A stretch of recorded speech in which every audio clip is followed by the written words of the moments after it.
ahead and continue. Again, it's rumble.com/TateSpeech, and we're going to go ahead and continue. Yeah, you know what? Let me go ahead and, well, hold on. Let me refresh this thing real fast before I do it. And this being a fire stream, by the way, we got almost 20,000 y'all in here. So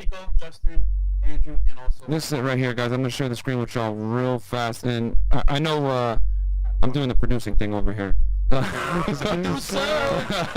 the best shows. Yeah, so come on over, guys, to what the hell? Okay, hold on. I got it right now. It's giving me a little bit of a hard time here. So let's bam, this one right here. There we go. All right, so let me share it for y'all real fast. Can y'all see that? Yeah, you guys should be able to see that right now. This is us right now on Rumble, guys. So come on over. It's rumble.com/TateSpeech. Okay, guys. So I'm gonna go ahead and kill the YouTube stream right now. We love y'all on YouTube, but come on over. Okay. There's 17,000 plus you guys in here on YouTube alone. Go on over to rumble.com/TateSpeech to support the top G, and I'll tell you guys my story. Yeah, we definitely want to see y'all. All right, guys. I have a follow-up question. Okay. Hold on. My run story first. Save it up. Yeah. Okay, so so we're cool here. Let me stop sharing this real fast. Okay, we should be live on Rumble only. Here we go. Okay. Yeah. So okay. For me, man, how important family is, guys, is very simple. So I'm gonna give you guys a quick little backstory. I mean, my parents immigrated here from Sudan in the 1980s. I was born in New York City, and my dad, we grew up very poor. My dad was a cab driver, and my mom stayed home and raised me. And growing up in that dynamic was very important, and the reason why is because I saw my dad work really hard for his money. I saw him get robbed. I saw him lose his, feeling in his leg. He got run over several times being a cabbie in New York City. This was in the 80s and the 90s when it was extremely dangerous. And no matter what, he went and made sure that he earned money for the family, because that was his duty. That's how he felt. In Sudan and Islamic faith, the man is supposed to be the breadwinner, and the man is supposed to be the head of the household and lead, and he had to do that through example. And my mom, being the caretaker, she did her job. If she didn't cook, lunch for him or dinner for him when he went out to work, and he went out on the road without food, she would damn near get anxiety because she understood that was her duty. So growing up in a two-parent household, seeing my dad work, seeing my mom support him, and being a dutiful wife was very, very important for me to see. This is what happens when the two genders work in harmony versus working in disarray like we have in the fucking West. So for me, it was imperative because I learned from an early age that I needed to perform. And my parents put an enormous amount of pressure on me to perform. And, I ended up going to college, becoming a federal agent, etc. And then I quit that federal agent job. And my mom was worried. As usual, women are risk averse. So she was like, hey, are you sure you want to do this? Blah, blah, blah. My dad, he trusted me at that point because he knows, hey, if you're arresting terrorists and cartel people, you could probably figure out this entrepreneurship. And it ended up working out, And but I think having a strong family is literally critical for you in your development. And watching my dad bust his ass and work and never taking welfare and working, minimum wage jobs and working his way up and eventually getting up to six figures, of course, obviously after I leave the house. Never when I was a kid. It's really inspiring. You didn't learn a language or anything and you figured it out. That's why there's no excuse for you to be poor if you live in, especially the United States. I just want to add to that point as well, Myron. So my thing is, right, let's say you don't have a good example for a dad or a family member. You need a mentor. So it could be a coach. It could be either, someone that's like a close friend or family, but you need a mentor in your life no matter what. So. Yeah, absolutely. My question is, I'm wondering how much hardship you want when you have children, how much hardship you want to forcefully give them, because if you're all millionaires and when you have children, you know that they're going to have an easy upbringing. And Andrew specifically, you know that growing up poor, growing up in the projects is probably what molded you. And every professional fighter, every successful fighter had a tough upbringing. Yeah. So if you have really rich children, they're not going to have the same drive that it takes to become successful. Right. So how much are you going to forcefully implement hardship on rich kids? That's a good question, and it's something I've thought about in detail. I've literally had this conversation with Tristan. I said, if I had a son and he was doing the exact same shit I was doing, I don't know if I'd be able to allow him. Bro, I had a motorcycle, no helmet, GSXR 750. Sheesh. Bro, I was doing dumb shit. It's like I could have been splattered so many times. Here I am. So it's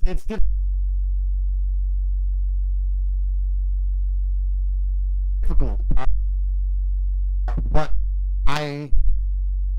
there's a lot of famous people and rich people who make sure their kids have no money, but it can't only be about having no money. It's about having no safety net. It's all about being ruthless enough to say to your son, listen, fucked up. Well, what do you mean you owe the mafia money? You're fucked up. Like, and it's going to be hard to not bail his ass out because that's your son, right? But if it's your progeny and it's your bloodline, you're going to have to make sure that you're doing the right thing, because when there's always a safety net, it's different. It's different to jump off a building when there's always a bungee. It's just life's different. I lived my whole life without a safety net. That was it. Like, I fucked up. I couldn't call anybody. And that teaches you something about life that I want my sons to have. I'm going to make sure they grow up in the correct environment. And that can be either artificially created by my brothers, and my friends, my close people, and us having a lot of men around each other and a lot of young boys the same age, because I think if they're hyper competitive, I think that's very good for them. Yep. I think that even if they're growing up in, let's say, a rich environment, if they're amongst 10 other boys basically the same age and it's daily some form of competition, they're going to have a fire lit inside of them. I think that's important. And a lot of it is, one of the great things about my current position is I have geographical freedom. So if I decided to have a son raised in fucking Manila or Moscow, it's hard. Life's hard, bro. I'm going to make sure his life's hard. I'm not going to have him in some suburban bullshit, because it's not just about me.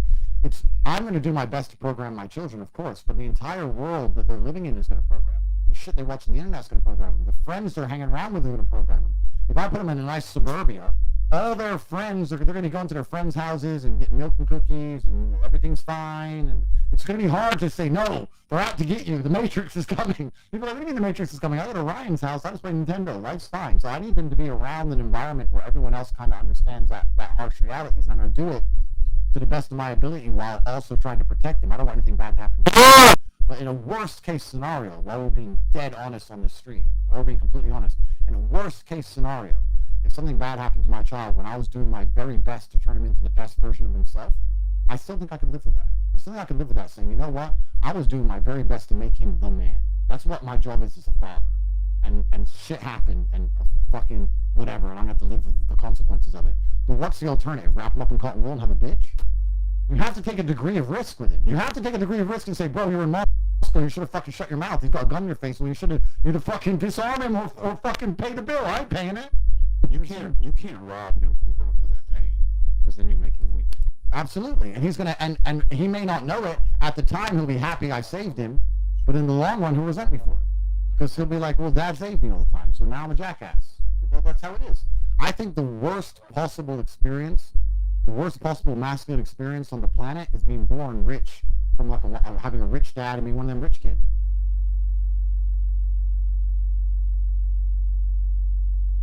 I see these rich kids, and it's the worst experience, because most men are living a very similar life path, except for those fuckers. Everyone on this panel, and most of the people watching this show, we all have had a semi-similar life path. I say this, people say, oh, he's Tate, he's successful, whatever. I understand the struggles of everyone watching this show. We all went to school, we all weren't shit, we were all broke, we all wanted pussy we couldn't get, we were all fucking walked down the street and there was 10 boys got jumped. We've all been through that, right? Everyone's been through that shit, except for the rich kid.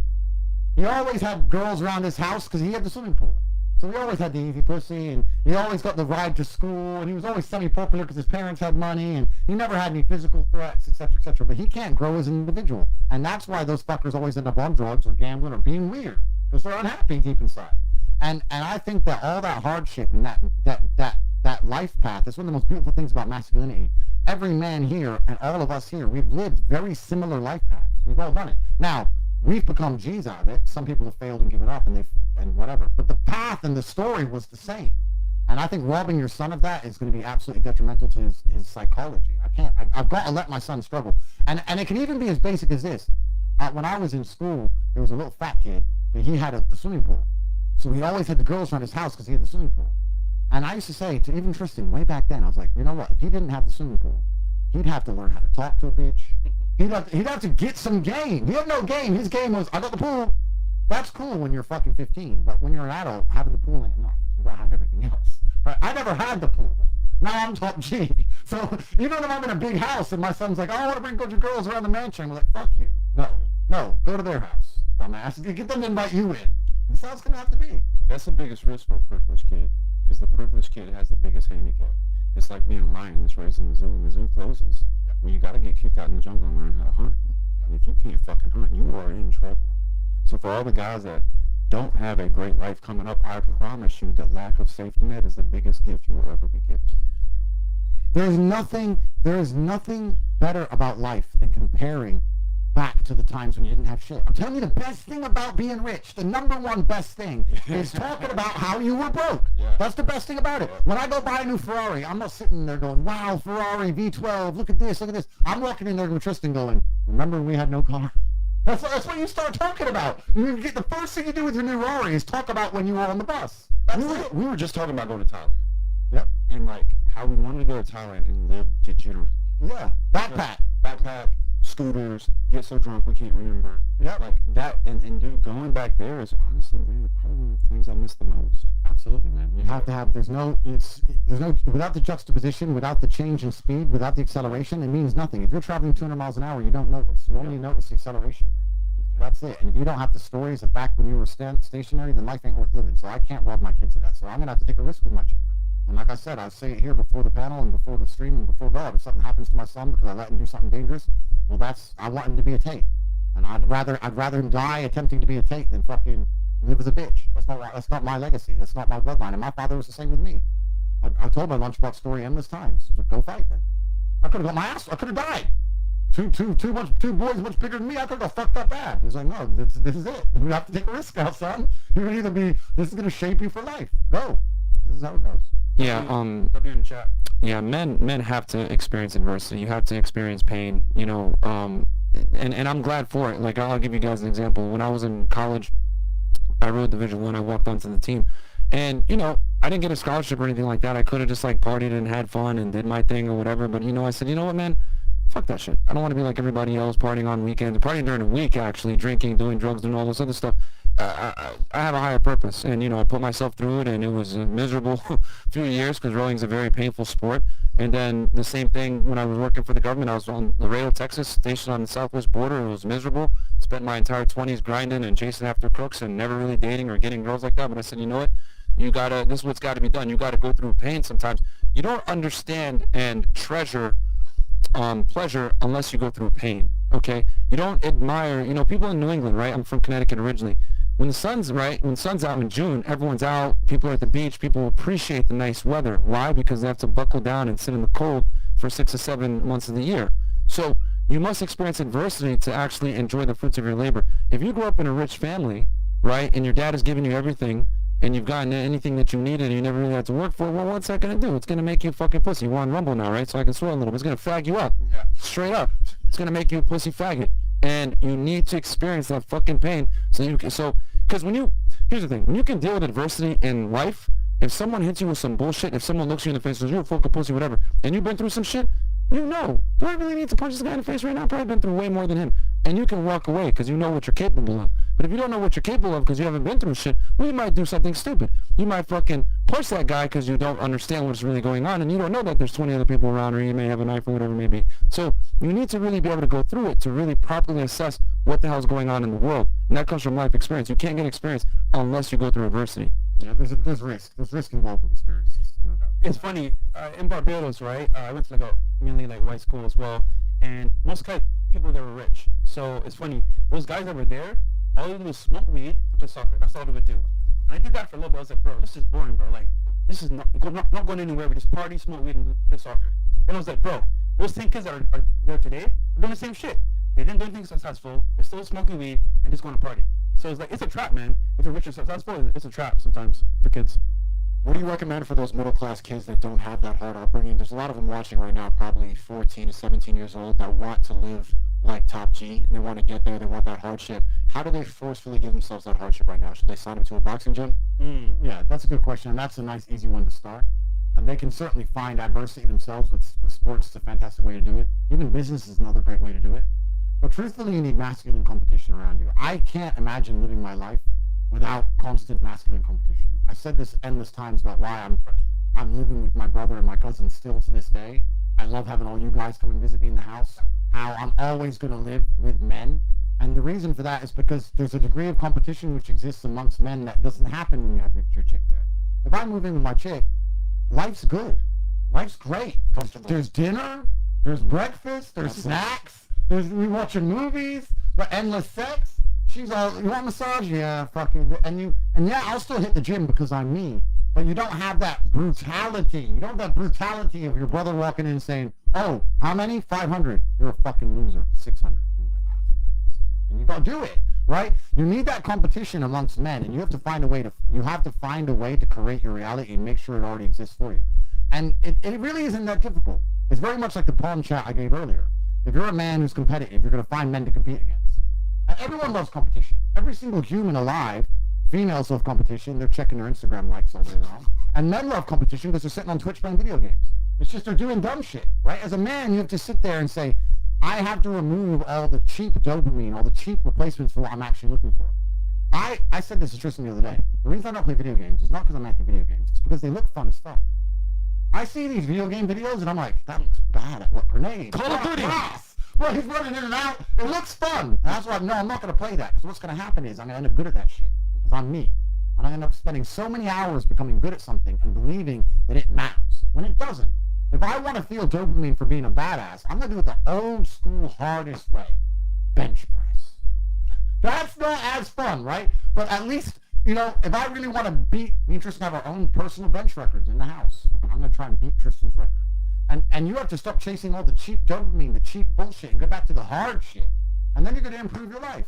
But you need to be living amongst competitive men and getting some competition in your life. And if you're a middle-class kid and you're sitting there, you need to look around at your friends and say, how am I competing with my friends? In what regard am I competing with them? And if it's only video games and dumb shit, then you have the wrong friends. And this is better friends. As simple as that. This is why team sports are so critical, because when you play team sports, right, it forces you to not only train together, but to compete with each other and to become better with each other, so that when you do compete against the real competitor, you can actually beat them. And this is why sports is so imperative for young men. And you gotta, because what sports teaches you from a young age is that there's winners and fucking losers. Okay? Recently, we have this clown world bullshit where it's a participation trophy, blah, blah, blah. But the reality is, guys, no matter if they want to give you a participation trophy, is you fucking lost, okay? There's W's and there's L's. If you take an L, what you take with that L is a lesson, and you go ahead and you become a better competitor so you don't feel that pain again. That's why losing is supposed to hurt, so you don't want to experience it again, okay? A lot of times, pain is a reaffirmation that you fucked up to some degree and need to fix it. And the way you're going to fix it is you train and you become better the next time. When I was in college and I was rowing, they would purposely set up all the ergometers, right, the rowing machines, next to each other. And the reason why is so that you can see the guy to your right and the guy to your left, and you would want to be his split. You would want to go faster than him. And you'd be amazed at the mental gymnastics you will tell yourself to beat the guy next to you or the guy to the other side of you so that you can go ahead and not get made fun of at the lunch table. This is with football. I know with Justin we've had many stories about this. It was with basketball, etc. Kobe Bryant used to sit there and go to the gym early knowing that other people were going to come. And when they did show up, he would purposely stay there until they left so that he could win. Even though it's a weird mental game that he played in his head, you want to call it mental gymnastics, whatever, it allowed him to become one of the best basketball players ever because he relished in the ability to compete and dominate. And he did it even with his own teammates. And people are like, oh my God, he's freakishly competitive. That's what it takes. You need to be competitive. We live in this fucking gay-ass world where everyone's like, I don't compete with nobody but myself. That's a bunch of faggotry. That's not the way the world really works. There's always winners and losers. You go and compete for a job, you may not get that job because someone else got it. You go out and hit on that bitch and she flicks on you, whatever, it's because she went and talked to another guy. It's not, I'm just trying to find myself. No, she's finding another fucking cock, and it's not you, asshole. Become better. There's winners and losers in life, and it's ridiculous how we don't acknowledge these realities. It's true. They try and remove that fact. They try and convince the world there's no winners and there's no losers because they want to infect you with the slave mind. The slave mind as a whole is based around the fact that you have no true boundaries in your life. You don't believe in anything, whether it's religious, you don't believe in anything cultural, you don't believe in anything traditionalistic, you don't even believe in the ideas of win and lose. So I'm laughing at the chat. These guys are crazy. Rumble is lit, man. Not an F word. Rumble's a different story. If you don't believe in anything traditionalistic, you don't believe in anything religious, you don't believe in even winning and losing, your mind is completely empty and ready for their programming, and they'll convince you of anything they need to convince you of.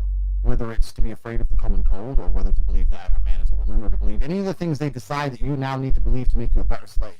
The people who are in charge of the world have no interest in your actual personal sovereignty and your personal happiness. They want you to do what they need you to do.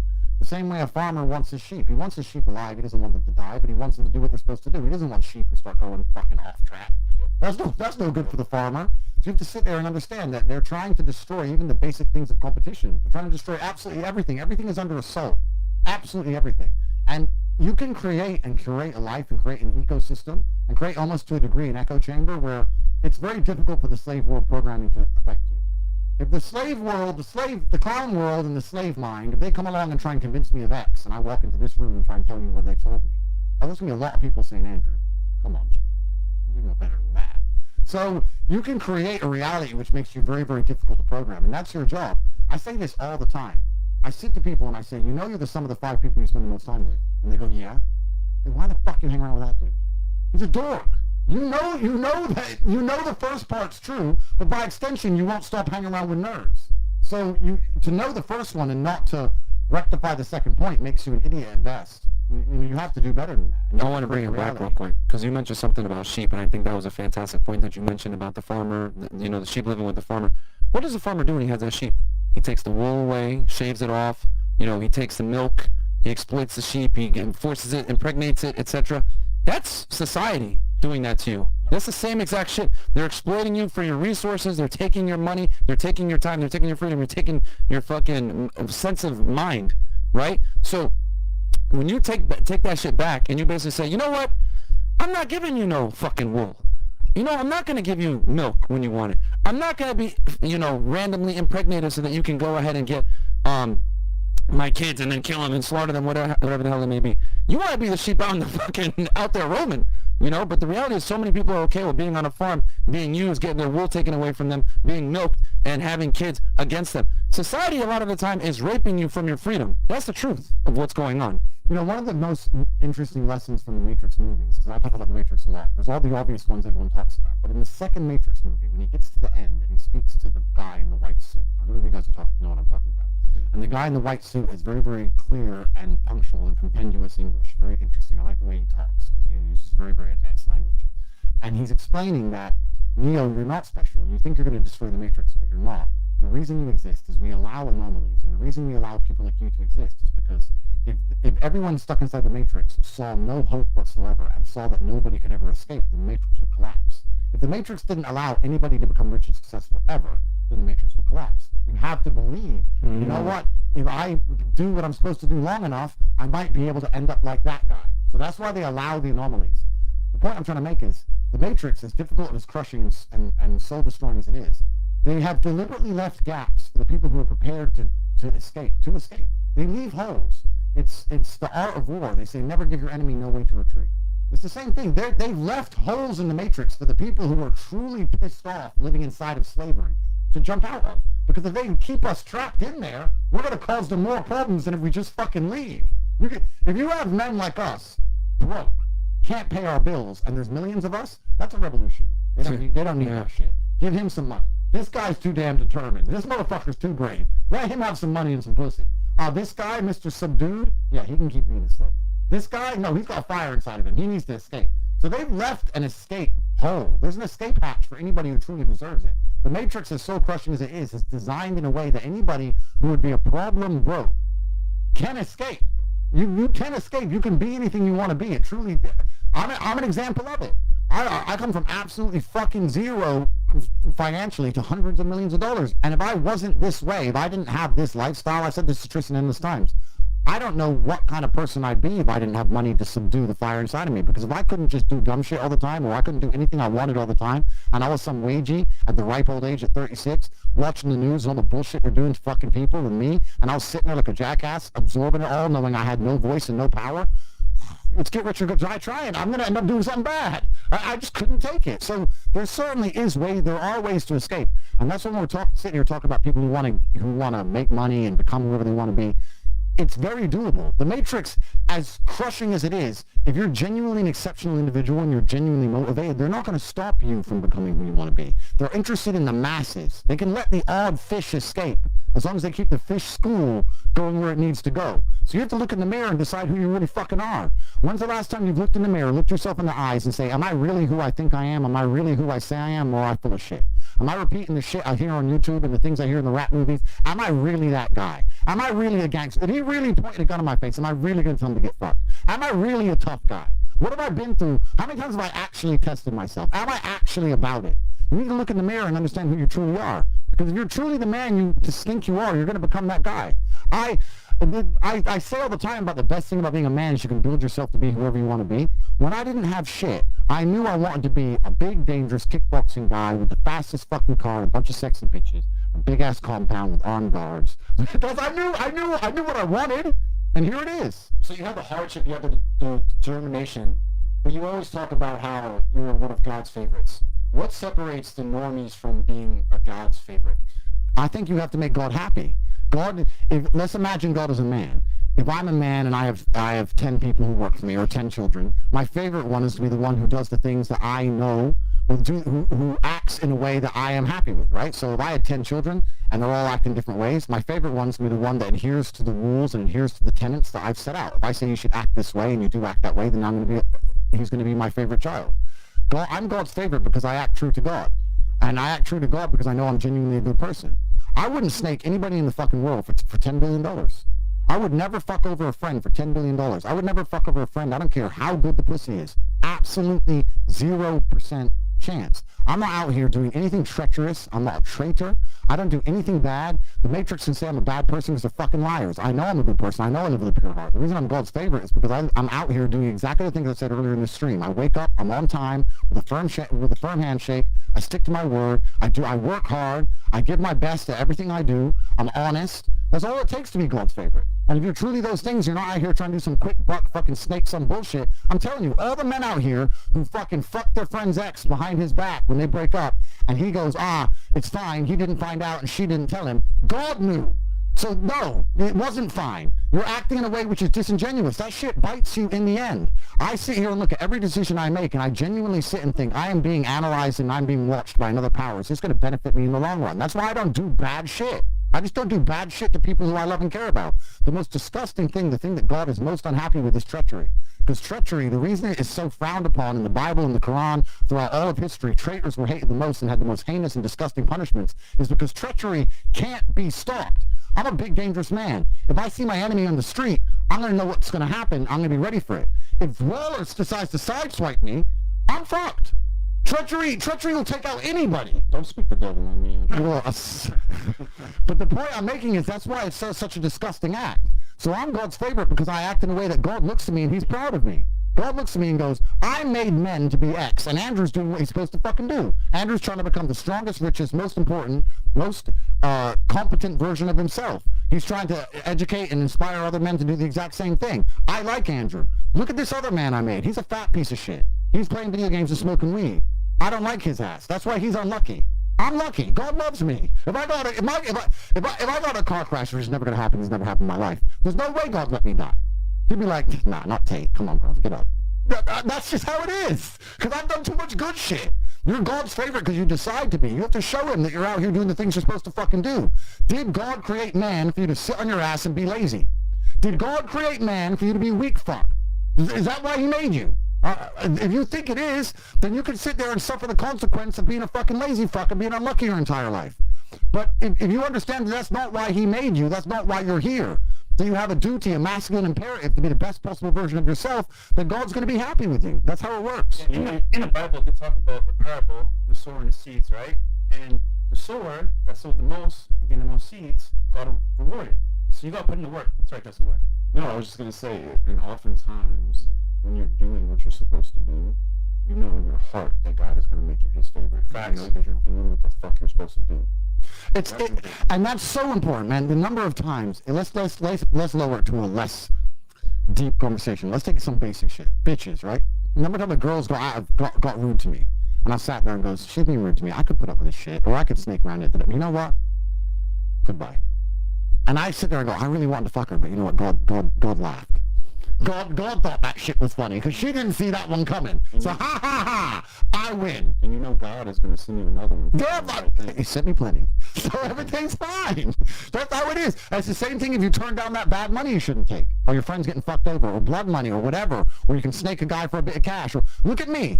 I was the most Googled fucking man on the planet. Have I sold a trash energy drink like Logan Paul with their Prime Energy drink bullshit? No. Have I sold a fucking crypto pump and dump scam like fucking Logan Paul and their bullshit? No. Have I sold a fucking NFT? No. I haven't fucking scammed nobody. I could have made a fucking $500 million. And I thought, you know what? The idea of some 18-year-old kid putting his life savings into some fucking trash so I can make hundreds of millions of dollars, I don't want to do that. That will upset God. And if I would have done that, who knows where I'll be today? I might have $500,000, might got in a car crash. Who fucking knows? I know right now my life's good. I sit there and I live with I have a genuine moral compass. Of course I'm his favorite. That's why he protects me and provides for me. That's why I can get banned and attacked by the Matrix in every single fucking possible way, and I have larger streams than I've ever had before. That's why when shit happens to me, I don't panic. You know why I think bad things happen to bad people? Because internally in their heart, they know they have it coming. Right. They have it coming, and that's why I think all of us sleep I sleep like a baby at night. I know Andrew sleeps like a baby. All of us sleep like a baby at night because I snore. we know it's such a fact. McDonald's, did somebody say McDonald's? But I think it's truly because, like, if you know you're doing the right thing and you know you're doing right by people, you can have that clear conscience on your heart, and you can move forward with confidence every day, despite who's coming at you. Completely. And I think that's why you've been able to keep your message the whole time, and that's why it's been so easy to stand behind you in this whole thing. Everybody stands behind you because we know for a fact through dealing with you and dealing with each other that everybody here has a clear heart and we got each other's back truly.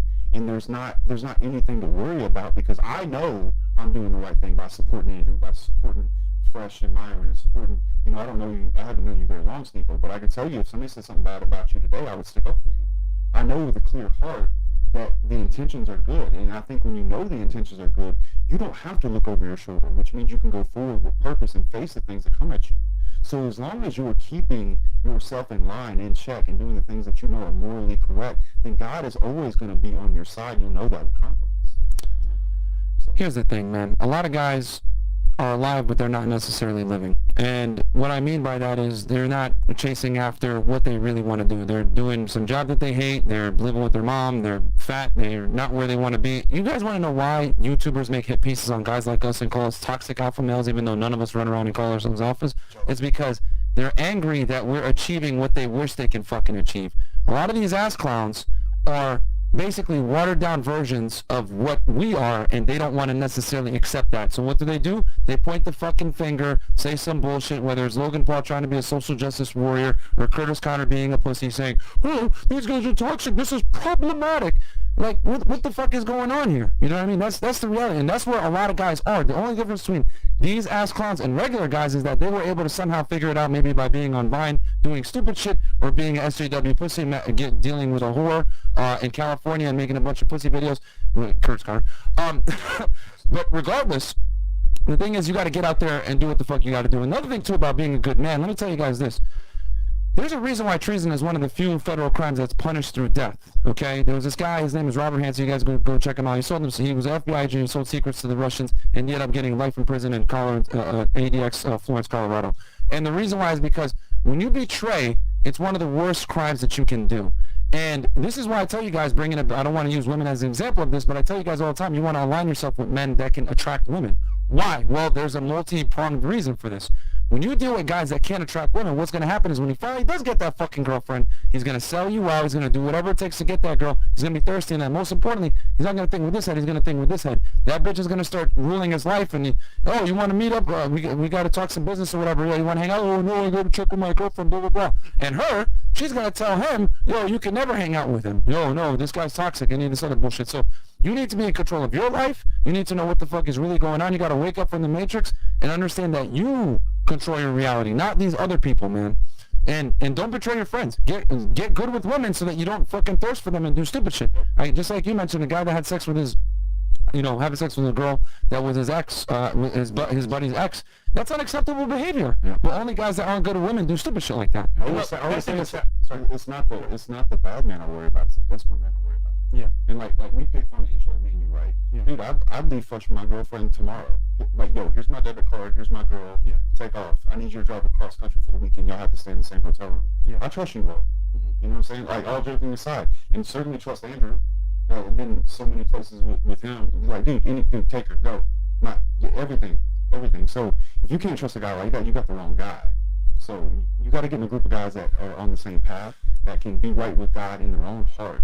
And then desperate people are the people you don't want to be. And we all know a guy, right, that's been our friend, that literally finds a girl and disappears into the sunset. And I said, what the fuck, bro?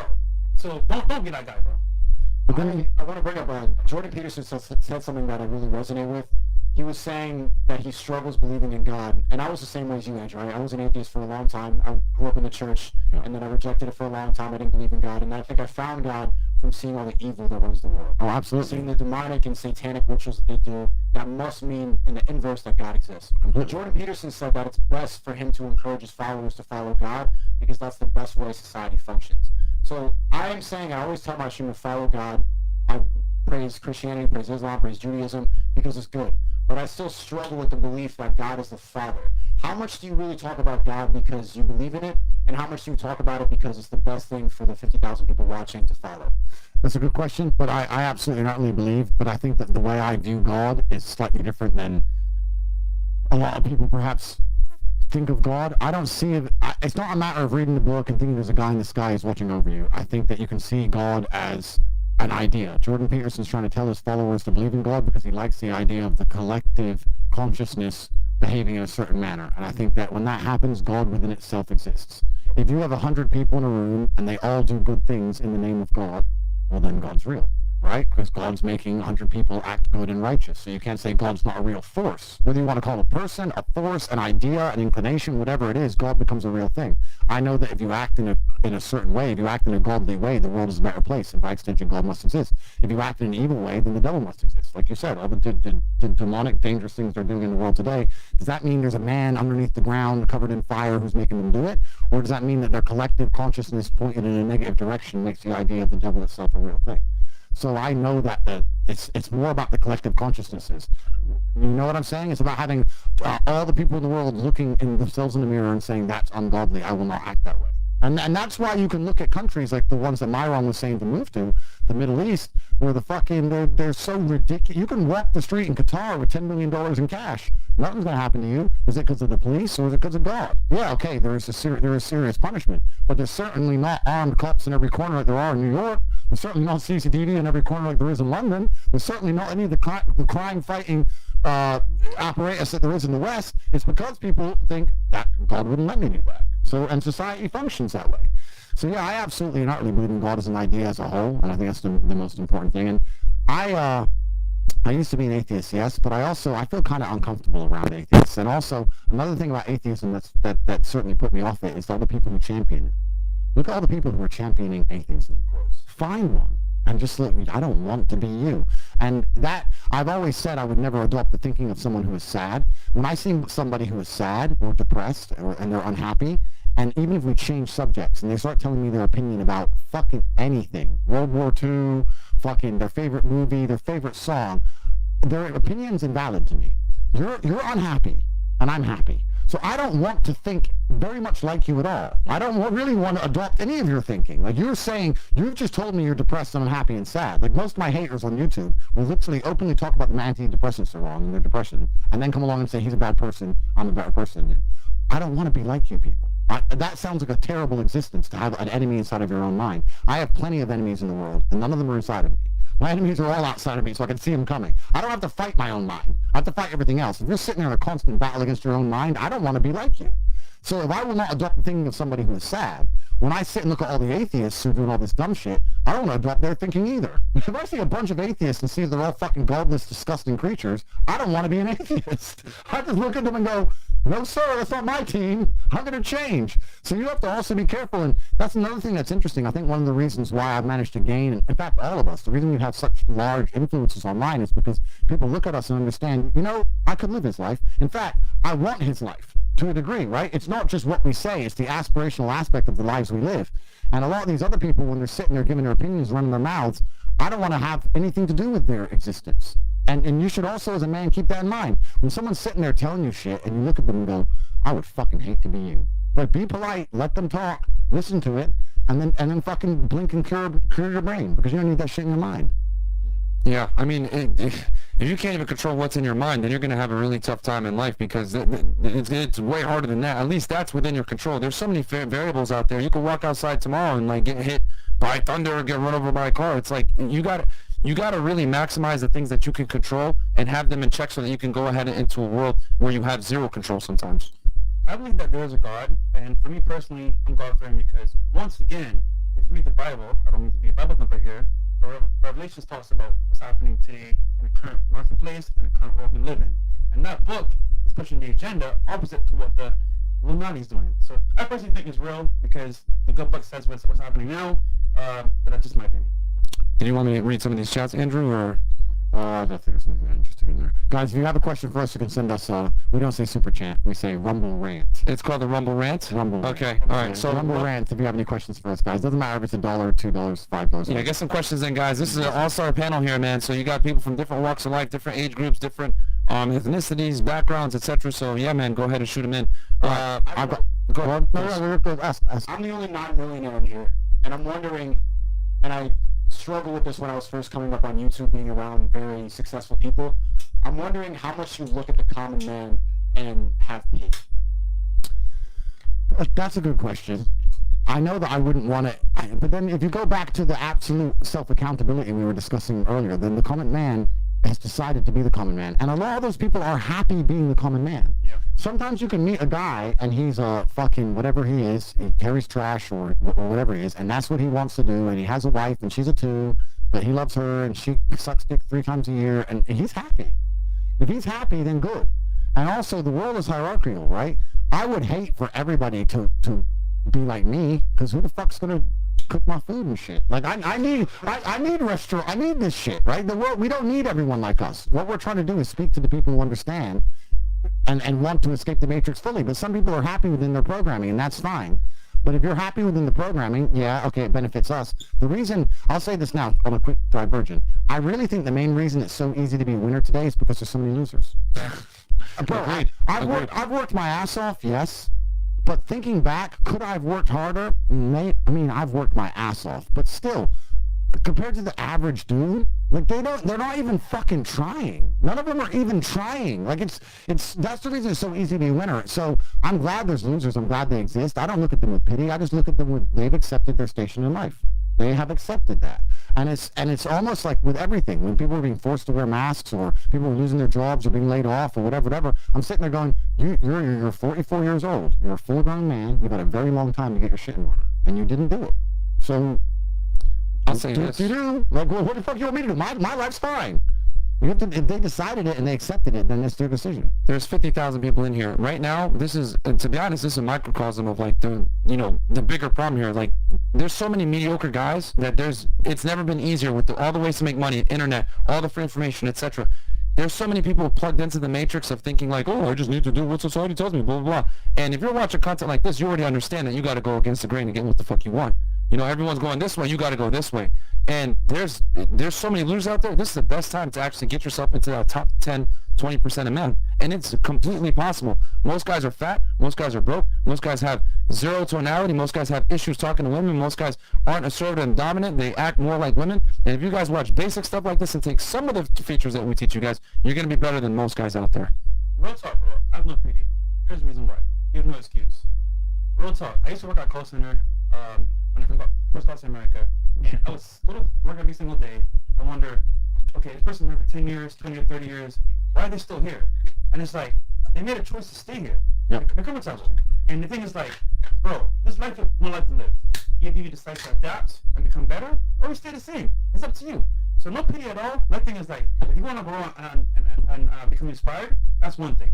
But if you want to stay the same, it's your choice. So people got a choice to make. You can stay the same or improve. That's what it really is, bro. And without being too airy-fairy and being, given a bunch of answers that people don't want to hear. When you talk about rich and money, etc., I'm telling you, money is super duper important, and we discuss it all the time. And I tell people, there's no excuse to be broke, because when you're broke, you're a slave, and they're going to hold it against you. And you're never going to have any free will and the ability to talk or do what you want, etc., etc., etc. However, health is first, man. If you're waking up and both your arms work, both your legs work, you're already to a degree a millionaire. I saw something on the internet, and it was it's a bit of a lame way to say it, but it's true. It said, would you give up each of your eyes for $5 million? Would you go blind for 10M? Everyone says no. So there you got 10M to begin with. So life's good to begin with, but truly it's about relationships. I think one of the best things for me about having money kind of fits back into what we were saying earlier is that I have the ability to cultivate relationships. I can say to my boy, oh, where are you? I'm coming. Fuck it. I'll take 2-3 weeks off. Let's go do something. It's the relationships that make it beautiful. Not just with men and with your boys and with your team, but also with women. That's the true joy of life. We are social animals, and that's one of the best things about money. When I got really rich, the first thing that shocked me, when I had so much money that money had zero value, to the point where it doesn't matter what I do, the balance looks the same every time I put it into the ATM. So it's all basically free. I realize there's nothing to fucking buy. There's nothing to buy. I have 28 cars. Does that not just show boredom? Like, there's nothing to buy. You buy a few cars, you buy some diamond watches, you buy a few suits. That's it. Then you end up buying investments to try and get more money because it's just like, well, I'm going to get more now, but it's just a game, but there's nothing to buy. You have the best thing about money is cultivating relationships. That's where true wealth comes from. I had someone tell me I was the richest man on the planet, and I was like, that's why I first started saying I was a trillionaire running my mouth, and they weren't saying that because of how much money I had. They're saying that because of the brotherhoods I have around me, because I have people I can truly count on, because of the women who adore me, the true love I get to experience, the fact I'm never lonely. That's where the wealth is. That's where all the wealth is. And if I had to choose between keeping my same friends and my same women, my same circle, or the money, it wouldn't be for a fucking fraction of a second. But take the money, get fucked. That's it. It's simple. We spoke in the car, Andrew, on the way back from lunch, and you spoke about having experiences over, like, buying new things, and I gotta concur, man, because buying a nice watch, buying a lot of cars, it's cool and all, but having friends really that they care about new experiences like traveling, meeting people, networking, to me, that's where the money is. So, what's up, man? Absolutely. Yeah, I mean, at the end of the day, when you die, you're not going to be able to take that money with you, but the only thing you really have are those memories, and you need to spend them with people that count. And the beauty with money is having the money allows you to, number one, meet people on your level, right? You get yourself in a good network, and then something like the War Room, and then number two, it allows you freedom to do what you want. Having money, guys, basically buys your time back, so you don't end up working for someone else that you don't necessarily want to work for. Yeah. Dude, even this trip right here. Dude, Justin Nola came with us to London. I'm not gonna lie. Without Justin, London would have been boring. Look, Stico showed up to Romania. Stico's here as well. If you have the money and the time to do this wouldn't be possible. Yeah. So just having a network of friends that you can go with, travel with, have money is priceless, man. Real talk. I'll tell you another thing it allows you to do. It allows you to be principled. Me and him were having a conversation maybe 3 months ago. Last time I was here. Yeah. And there was this individual that he had beef with that tried to come back to him and try to fix it after the fact, and he goes, Justin, but you don't understand. I can be principled now. The fact of the matter is I don't need him anymore. And so you don't have to allow people back into your life or into your life in general. Because if you create abundance in your own life, you have so much that you can be principled, say, no, you didn't fuck with me then, and you don't get to fuck with me now. Damn. Absolutely. It's powerful. And that really sticks with me, and I enjoy that in my own life. But that's something that when me and Andrew had the conversation, it really, really hit home. Sometimes you know something and it comes back to you and hits you even harder, even though you already knew it. So if you can create abundance in your life, and you create a scenario where you drive the car in your own life, and you have the ball, and you want the ball in your life, you can be principled. And there's not much else in this world that creates a better feeling than be able to have true freedom to be principled. A lot of terrible relationships are built out of necessity.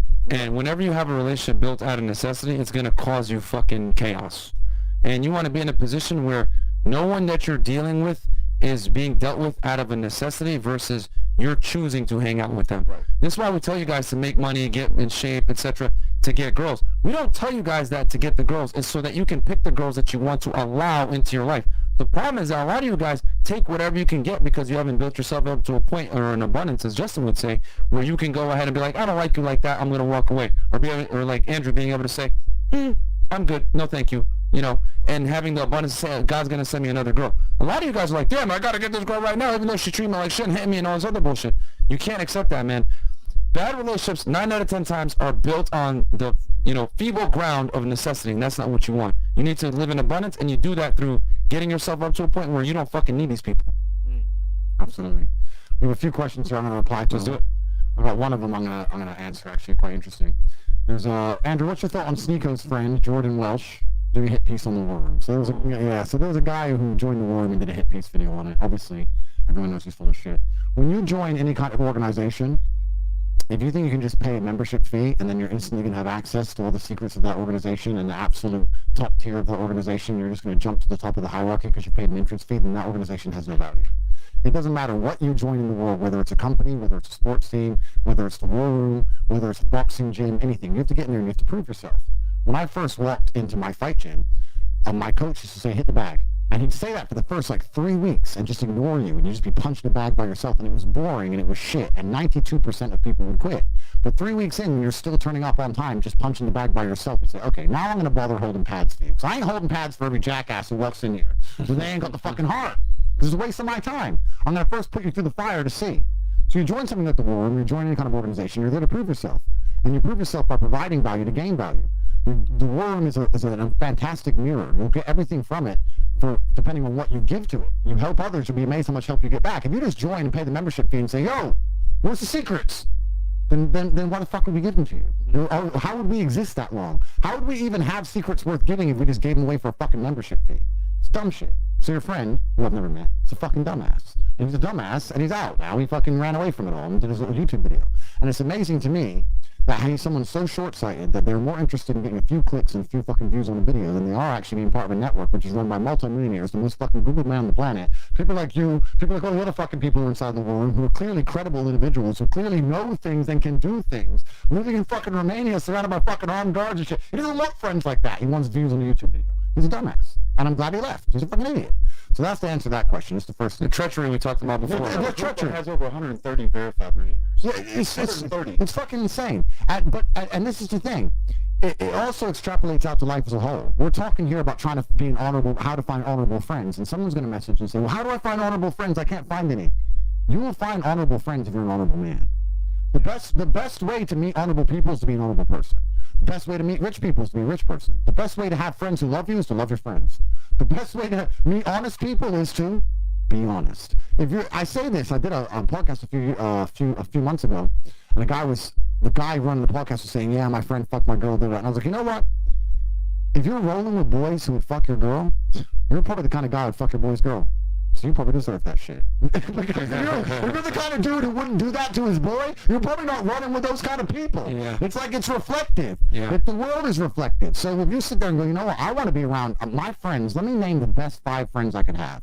I want to have a team, a gang of 5 friends. When they walk in the room, people are like, shit, we ain't fucking with that. If a fight goes off tonight, we're not fighting them. I'm going to be big, strong, smart, important, connected, charismatic. I want to put together a group of 5 killers, and they're going to be my friends. Guess what you need to become to have those 5 friends? All the fucking things you just named. Now you know what to do. Get to fucking work. Because those 5 guys ain't hang around with a broke dork. They ain't hang around with some dweeb like you.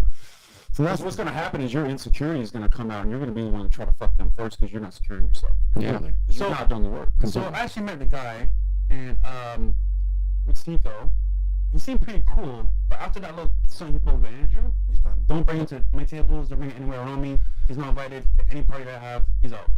100%, bro. Yeah, I mean, it goes back to the treachery thing we talked about before. You know what I mean? This is why guys like betraying people is one of the worst, and they punish it. Since the beginning of time, they punished it to a ridiculous degree. It was the #1 crime. Yeah. It was the #1. They would torture you worse for treachery than anything else because you can't defend against it. Yeah. You get stabbed from behind by your boy, they're going to fucking set your ass on fire, man. Yeah. And to this day, even in the modern world, it's still punished through death in many countries.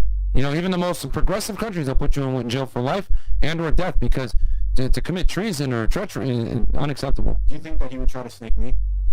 Duh. Yes. Yeah. Well, I mean, he's shown that he's obviously capable of snaking people.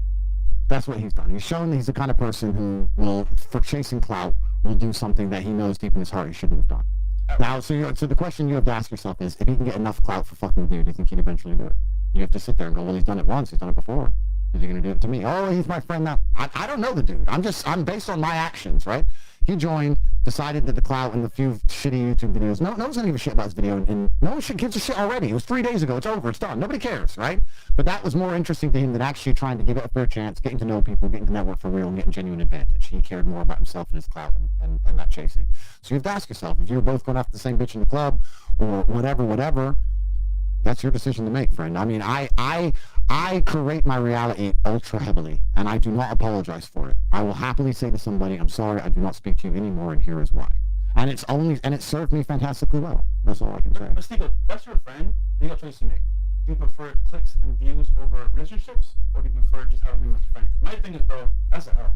And that's the problem with YouTubers. I'll be honest, man. Coming from the background that I came from, if someone betrayed you like that, it's a wrap. You're hitting doors with people, etc. And, you need the guy behind you to be able to, shoot the fucking guy if you go down to make sure that you don't die. So coming into YouTube and seeing people, the way people move, where they'll turn their back on someone that they collab with before, or make a hit piece on them, whatever. Like, it's all foreign territory to me. It's strange. It is a YouTube thing, and it is a shame, because truthfully, any organization, I'm not even just talking about the war, but any organization, you need to turn up and try and be helpful. Let's say I went back to get a normal job and I wanted to get promoted as quick as possible. What would I do? I'd fucking turn up and say, hey, where's the work at? Let me help. You don't just join in and say, I want to be the boss now. Where's the secret? Hey, where's the rise? I've turned up now. Like, that's stupid. The guy's fucking dumbass. I'll tell you one thing I learned in my first year on YouTube. I started to evaluate people that I wanted to be actual friends with, and whether I would be friends with them or not if they had their platform taken away from them. Facts. That's how. So you look at the man, you say, okay, you have a platform. If I were to take said platform away from that man, would I still fuck with that guy? Is he still high level? It's a good test. Yeah. That's how you know. That's how you make that decision. I think we can all relate to this. We all get hit pieces on a regular basis, especially when you're up. Everybody makes a negative video to try to bring you down and try to get those clicks. Did you know that was going to happen? Is that a future of social media, and does that show people's character? No, I mean, not social media as a whole, right? Social media, there's always going to be the detractors and the haters who are going to sit around and talk shit. That's not what bothered me. What bothered me is that he joined the organization and give it a fair chance. If he didn't join and did a video, then it wouldn't be worth discussing. That's fine. But he joined and he was a dumbass. But yeah, I truly still believe, and if I say this, then it must be true. I don't think there's anything such thing as bad publicity. I've been through the fucking #1 Matrix attack that they have. I have taken the biggest bullet that exists in your gun in the last few months, and it's caused me headache and inconveniences. But in the end, it's definitely, certainly the best thing that's ever happened to me. Online, specifically. In my online career, if you want to call it that. The banning was the best thing that ever happened to me. Yeah, but you did that without snaking anybody, and you did it with honor. Completely, absolutely, yeah. It's completely different. It's a completely different scenario. I think the question we got to ask in the room is, would any of us do a hate piece on you? No, never. And look, me and Myron bust your balls a lot, but we'll never ever talk bad about you on camera. Yeah. We'll see a little bit in person, like maybe your drip or maybe your glasses, but whenever I say, oh, secret this and that on camera, because we're boys. So, that's what you gotta see it. Yeah, I mean, even if I collab with someone, I didn't like them after the fact, I would look stupid, like, talking shit about them after. That'd be weird, you know? Right, so the next question. Yeah. What does an astute 20-year-old like myself need to do in order to be sat around that table? If you were truly astute, you would know the answer. If you were truly astute, you would have listened to everything that's been said so far, and you would know the answer. A lot of people ask questions, and they feign ignorance as an excuse for laziness. You see it all the time. I see people go, yeah, I don't go to the gym. I'm not really sure what I should work out. Bro, pick it up and put it the fuck down. Pick it up and put it down. You're pretending you don't know what to do, so you don't have to do it. You know, my coach was #1 for this. When I was training, and we were kickboxing, we used to train in the camp. There was 10 fighters. And no matter how many times this happened, there was always some dumbass who fell for the same trick. So you're with 10 fighters, and you're exhausted, you're getting beasted, you're destroyed. And the coach would say 100 push-ups. And you had to drop and do them instantly. But to buy that little few seconds of rest, someone would always go, how many or what? And the second you did that, he'd double it. 100 push-ups. How many? 200. And you're like, why the fuck did you ask how many? Because you knew. We all heard the number. You just wanted that. You feigned ignorance to fucking be lazy, and now we're fucked. Everyone does that shit. They pretend, oh, I'd love to be at that table. Tell me what I have to do. You know what you have to do. So go fucking do it. Stop asking us questions. Stop pretending you don't fucking know. You know what to fucking do. Go do it. Yeah. You know what to do. You know the answer to your fucking question. Better yet, sneak a hole in you? 24. But you're here, right? Follow Sneaker's blueprint. There you go. Let's see if we have anything else here. There's a few more. There's one other big one I wanted to read out. It's about navigating all the allegations and everything like that. The whole time they call me Taco Tate, Chopstick Tate. Sure that you've all seen it. They call me a Tate Dick Rider or something like that, because you're not supposed to say things positive right now, especially when it's very popular to say something negative. But if you stay true to your word and you follow with honor, which is very rare on social media, you can end up in the right circles. And it's being able to bite the bullet and being able to bob and weave and duck all of the allegations and everything like that. The whole sorry to interrupt. The whole dick riding thing is the most pathetic thing on the internet. When I first started doing Twitch streams, I didn't do Twitch, but when I first Twitch streamed like a few months ago before my big banning, no one could agree with anyone without the whole chat going, Dick Rider, Dick Rider. You can't agree with people? How can you have a conversation where you can't agree with anyone else, anything anybody says? How asinine and destroyed is the fucking consciousness of the population, especially these young kids, where you can't sit as a table of men and agree with each other without being insulted for that? It was fucking crazy. There was like 6 people in the chat, and unless it was constant war, the second someone goes, yeah, good point. Dick rider, fucking retards, bro. It's crazy. That whole dick rider thing to me is one of the worst things about the internet. You know what that's a lot like? You ever been at recess and there's 20 dudes standing around you that want you to fight the other kid? Yeah. And would never fight with you. Yeah. It's the same fucking thing. Yeah. It's the dudes that come behind you and slap your hand and do other dudes so y'all will fight for their entertainment. Yep. Yeah, fuck those dudes. Bro. That's completely. They wouldn't get in there and do that fight. Well, people just want to get entertainment. Yeah. You know what I mean? They want to be able to watch from the comfort of their home and be like, oh, let me see this and whatever it may be. And it's like, most people don't understand what real conflict is. Shout out to all the supporters, by the way, over here at Rumble, man. It's like 2 in the morning in Romania, guys. Yeah, Don't be it's in the like- chat, bro.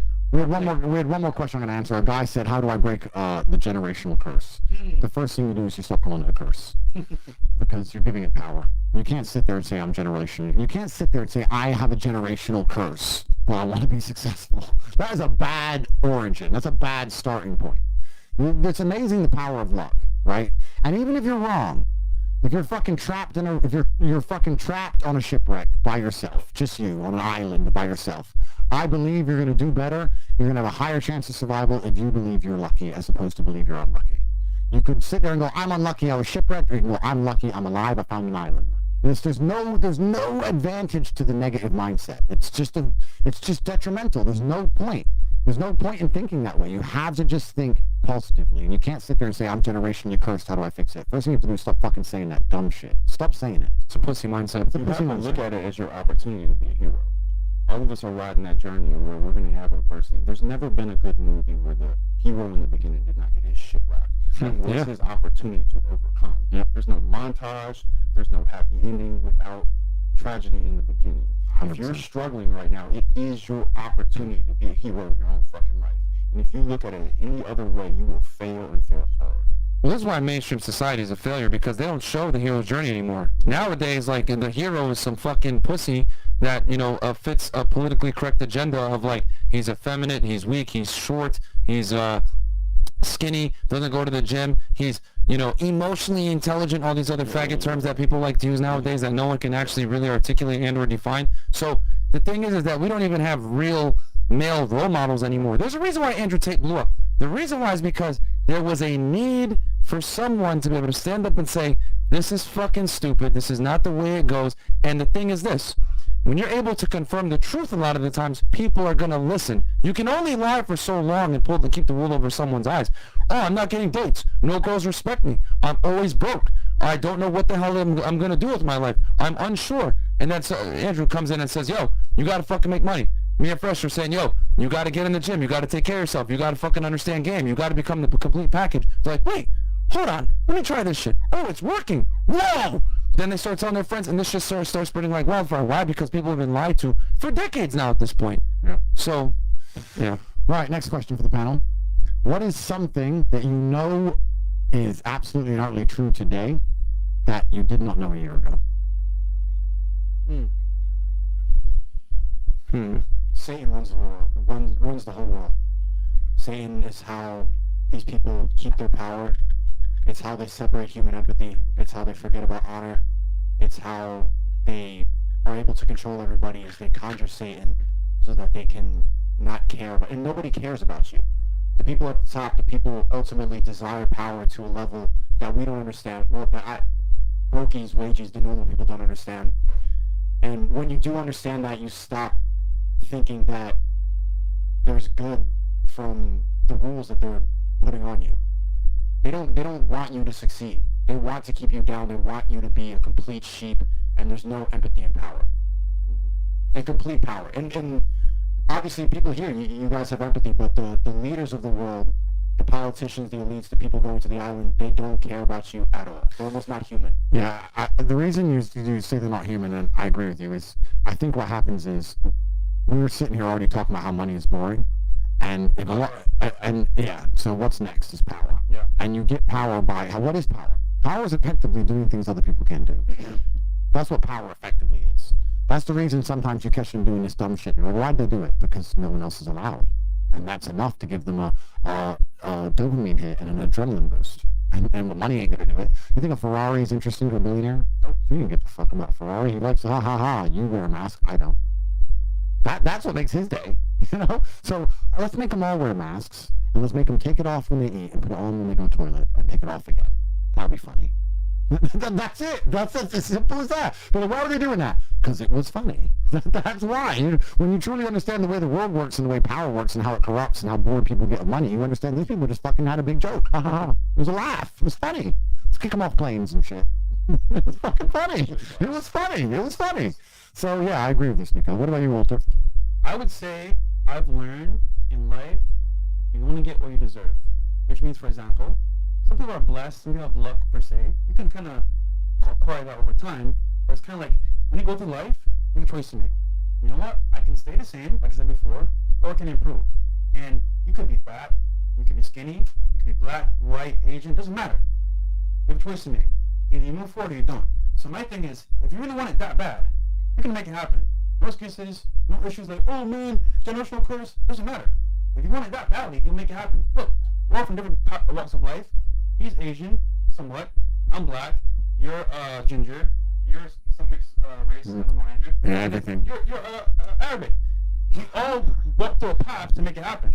What's the excuse? You have no excuse, bro. So you get out of life what you deserve, and that's it. And then you can say, oh, well, first, my mom and dad didn't raise me. So what, bro? Doesn't matter. So My answer to that question is actually very simple. The richest man in the world could be stripped of everything and still have it all. If you have your family, if you have your boys, if you were naming your kids after other people that you care for, et cetera, et cetera, et cetera, take it all from me. I still have the man in the mirror. You can't take that away from me. I built that. It's mine. Take the net from under me, take the money, take it all. I can go anywhere in the world and have a place to stay. I have family. I can turn up at your house tomorrow. Bags packed, and I have somewhere to be. That's indestructible. You cannot destruct it. That's actually that's a really interesting point you just made as well, because it's also something that I reflect on.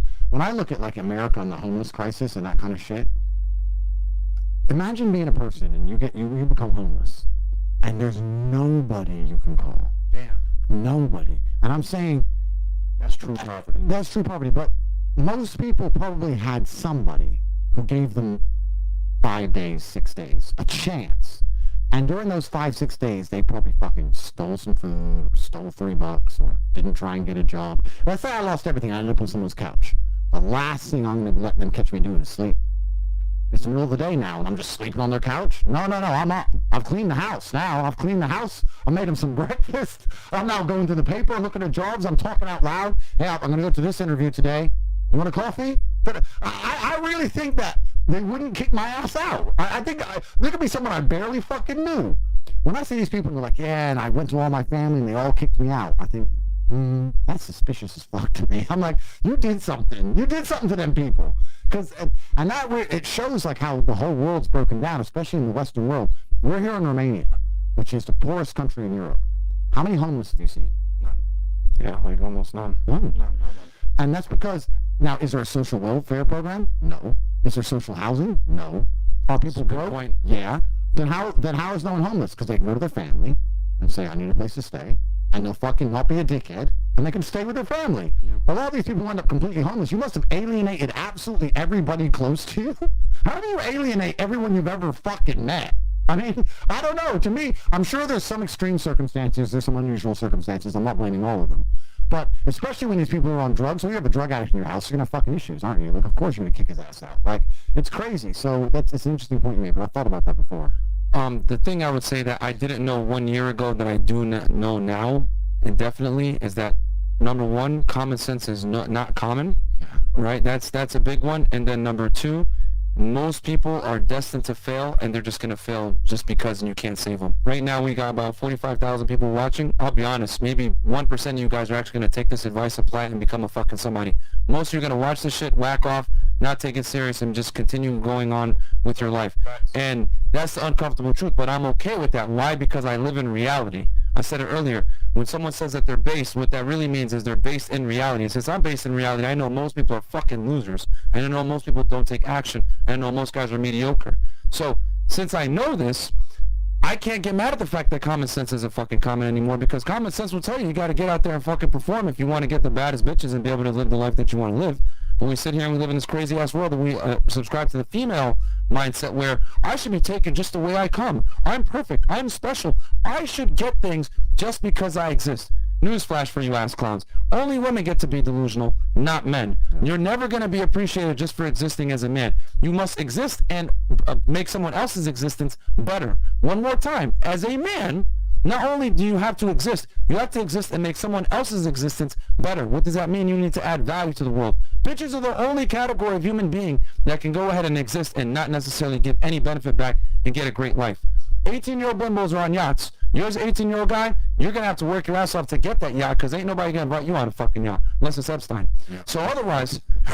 unless you're on Grindr. Yeah, you know what I mean? So you got to get out there and fucking be somebody and understand that common sense is a common. And since common sense is common, what are you going to do? You're going to look at the cup half full? You're going to look at half empty? You're going to look at it from the full point like, yo, since everyone is fucking retarded, I'm going to go out there and go against the fucking grain and make myself a somebody. Or you could be a pussy and be like, oh my God, common sense is a common. What am I going to do? And then fall into that category like everyone else and not have common sense. I want to extend my answer. Last night especially, I was sitting in the real room, talking to Andrew. And this is something that Fresh was telling me, Justin was telling me, and even Bradley Martin, shout out to him, was that you have to pick your battles.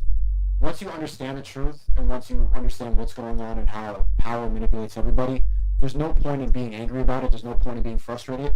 You have to understand that people generally have no common sense, and you're not going to wake everybody up. Not everybody's going to make it.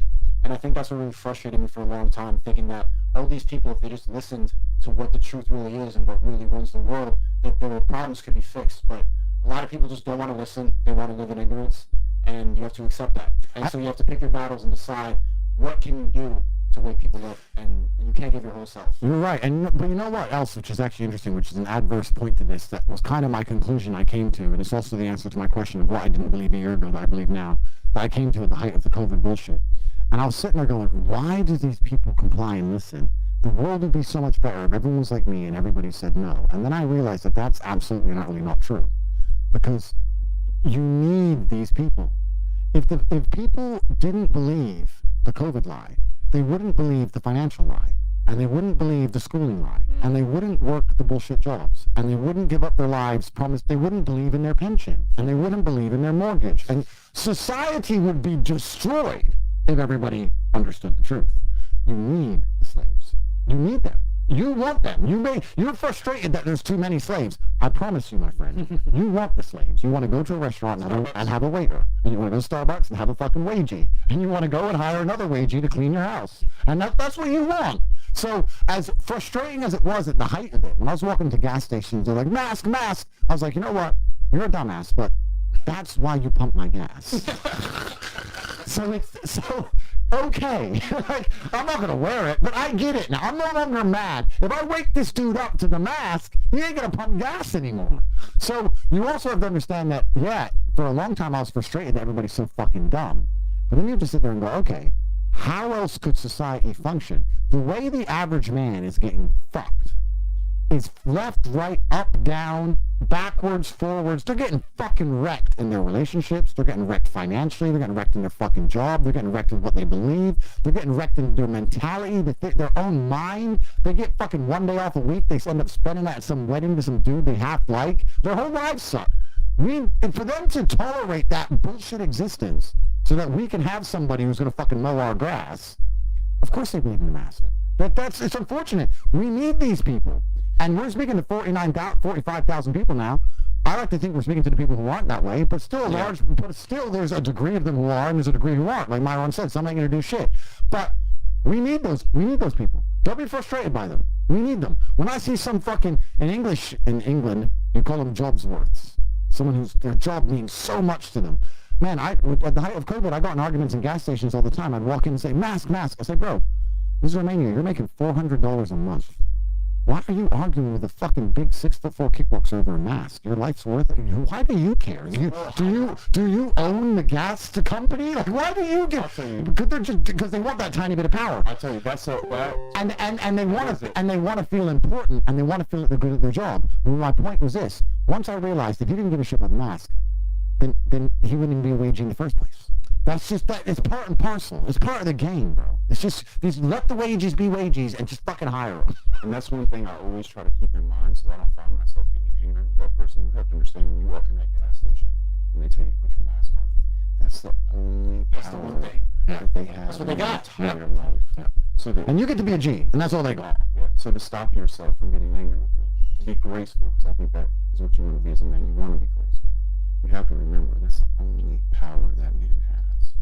And also, you know why I'm also at peace all the time whenever we stream, whenever we do these meetups, is because, first of all, I can only help people that want to be helped. I can't help everybody. So my thing is, yeah, like Andrew said, I didn't know what they did because we need that in the system. However, for you, bro, you can only help people that want to be helped. Here's what it is. See, I used to, my answer is a year ago, I used to think I wanted to wake up the whole world, and then I realized in the height of COVID, I was like, you know what? If these people understood the truth about this, they'd understand the truth about too much, and there would just be mass chaos. It would just be fucking riots and bullets. It would just be fucking chaos. There's a whole bunch of people who still wake up each day and believe their government love them. It's like, you need those people. You need them. You need them, bro, because they're the ones who are down the sewer. Do you want to go down there? Fuck no. Let me show you the stupidity with that one. Like, think about it. Like, the world locked down, right, in 2020. Then a couple months later, a guy named George Floyd, who got, what happened to him was terrible, obviously, right? Like, the police officer fucked up. But they go and march in the streets, right? So rioting, destroying businesses, whatever. What happened to the COVID mandates? So you guys are gonna go here and like, protest and do all this extra shit and say, well, this guy was great, which he was a criminal, by the way. That's a fact. He's a convicted felon. He had robbed a woman that was pregnant. But we're gonna go ahead and turn this guy into like a martyr and march in the streets and break all the COVID things for some like, what the hell's going on here? Clown world. Right, question here. Andrew, can you talk more about forcing energy included versus stealing energy from others? Well, I think the answer to that is it second law? What's Newton's second law? Is that equal and opposite force? Or is that third law? Let me look it up. For once, I don't know something. Let me make sure I get this right. Newton. While he's doing that, I'll say one thing. If we have 50,000 people watching here, and we think that 1% of those people are actually going to do something, consider this, guys that are watching. A major percentage of the 1% are not watching this. They're out doing what the fuck they're supposed to be right now. They're actually out there working, and they're not watching this. That's where a large portion of that other 1% is. Third law. Yeah. Newton's third law. If object A exerts a force on object B, then object B must exert a force of equal magnitude in opposite direction back on object A. This law represents a certain symmetry in nature. Forces always occur in pairs, and one body cannot exert a force on another without experiencing a force itself. That's the answer to your question. If you're putting force into the universe is going to get back to you. It's impossible. I stick to what I was saying earlier. I truly believe it's impossible for you to be on time, work your ass off, be honest, good handshake, turn up, listen, learn, not be an arrogant dickhead, and dedicate yourself to something and still fail. I believe it's impossible because there's not enough people who will do that for you to fail. And Agreed. It's funny. You could be a dumbass. Yeah. You could be a fucking idiot. I'll tell you, if I hired a man today who was a dumbass, but he owned up to his mistakes, he apologized for them, I could tell he was genuinely sorry, genuinely trying to learn. When he fucked up, he took notes and said, I ain't gonna make that mistake again. He was on time every single fucking time, and he obeyed and did what he was supposed to do, and he was dedicated to the cause, and he was loyal. I wouldn't fire his ass. I'd keep him all day. He'd be a fucking idiot. I'd keep him. Intention's everything. Intention's everything. I used to come early to my job, right? I would come early and stay late, and I was new to the workforce in America, right? What happened was, in less than 3 months, bro, I got promoted to a better position. People there for years, and I was doing my job with 2 people. But why is that? I stood up. I came early, stayed late, and did work with 2 people. So honestly, bro, it don't take that much to stand up. Just do the work, show up my time, like Andrew says, and at the same time, add value. You're good. Yeah. It's easy to be great when most people are mediocre, man. I'm telling you, this is the time right now where it's the easiest to be great now than ever before. Cool. So, do you want to hit the next question here, or did you? All right. Also, guys, do me a quick favor. I don't know if you can like videos on Rumble, but like the goddamn video. You can like the video, and you can also subscribe. So I'm at when I got deleted from YouTube, I was at 738,000 subs, and I'm now at 614 on Rumble in less than a month. Not bad, no? No, that's pretty fucking good. That's pretty good. Yeah. That's pretty good. Shout out to Rumble. Yeah, shout out to Rumble. Sub to the channel, guys. So, yeah, subscribe to the channel, and I appreciate all you guys pushing the subscribe here as well. No, of course, man. That's what we're here for, man. You got to help your guys out. Like, when everybody came, honestly, I made an Instagram post And I said, acquaintances are shown when you're successful. Brothers are shown when your success is challenged. And that's what happened with Andrew. A lot of these people try to come after him. People that had done collabs with him in the past were kind of trying to turn their back and talk shit and say, oh, maybe he is a Muslim and all this other bullshit. And, that's when we came together even more, because we're like, bro, we got you, man. We're going to fucking, break this shit down, bring awareness to the bullshit, go ahead and go against the grain on all the bullshit stuff that people have been saying about you. And that's what it's got to be. You need people in your corner that are going to hold your back and hold you down when you're going through some bullshit. Andrew, can I ask you a question? I saw you once on Tate Speech talk about what you can do in your dreams and how that makes you smarter, how you live in your dreams, and that gives you a time advantage amongst most other people. How do you do that? So lucid dreaming is something that's been studied significantly. It's studied by the CIA and a lot of government agencies as well. So lucid dreaming is basically, I don't know if anyone's here has had a dream that you realize is a dream and then you can control it. Have you ever had that? So you're in a dream and then you go, for me personally, I'll be in a dream and something will happen and I go, that doesn't make sense. Oh wait, I'm dreaming. And then I can fly and shit. Now usually I can only do it for like a minute or two in dream time. Time is a bit different in dreams until the dream ends, and I usually wake up when the dream ends. So it's kind of annoying because sometimes I'll be in a dream and I'll realize it's a dream and I'll start doing some shit, and then I'll also consciously know that I'm running out of time before the dream ends. It's weird.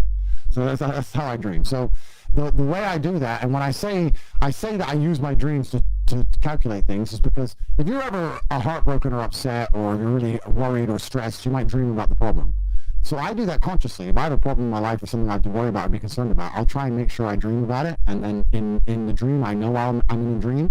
And it's basically dedicating time of my life, dedicating the time I was sleeping to solving a problem or dealing with a problem. How many amazing songs have been written in your dream? Or how many scientific discoveries were from dreams? Look it up. Look up discoveries from dreams. The number of scientists who woke up and go, bang, it came to me in my sleep, it came to me in my dream, because you're obsessed with a problem and your mind works it out at rest. So the key to lucid dreaming is this. You have to try and remember your last thought before you fall asleep. Now, I know that sounds easy, but think about last night when you went to sleep. Your eyes were closed. You were thinking of this, then you were thinking of this, then you were thinking of this, and then you were half awake because you kind of heard a noise and you felt the covers on you, but you weren't asleep, but you weren't awake. But what were you thinking of? Kind of nothing. You have to remember the exact last thought you had before you went to sleep.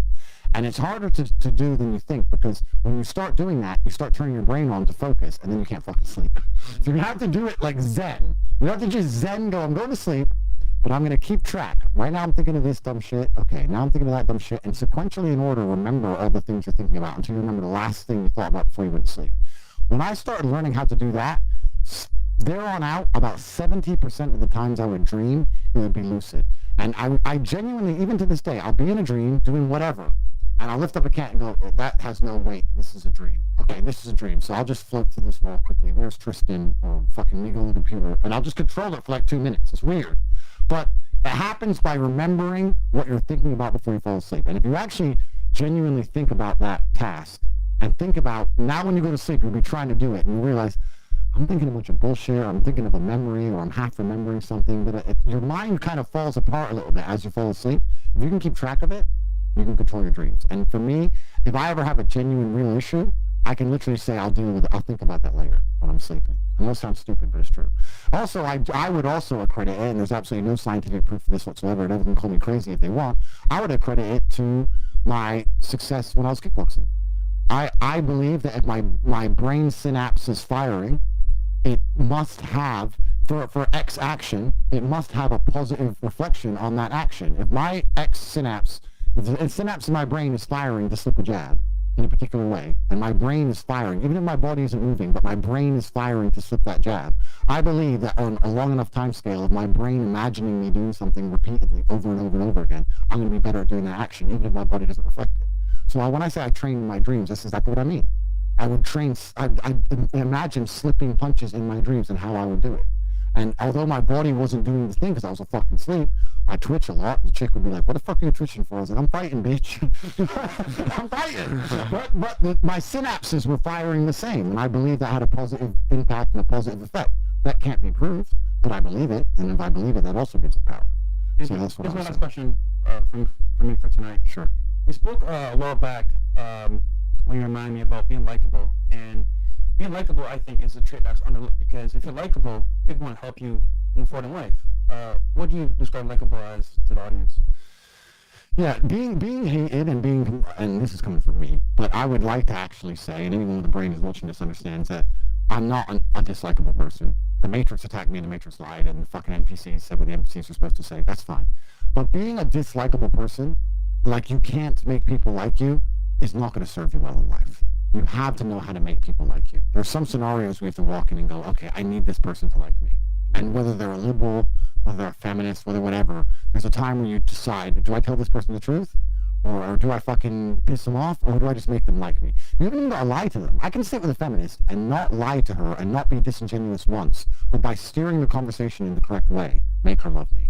I just avoid the topics I know I can't fucking honestly tell her the truth about, right?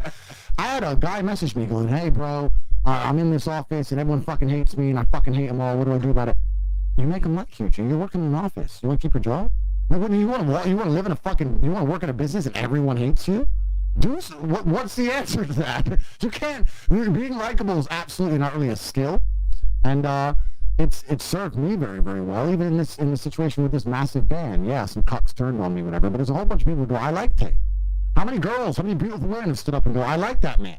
You know, you have to, being likable is absolutely a skill and it's practiced. But what we said earlier is, if you want to find honest people, be an honest person. If you want to be likable, like people. Because you know what? That's the easiest way. I'll tell you the number one thing people never get bored of talking about themselves. If I had to make someone like me, you know what I'd do? I'd turn up and say, hey man, great to meet you, bro. What's your name? Justin. Oh, dude, what's your business? Bro, I don't know shit about that. So you build what? Let them talk. That's fresh as whole game.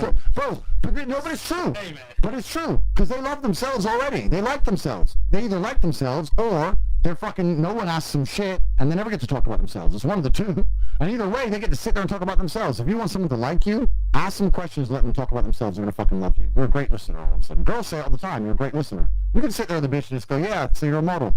Yeah, I bet people think that's easy, but it's not, is it? No, it's so hard. It's so hard, actually, because you know we have to change clothes. And you got to go on. You're just sitting there going, yeah. She loves you now, but who does she really love? Herself. And you're a reflection. So the way to be likable is to like somebody, or at least pretend to give a shit. But for them to give a shit about you, pretend to give a shit about them. If you give a shit about them for real, it's even easier.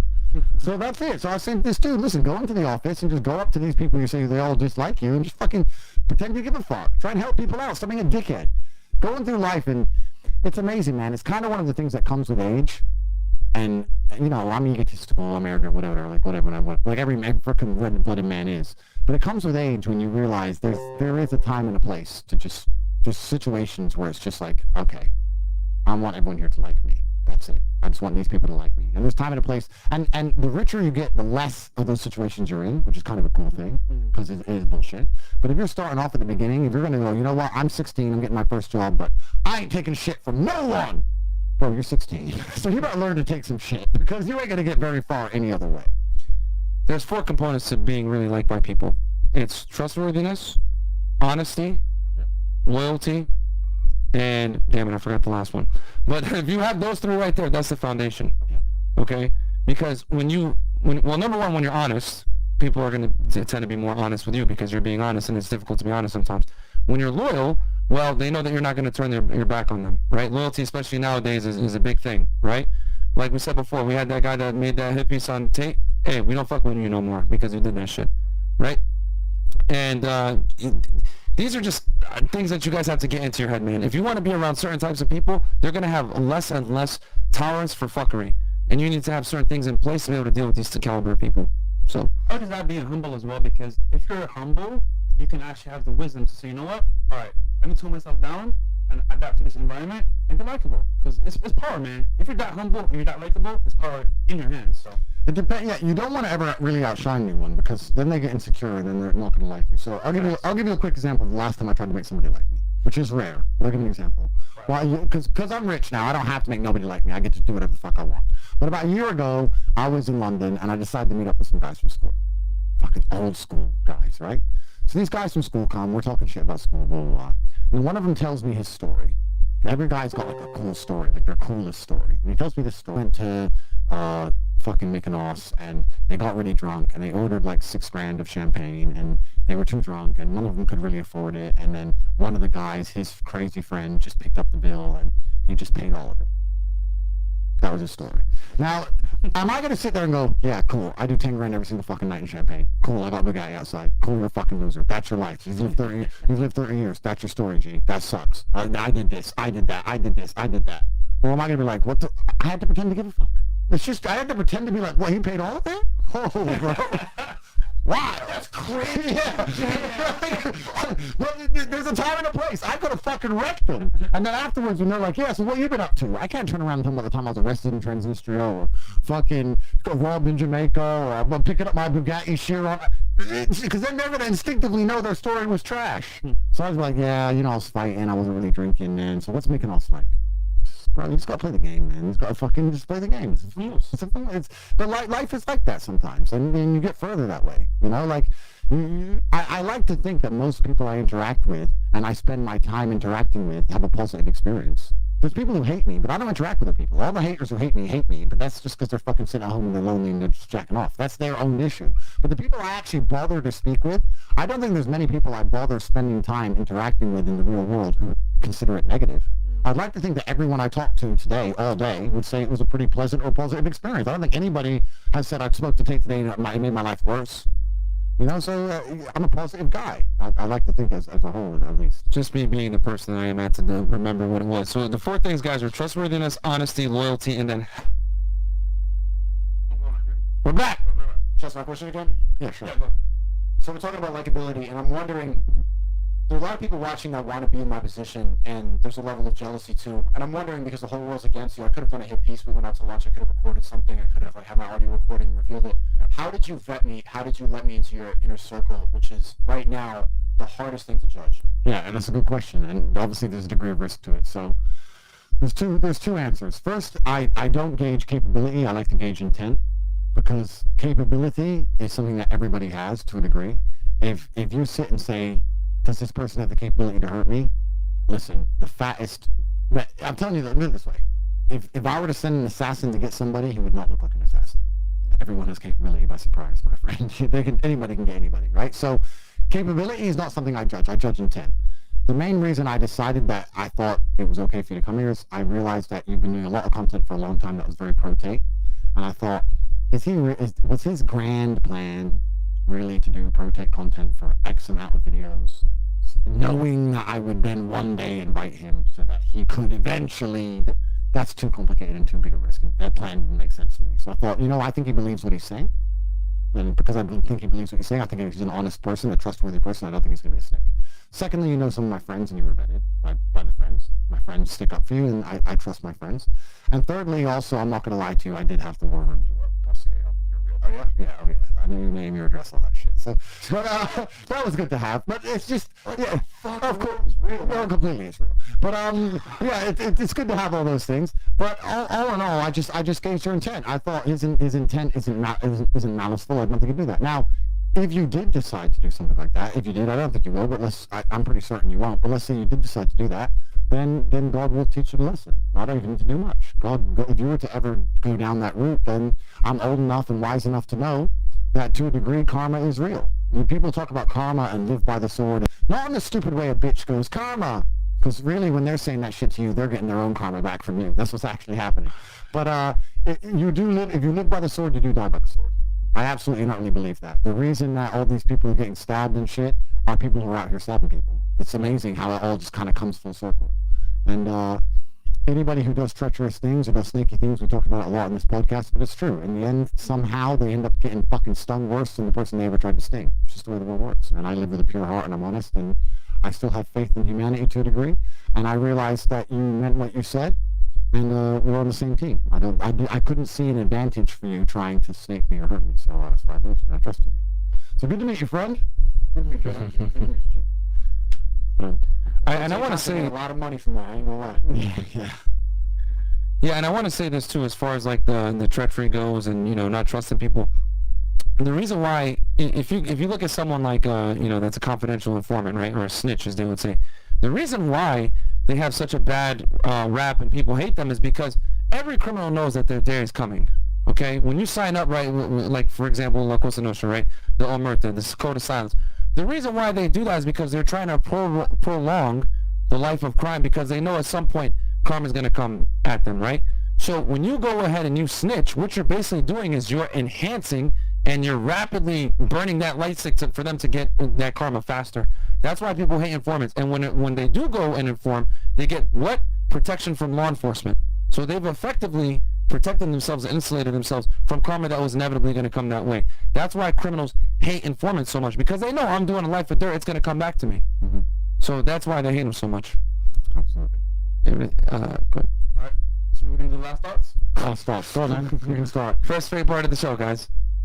Alright, it's up to you. Man, that war room's real. Yeah, no, bro, it's super real. Oh, yeah. Yeah, I can tell you, I have to be careful what I say out here in the public, but I can tell you a million stories about how the war room's real. If I have a problem that's hard to solve, I go to the war room. If I don't know if you've ever tried to send, let's say, $500,000 to Pakistan.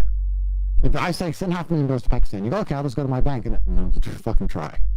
It's terrorists in Pakistan. You ain't sending them $500,000 to Pakistan with any bank. You think Western Union's going to take $500,000? If you had to send $500,000 to Pakistan, where would you even begin? I know where I'd begin. I know where I'd begin. If I had to go to Moscow today, and I had to get a visa to go to Moscow, Russia, the enemy, I know where I'd begin. I know what papers I'd need, and I guarantee I'd fucking get them. If the Matrix attacked me, and I had no banking, no payment processing, I know if I had to move over to a brand new platform, which nobody even fucking talked about before I turned on to it, and I had to get a massive following, I know where I'd go. It's a network of extremely competent individuals. It's men who live by the same things we talk about, and it's men who want to know that they can call me. Imagine being able to call me when you have a problem. I'm not being arrogant. Imagine saying, I have a problem, Tate can fix this. To have that in your back pocket, the best way to do that is to fix one of my problems. There's people in the room who can call me and say, Tate, I need a clock. I'm like, all right, safe. I'll send it, right? So we help each other. That's how it works. That fucking jackass joined, said nothing, just sat there and goes, where's the secret at? Like a fucking dummy. That's a dumbass, right? But it's not about that. The point is, the War Room is the most powerful organization on the face of the planet. It can't be denied. Everything you said about competitiveness also is a huge part of the War Room. It's the only organization in the world where we actively kick members out. And I say this to people, and they get panicked, and they're afraid to join because they don't want to get kicked. The reason we have to kick people out is because otherwise we can't create the experience. When I first started fighting, when I went to the fight gym, and we were punching the bag, etc., there was maybe 30 people in the class, but there was a separate room. There was a glass wall in a separate room, and there was 10 people in there, the best 10 people in the class, the best 10 fighters. And they'd go in there every class, and they'd get fucking beasted until people quit. And throughout the next 3 hours, the 10 people would be dwindled down, 9, 8, 7, 6, till there was one guy left. And I was desperate to get in that room, because I understood that's the most competitive place in this fucking gym. And when I finally got in there, the first fucking 3 weeks I was allowed to get in there, I was the first guy out. It was too hard. It's endless. All I can do push-ups, not forever. Nobody can do them forever. It was so fucking difficult. And that's the atmosphere we brought into the War Room. You can join as a brokey. You can join as a nobody. That's fine. It's not about what you join as. It's what you become once you're inside. You're gauged from your beginning. But we're an organization where if you don't perform, we will kick your ass out. Because if you can just pay the membership fee and join, not help your brothers, not contribute, not be useful to anybody, and get to stay a member, then what kind of fucking organization is that? Doesn't mean anything. We're like the fight gym. We're like that glass room. We will kick your ass out if you're not performing. If you join the War Room, it doesn't matter if you're already a multimillionaire. It doesn't matter if you're an 18-year-old with fucking nothing. You have areas to improve on. They'll be identified, and you'll be measured, and we'll make sure that you perform and become the best version of yourself, and you'll be competing against every other member in there, like we were saying earlier about healthy masculine competition and competing against your teammates, like you were saying about the rowing, having one either side. You want to go and say, oh, I made $3 million, I'm a big shot. Go in the War Room and talk about making $3 million. You ain't nothing.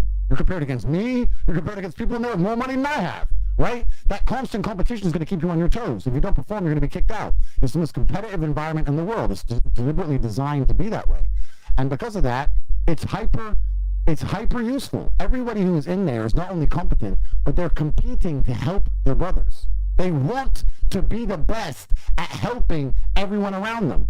If I'm in Prague and I need fucking 100 grand in cash and Czech currency an hour, I need a fucking weapon, I need a fucking armored S-class, I need even security, even want my security details now. Instead of bringing my Romanian team, if I'm in Spain, I can message the War Room. I can have fucking 30 dudes. Cool. Bang, they're all training. They're all fighting, they're all in shape because they're war room guys. I can roll with a fucking army anywhere I go. If I want to get someone's door knocked in LA, I just message the war room. No fucking 10 dudes outside his house tomorrow. Like, it's a real, genuine network, but you're only going to find the value in it by providing value. And people say, well, that's why I don't want to join. I'm not ready yet. You're never ready for something like the war room. That's what annoys me most about it, because now we're talking about it. It's like saying I'm not ready to join a boxing gym. Of course you're not. You can't box. You join as a fucking loser and you learn. You don't think, oh, I'll get ready and then go. That's not how it works. You have to join, you have to be humble, you have to be prepared to work, and it's the most powerful network on the planet. So we're talking about you. If I wanted to find out something about anybody, the number of people I've done this on, if there's any fucking influencer idiot who thinks they know shit, who's anywhere on the internet, I have his fucking address, his mom's address, his dad's address, where they all fucking live, where they work, where his banking is, all the pictures of him fucking naked, his ex-girlfriends, fucking all of it, standard protocol. I got all of it. I've got everything, because I've got organizations of thousands of men who will do anything for me. You think I can't find out shit? I've got a fucking army. I run the biggest mafia in the world. The war room's gangster. It's serious. And we're not out to hurt nobody. We're a very professional outfit. But it's absolutely and utterly powerful. And I will tell you, even in my stance in life, even as well-connected as I am in Romania, even with all the money I have, when I do encounter problems in my life, I go to the war room and it fixes all of them. I've never had a problem they haven't fixed. Let's put it that way. So the war room's real. The war room's very real. Yeah, you need a network of guys that can help you out, because you're never going to be efficient at everything. You're always going to, no one's perfect. You're always going to need a brotherhood behind you. And men need tribes. They do. The idea of the lone wolf is absolutely and utterly false. Lone wolves die. The idea that you're going to be lone wolf and you're going to do it all by yourself is bullshit. If you don't have a strong network, you're going to fail. And it doesn't matter even whether that's a physical altercation. Listen, you can be Mike Tyson. 10 men, jump him at random. One of them grabs one of his arms. Bro, it's over. It's over. You can't be a lone wolf. You only have so many hours in the day. You can't be checking the crypto prices and checking the stock prices and working your normal job and fucking your bitch. And you can't. You need another guy who's checked all that stock shit and DMs you and goes, you know what? Buy Rumble. That's going to blow. Why? Because Tate just got fucking fired from YouTube and he's moved to Rumble. And Tate's the fucking most famous man in the world. You should buy Rumble. Now it's up 30%. You need other people doing shit on your team. That's why packs of wolves all look in different directions. That's the whole point. I'm absolutely not a lone wolf. I've got Tristan, I've got my closest friends, I've got the world, I've got thousands of people on my team. How can I not fucking succeed? How can I not make endless money? But the reason I have they're all on my team is because I'm on their team. They ask me for shit, I do it. That's just how it works. But a lot of men out here are lone wolfing, and the worst thing, even worse than that, what they do is they get a chick and they shack up with the chick. Well, it's me and her against the world. That means it's you against the world. That means it's still you're a lone wolf with baggage. Now you're a slow lone wolf. Now you're really fucked. Because your girl can give you emotional support, and that's important, and that's amazing. But when shit hits the fan, she ain't gonna be able to do nothing. When they're fucking trying to bust the door in, she ain't gonna do nothing. When the mafia's trying to kill you, she ain't gonna do nothing. She ain't gonna get you what you need. She ain't gonna keep you fucking alive. She's gonna be hiding behind you. She's a liability. She's something you have to protect and provide for. She's gonna make it more difficult for you to stay alive. She's not gonna make staying alive easier. I'm telling you right now, if people were out to kill me, if people were to come here and trying to do something crazy, I have a complete security detail, blah, blah, blah. I would message the world before I call any police. And that's absolutely not really the strength of a genuine network of men. And that's completely underestimated in the world today. There are crime families with fucking 12 members that run New York. 12 dudes. Imagine what fucking 3,000 or 4,000 dudes can do. But you don't know. We have billions of dollars inside the war room. Like, it's a real thing. It's absolutely not really underestimated. And if anyone who's out here who thinks they're going to be a lone wolf or survives a lone wolf is incorrect. You need to find friends. You need to find friends you can count on and you can rely on. And that's the reason the war room's so competitive. You have to get in and you have to prove yourself. I ain't letting no fucking idiot stay in my organization. Why would I? If you're going to join the organization and you're unprepared to work and try, turn up in real person, meet your brothers, provide for other people, be useful, go to the meetups, if you're unprepared to do all those things, then you're going to make a stupid YouTube video and fucking quit. Good. See ya, jackass. You think we need your little bit of fucking money from your e-com trash? You're a fucking snake. I don't want you anywhere near me or my team. So, thank fuck. I'm glad he's gone. That's the whole point of it. I didn't realize that Justin met you through the war room. Absolutely. I think that's a very good testament to how it actually works. Absolutely. It's not a scam. That's proof. Oh, absolutely. We do fucking three events a month all over the world. We just completed the test. I don't know if you guys saw what the test was. Did you ever see the videos from the test? It's a physical test. Well, let me see if we can play the test videos again. And also, let me make this very clear, because some of you guys are here in the chat, whatever. The war room is not a fucking criminal organization, guys. Okay? You guys are like, oh, Myron Fed, blah, blah, blah, blah. They're not a criminal organization. If they were, trust me, they would have been busted a very long time ago. Trust me. I'm sure we have a lot of three-letter agencies inside fucking looking. We're doing nothing but improving ourselves, getting richer, getting stronger, doing our very, very best. Yeah, it's self-improvement, guys. Like, come on, man. Like, they would have been busted years ago if that's the case. And think about it. Everybody, oh, Tate, oh, yeah, well.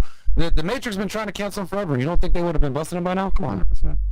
All right, so the videos from the test, I think, have eluded me, which is a little bit upsetting. Let me see if I can find them in another folder. If not, I'll tell everyone what it was. So yeah, the test is something that just concluded. You know what? I'm going to go out my way, and I'm going to actually get these videos. Give me a second, because this is important. So the test, I'll let you guys talk for a second. Give me 2 minutes. Justin, can you talk about it a little more? I'm very, almost convinced about joining. I want to join. The ruling is actually... the ruling is absolutely the best decision you can ever make. I would say as a young man, but I'll say as any man. There's no dynamic of life that's not covered. There's no problem that's not solvable. There's no shortfall that you have as an individual that will not be pushed and forged in fire. The network itself, automatically, if you are willing to get in and do your part, is available to you if you come in with humility, the ability to work, and you bring something to the table. There's nothing that cannot be assisted for you to achieve. I can sit here and tell you for a fact it's one of the best decisions I've ever made in my life. As a man that was in shape, as a man that can get women, there is no reason for any person that wants to become better to look anywhere else. I can tell you that with full conviction. May God strike me dead if I'm wrong. I believe it. There's not a better thing. It's just masculine competition. It's masculine competition that's ruthlessly forged. It's masculine competition that's ruthlessly forged. If you join a lot of these other networks, they're going to just be a bunch of fucking, even if they're rich guys, right? It's feel-good shit. Yeah, a bunch of CEOs in there complaining that the wives don't fuck them and a bunch of feel-good shit. It's not being told the ruthless truth and getting your ass kicked out if you don't fucking work. It's a different atmosphere. I'm not one of these fucking dudes. I don't need members. I'd rather have a couple thousand useful members than 20,000 idiots. I'm not a brokey. I don't need members. A lot of these other groups, they need the members. You think I need memberships? You think I give a fuck? If you're no use to me, goodbye. Like, I don't need this membership shit. Let me quickly show you about, sorry, you say something. No, I was going to say the membership is there so that they weed out the weirdos. You know what I mean? Or the people that aren't serious. Because I've always said it before. When people pay money, they pay attention. So if you don't invest, well, how are you going to take it seriously? It's human psychology. If you give things away for free, it's never going to work, guys. So, yeah, and then scroll down here. And I'll go ahead and say this while I wait for the video. If you are interested in joining the world, message me on Instagram, JWaller7. When I leave here, I'll answer the message. Absolutely. You can speak to Jay. You can go to covertape.com, but either one, there's a lot of information. And I'll just say one thing as well. People want community, right? But I'm telling you right now, a character like Justin Waller right here, bro, in the war room is priceless. Like, that right there, bro, like, even just being able to Justin for a couple days right now on one-on-one level, traveling, like, his character, his commitment, his drive, bro, I want to run me all the time, bro. 1,000. So. Do it in my head. Yeehaw! We're gonna get this. Yeah, we're gonna get this file for y'all here in a second. Yeah, so the video is a bit too big, but I'll explain quickly what happened. So, the test, I told everybody that they're going to be tested mentally and physically and to prepare themselves. Let me tell you. Talking to those guys right now, and he's getting responses immediately, guys. That's the importance. See, there you go. Yeah. So, here you go. 4 minutes. So I told everybody they're going to be mentally and physically tested, and I told them to prepare. Obviously, they didn't know what was going to happen. How do you prepare? And obviously, they didn't know, so they just prepared the best they knew how. Obviously, getting stronger is never going to be a bad thing. Getting faster is never going to be a bad thing. And they thought they were coming for some kind of mental challenge or a business challenge. It was put on as like a business summit. It was in the mountains of Transylvania, and 100 people flew in from all around the world. And when they arrived, they found out they were having a cage fight. So they turned up for a business summit. They're all put in a room. And 10 professional fighters walked in and said, each one of you is fighting on live television tomorrow night against a professional fighter. You can fight or you cannot fight. It's your choice if you want to fight or not. I made it very clear this is basically a suicide mission. You're fighting a pro, and he's going to fucking wreck you. Maybe you believe he isn't. That's good for you, but the chances are you're going to fucking lose. But you're not going to be forced to fight. The choice is absolutely not yours. Vice News was actually there. Vice are doing a documentary, and they're editing up now. That's going to come out and show the whole thing. And it's very interesting. The psychology of it is beautiful, right? Because someone asked about them earlier, Voice News. Yeah. The haters. The psychology of it is beautiful because everyone's sitting there going, I'd fight. Yeah, you say you would. You say you would until you turn up and you see the dude and it's real, and you do the weigh in, you do the face off, and he fucking shoves you across the stage in the face off, and you know he's out to hurt you for real, and you see the highlight video in the background of the same guys you're fighting kicking the living shit out of people, and it's on television, and it's gonna be fucking televised to the world. You're getting your ass whooped. It's scary. I've been there. Fucking, I've had 70-something fights. There's not a single fight I wasn't scared for. It's scary. It's scary because it's your ego. No man wants to go back into life knowing he got knocked the fuck out. It hurts. It hurts your ego. It's masculine. It's primal. Nobody likes that.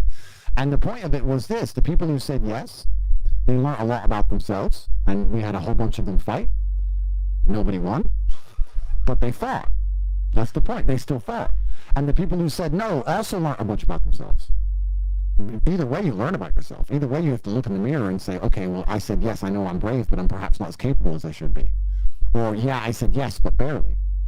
You know, you learn a lesson. The people who said no, they go, when push comes to shove, and I don't really feel like I have a chance, I shit myself. Well, guess what? When 10 dudes try and rape your wife, you ain't got a chance. So now you know what you do. That's the way the world works, right? So the whole point of it was people were genuinely and utterly tested mentally. And it wasn't even a physical challenge. The fights lasted a few seconds. It wasn't about the fight. It was the mental challenge of it all. How many times in normal life are men tested like that? When was the last time that you've been tested like that? It doesn't really happen. And if it does happen, it's usually, unfortunately, life or death for real. At least there was a referee. I was saying to them, at least there's a ref. You guys think I'm crazy. There's a ref. There ain't no ref on the street. Was anybody seriously injured? No. And that's the beautiful thing about it. I made it as scary for them as possible, but also I'm understanding as a professional how easy it is to disable somebody without really hurting. Low kicks, punch in the body. It was fine. But they don't know that. They're just like, fuck, he's big. It's scary. The video is going to do it justice. Let me just... Did Sterling Cooper do it? Sterling Cooper was at the test. I'm not going to say who fought and who wasn't, but he was at the test, yeah. Okay. So Sterling, man. Shout out. Let me see. In fact, I might have it on my Rumble channel. Let me see if it's on my Rumble channel. If it's on my Rumble channel, I think it's on my Rumble channel. Could you take a test? The test. It's here on my Rumble channel. Is there any way I can play this? You do it? I'm taking the test. On here? Yeah. I got you right now. Here, let me With sound? Yeah. I got you. I got Mr. you. Producer. Actually have to. Yo, Andrew. Yeah. Single wants to do it. Well, now he knows what it is. So the test, if he ever were to join the room and do another test, it would change because the whole point of it was a surprise. You now know it's a fight. It's not how it's supposed to be. You're supposed to turn up for a business conference. Oh shit, now I'm fighting. That's the whole point. It's the psychological aspect. Because the truth about violence is you never know it's coming. Otherwise you wouldn't be there. That's how fights happen. Fights happen, oh fuck's sake, here we go. I just wanted to go to fucking get a burger. It's the unfortunate reality of violence. That's how it goes. If you knew it was going to go off, you probably wouldn't have turned up. Myron, open it and then share the screen. Yeah, well, where'd it go? Is it? This wasn't it. Open. Where'd you? No, because he had another tab. Yeah, this one here. Yeah. How do I? Open the download and just share the screen. Well, no, I know it's not download, dude. That's the thing. It's not download. Give me 1 second, guys. I gotta. Yeah, there we go. I gotta turn it into a tab. That's the thing. Okay. And everybody says they would fight, but I'm telling you, it's a lot scarier than it even sounds. Yeah. Oh no, man. Of course. Like, especially when you're not prepared for it. Yeah. Fuck that. It's gonna be. Oh, I'd be scared too. I'm a professional. I'd be like, oh fuck's sake. All right, cool. Here we go. So this is it right here. It's here on my Rumble channel. Okay, so I'm gonna go ahead and. Want to play the sound? Yeah. It's gonna play everything. I got y'all, baby. Yeah. On games. In fact, because you're so good at this, this is the third of a 3-part series. Can we play all 3 videos? Yeah. All right, go back. So, okay, go back. Let me play all 3. To start from the beginning to give the whole context of the test. This was the test from start to finish.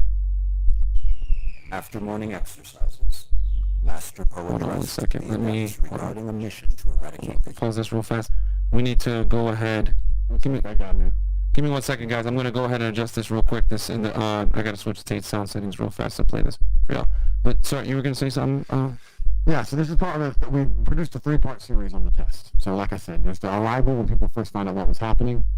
There was the weigh-ins and the face-off, etc., and then there's the actual fight itself. And it's probably one of the most beautiful things that humanity has ever created ever. The test was absolutely epic from head to toe. It was beautiful. Everything about it was beautiful. The brotherhood these men created and forged amongst each other when they went to war together, they're inseparable now. They're inseparable. It's like going to fucking Fallujah together. It was genuine war. They went to war together. There were tears of happiness like you wouldn't believe. All right, so I'm gonna go ahead and play it from the rip. Yeah. And we should be good here, guys, here in a second. And thank you for being patient here. All right, let's play it. Let's hopefully Yeah, it's playing. This day, hear it. Yep, they can hear it. I'm monitoring it right now. 100 years ago. Can we hear it? Is it this? No, we don't want. You want them to hear it. After morning exercises, Master Po addressed the adepts regarding a mission to eradicate the Hyarushi clan. Po warned us that the mission was so dangerous as to be deemed impossible, with no hope of return. Po's words were golden. If he deemed this a suicide mission, I believed him. Looking over the test. In 3 days from now, there is a cage fight. Every single one of you has been paired as a professional fighter. This is the beginning of the path. Decide if you're going to do it or not. You can write yes or no.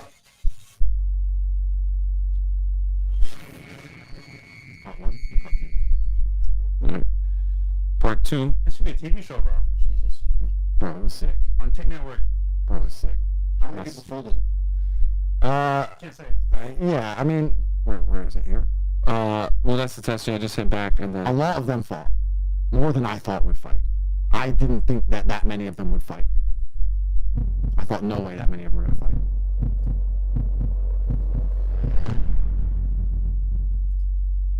To build an elite core of men, they need to be thrown into the crucible, not to kill them, but to make them wish they could die, to make the pain, the stress, the hardship go away.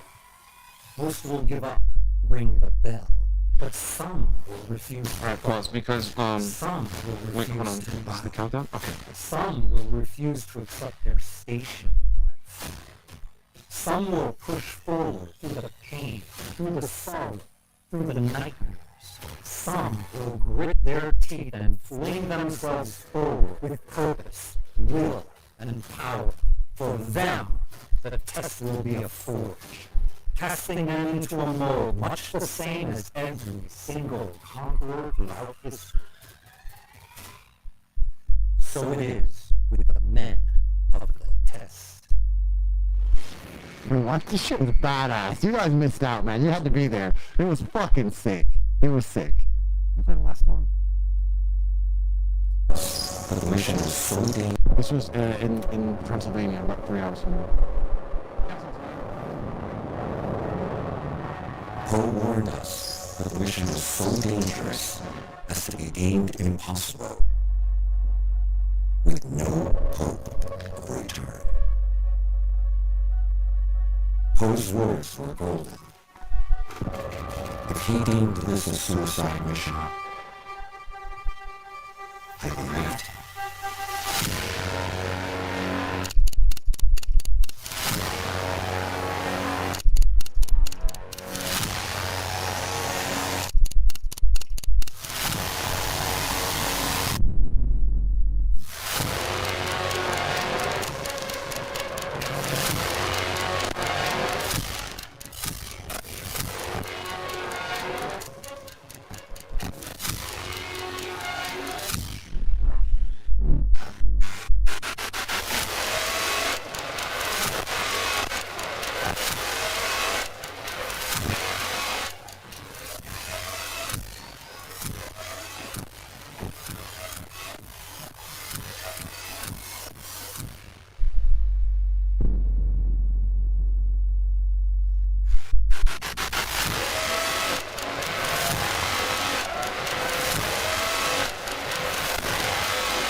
Raging flames of personal tragedy men are sometimes forged into something more than human men.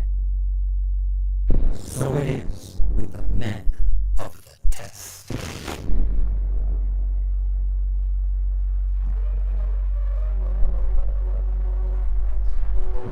Okay, just skip it.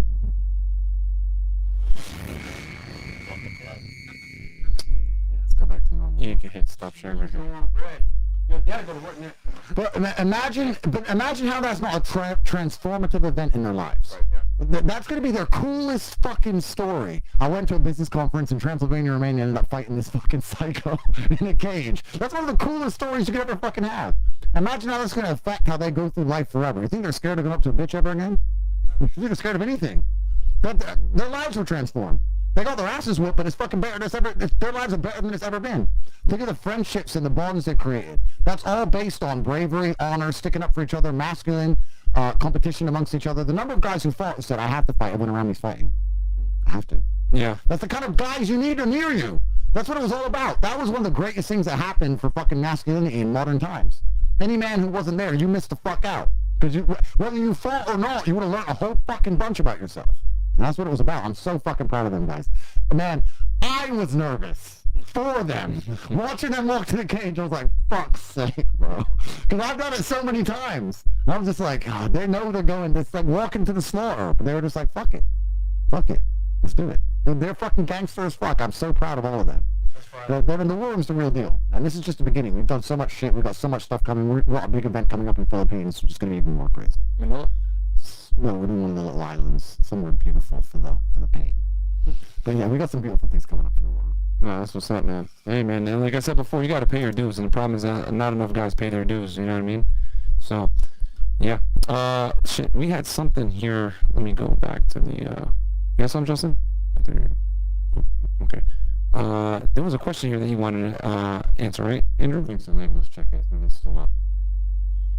Question, I am the creating of an LLC cause a friend wants me to be her manager, essentially bringing her brand, growing her account. I said, yes, I'm not sure if I'm overthinking any advice. Well, that's not even, I don't know what kind of question it is. Yeah, I'm a little confused by that question as well. I understand. Overthinking is not a real thing, I can tell you that. So, overthinking is just lack of action. Just shut up and do something. The Mr. Ed, $300 goes, what are your thoughts on all world leaders being blood-related, starting from Egyptian pharaohs, and everything that happens is basically a show to make sure peasants are always under control? You know what's actually funny? We talk about the Matrix and we talk about who controls the world, but you know who actually controls the world? The peasants. They get away with what we accept. That's all that, no matter what, yeah, they're brainwashing us. I agree with that. Yeah, they're trying to control us by controlling our minds. I agree with that. But if we were to all actually say no, then who controls the world? We do. A bunch of them are brainwashed. And on a micro level, you as an individual, any one of you watching this, if you say no on a micro level, and you have a few other good friends who say no, you can resist 98% of the bullshit they're trying to throw at you. Outside of the very recent mandates where a couple people might get stung, all the fucking blue pill bullshit, all the fucking depression, clown world bullshit, if you have a few people close to you who reject it and you reject along with it, then they become useless. You can reject all of their programming with 2 or 3 good friends and just say, fuck you. No, I do not believe that. Oh, you want me to be sad and depressed? No, sir. Try again. Nope. Next. That's it. You can win. But you need to find inspiration. Like these men found inspiration from having people beside them who said, no, fuck you, we're not doing that. We're fighting. That's what it's all about. That's what life's about. You need to have that team of men. If you haven't got that team of men, you ain't got shit. You don't have shit without it. That's all life's ever going to be about. That's what it's about. Who you know and whether you really ride or die together. I couldn't, if you were to ask me now say, Tate, you're going to die. Choose how it happens. I'd choose war with my boys. I can't think of a better way. What am I going to choose? Do I want to sleep like a fucking loser? I'd say bye to a woman, love her, give her the kisses, but when it's time to die, I'd be like, all right, strap up. That's the best you can hope for. Is that not the best choice? What else would you choose? Tell me. That's what it's going to be. Get the fucking team. Let's get some whiskey. Let's fucking go. That's the whole point. That's the whole point of life. It's better to die on your feet with, brothers beside you than to live on your knees. Absolutely. Absolutely or not really. Good example is right here from One Piece. Just saying. Let's see here if we got any other. One more and then. Okay. Vic goes, Andrew, my dad was accused of SA. He didn't do it and he got 5 years. I'm grinding in the gym making money, but I'm still sad. What would you do in my shoes? Yeah, it's an unfortunate situation, but all the unfortunate things that happen to you are absolutely not really a benefit. You have to understand, just like Justin said earlier, there's not a single superhero in any superhero movie who did not have some kind of adversity or bad things happen to him that allows him to become a superhero. You have all the building blocks to become a fantastic individual because of all the adversity and bad things that have happened to you. Without trauma, you would never be anything worth anything. So you have to thank the Lord and thank the universe for providing you with the trauma for you to overcome. They give you obstacles and you're going to climb over them, and it's going to make you stronger than you've ever been before. Without the obstacles, you wouldn't be shit. So be thankful and fucking win. Stop complaining. Yeah, don't run from trauma as a man. I've always said it, trauma turns boys into men, trauma turns women into hoes. So, you know, you learn and grow from trauma. Women typically get destroyed by trauma. So embrace it and be happy with it. It's an opportunity for you to become better and stronger. Okay? Last question. So I'm going to answer this idiot's question. Oh, fucking retard. Oh, you keep Yeah, I pulled it up just for you. Yeah, thanks, bro. I'd love to join the war room, but the video shows me this makes me think this is just for entertainment. I don't want to be on TV. Bro, you think that was entertainment? I don't want to be on TV. Are you for real in this? My friend, you're not permitted. Don't waste your money because you're the kind of person to get kicked out. Because you're a fucking idiot. Clearly, if you just watched that and didn't appreciate or understand any of the mental lessons these people learned about facing their fears, overcoming adversity, the brotherhood they forged in battle, the things they're going to learn, how it's going to extrapolate out to their lives afterwards. If you watch that video and you're thinking about entertainment and reality TV, you are a dullard. And I don't want you in the organization. So don't worry about it. This J.J. Peterson guy goes, and here's the thing. We're going to answer this tomorrow, guys, when we go live. We're actually going to do an interview with Tate one-on-one on our channel, Fresh Fit. But he goes, you said that you don't believe in depression. Do you believe that it literally does not exist, or do you acknowledge that it exists? Just not believing in it is the best mindset to have. And we're definitely going to go over topics like this as well and clarify a lot of the things that the Matrix is misconstrued about what Andrew said. But I don't know if you want to answer it now or do you want to take it tomorrow? Yeah, I've answered it a few times, but let's answer it tomorrow. Okay. Guys, definitely tune in. We'll do it tomorrow. I'll let y'all know. Probably somewhere between 4 to 7 p.m. We'll do it depending on timing and everything. Everybody's really busy here in Romania right now. But yeah, it's going to be a great one-on-one interview, guys. We're going to talk about a lot of things. And a lot of things have changed since you've last been in Miami, so it's going to be awesome. We're really happy to do the interview with you. Absolutely, man. Let's do it. Sign-offs? Yes, last thoughts. First report. All right, Seiko, you go first, I guess. I want to thank you.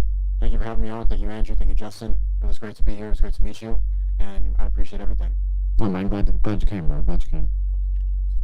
Guys, this was a W stream, man. Got some very good perspectives here. Facts. If you want to see the vlog channel of all this happening here while we're at the Tate house, check out Fresh Prince CEO channel. One and up. And look, Andrew's here, man, to stay. He ain't going nowhere. Andrew's in a real deal. I've been here for like, 3 days now? And I gotta say, the lifestyle, the cars, the girls, the money, helping men around the world, mental health, it's all real, guys. They're like that. Shout out to Andrew Tate. They're real deal Holyfield. And Justin as well. If you want to find me, you can find me on Instagram at jwaller7. If you want to find me on YouTube, you can find me at jwaller. Most importantly, if you want to join the room, message me at jwaller7. I will answer those messages tonight. I can't emphasize enough how much this has been one of the best decisions of my life. I hope that all of you can step up to that challenge. If you're willing to do so, please message me immediately. God bless. Yeah, absolutely. For me, obviously, you know where I am. I'm on Rumble, but subscribe to the email list as well. Go to corporatecake.com. I give a free email every day with nuggets and wisdom regarding navigating life as a whole, not just making money or girls and relationships, but navigating life and mindset as a whole. It's completely free, and the mailing list is corporatecake.com. And if you have any further questions about anything, you can message Justin or you can message the live chat on corporatecake.com. And yeah, guys, check us out on Fresh and Fit on YouTube. That's our main YouTube channel. My Instagram is Unplug Fit. Check out Fresh on Freshman CEO. And yeah, we're gonna have an interview. Yeah, Fed 1811. That's my other YouTube channel where I break down criminal cases for y'all. You should break down Andrew's once it's done. how bullshit it was. Yeah. Yeah, how bullshit it was, man. Ridiculous, crazy. And here's the thing: there's no one more qualified to talk about human trafficking than me on the internet because I've done it myself. I've actually investigated, and I can tell you guys wholeheartedly from my training experience, it's 1,000% a fucking lie, bullshit. It is not human trafficking whatsoever. It's actually ludicrous that people even on the internet try to insinuate that. And me coming from that background, I used to actually do this shit, talk to real victims, talk to real people that were dealing with this bullshit. It's an insult to real victims to go ahead and accuse Andrew of some bullshit like that. But yeah, check us out on Fresh Fit, man, Fed 1811. And we'll be back here tomorrow with Andrew to do a one-on-one interview, man. We're really excited to have you. Let's do it. Let's do it, guys. So, yeah, other than that, guys, we love y'all. Do you have anything before I end? Let's go. Yeah, guys, we'll check out all the guys and yo, like the goddamn video. It's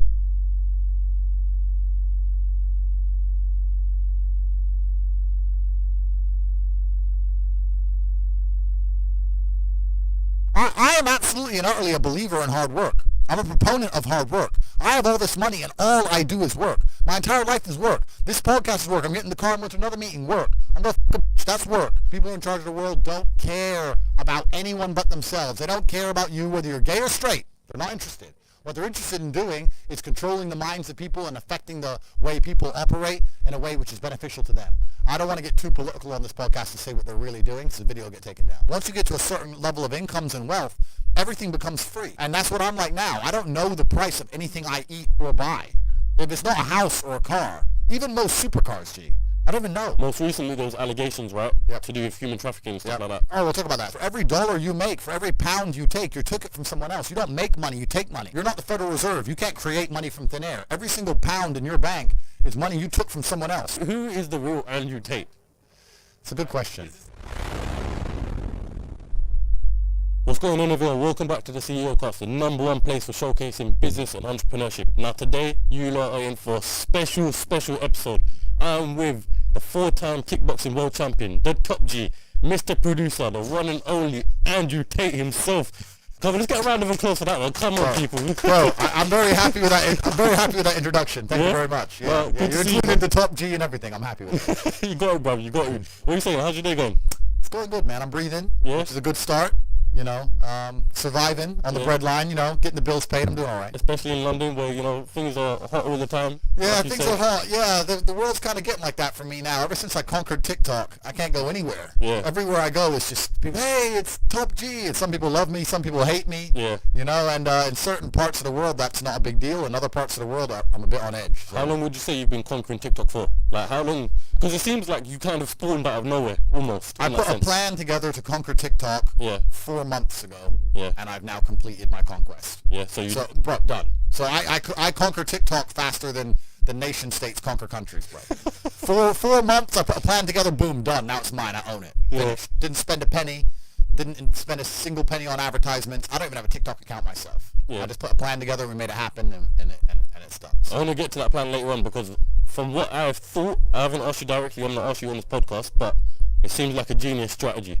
I think I know what it is. yeah, I'd like to say I know what I'm doing, right? Yeah. I must be doing something right. Yeah. Because life 100%. seems to be going pretty well. So we put the plan together and then we executed it. And a lot of the time it's not just the plan, it's the execution and the tenacity behind the execution. Yeah. We were tenacious like we always are, and we moved with speed and we got it done. Before we get into it, make sure you subscribe and set the bell notification to all so you never miss a single episode. You know what, this is why I wanted to get you on, yeah, because a lot of things that you say, a lot of clips that I see resonate with me. Like, you see your typical motivational speech, yeah, that shit don't motivate me, yeah, I'll be honest. There was a speech I remember about how much you want to succeed if you know, something to do with breathing. There's a guy called Eric Thomas. Yeah.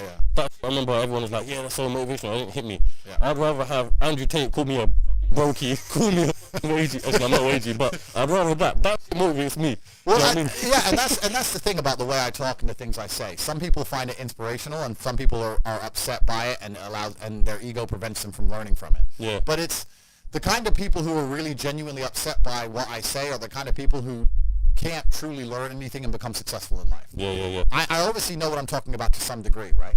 So if Mike Tyson walks in here and tells you he's going to teach you how to box, and says you can't fight, you're a pussy, if that upsets you, then you can't learn, right? It's Mike Tyson. Just shut up and listen. If someone richer than me comes along and says, Andrew, you don't know shit, you're a dumbass and you're a brokey, I'm going to sit there and go, okay, maybe I am a brokey, Elon. Tell me something. Right? I'll listen, but if you're going to sit there and go, don't call me names and not listen, you're never going to get anywhere, right? You don't become the master unless you're very, very good at being a student, and I've always been very, very good at knowing when to shut up. But I've got to a point in my life now where I don't have to shut up ever. So I don't. How long would you say you were a student for? That's interesting. Yeah, I'm still a student of life, right? Nobody knows everything, and there's still a lot of people who I respect and will always respect and always am quiet around and treat with absolute respect. But I've been learning for a very, very long time. I've always been very, very observant, trying to pay a lot of attention. And life really doesn't have to be that complicated. When you see somebody that has something you want, you just got to try and work out how they got it. Yeah. And that's the missing part. Most people see people with things they want, and they don't do the second half. They don't try and work out how they got that thing. Oh, my man has a Ferrari. Okay. I wish I had a Ferrari. Okay. They don't sit there and go for an hour, how did he get a Ferrari? It doesn't cross, that part is the part they don't want to do, right? They just go, oh, here's a Ferrari, wish I had a Ferrari, and they go back to TV. Yeah. And that's why they lose. You know what, here's where I want to start, yeah, because I feel like this point here is probably the point of which your whole life revolves around, right? I want to say, in my opinion, and that's the Matrix. Yep. Yeah, I want you to kind of break that down and explain it, because obviously, I'm assuming you get the name from the film and the whole, what the film's about. Yep. But if you have to relate that to your life and life in general, what exactly is the Matrix? When I talk about the Matrix, I'm talking about the systems which have been created by society, which are deliberately designed to enslave. In the movie, the Matrix were used for our body heat, but here in this Matrix, we're used for our efforts and our energies. And you're existing inside of a system which is deliberately rigged to make the rich richer and for the poor to stay poor. Yeah. And you can sit there and get upset about it. You can sit there and cry about it and say the system needs to change, which is what some people do, socialists, X, Y, Z. But I think I know that's a waste of time, right? That's futile. The best thing to do is to understand the rules of the game and find a way to win. So, yes, the game is rigged. Yes, the rich are always going to get richer. Yes, the poor are always going to struggle. And that's the way the game is set up, so you still need to find the best move on the chessboard. There's no point sitting there saying, I want to play a different game, because that's never going to happen. Because the people with the money are the people who have the control and they have the power, and why would they have the game set up any other way? Why would they change it, right? Yeah. It's also the basic of economics. I think a lot of people don't understand the true basics of economics, and the basics of economics state that even giving money to the poor, it ends up back in the hands of the rich. There's no way to stop the rich getting richer. I've already explained this before, but I remember during COVID when they did the stimulus checks and they passed out all this free money to everyone, $1,000. In England, they gave a lot more money, but in America, everyone got like $1,400 each, and everyone was happy about it, saying, oh, he's giving money to the poor. Yeah, but what do those poor people spend that money on? They Amazon stock tripled because they all went to Amazon. So Jeff Bezos got richer, right? But the fact is that there's less companies than there are people. All those $1,400 checks amongst all those people at the bottom ended up in the hands of a few companies, and the rich got richer, and you can't stop it. Doesn't matter if those people invested their money, doesn't matter if they bought stocks, doesn't matter if they bought crypto, doesn't matter if they bought a house, whatever. The people who have the assets and have the companies and have the control are always going to end up getting control of the currency, and they're always going to be richer. So that's kind of how it works. And it's getting worse and worse. It's have-nots and have-yachts. I think it's all about being an opportunist, right? Because there's a lot of crypto people here right now. And I remember you was on your video or something. Crypto was at a point where it was like £3,000, so what's that, about $5,000 I want to say, something like that. I think more or less everyone here bought some. Yeah. But the whole general public thought it was going to, and the opportunity there, no one grabbed it. Yeah, and that's another thing about opportunities, right? Because you have to be positioned to take advantage of opportunities. Yeah. It's like in chess, they say good moves come from good positions. It's true. You can't find a good move from a terrible position, right? If you're sitting at home with no money, it's hard to invest in Bitcoin at $1. Doesn't matter what it goes to, right? You got to be in a good position to take advantage of things. So you always got to be in a position where you have a good network, you have good information, you have some kind of liquid money, you have the ability to survive without that money, you can take a risk. Like, it's hard to set yourself up. I'm in a position now where I'm in the NBA. I'm an NBA player. I can never go broke again. So it doesn't matter, right?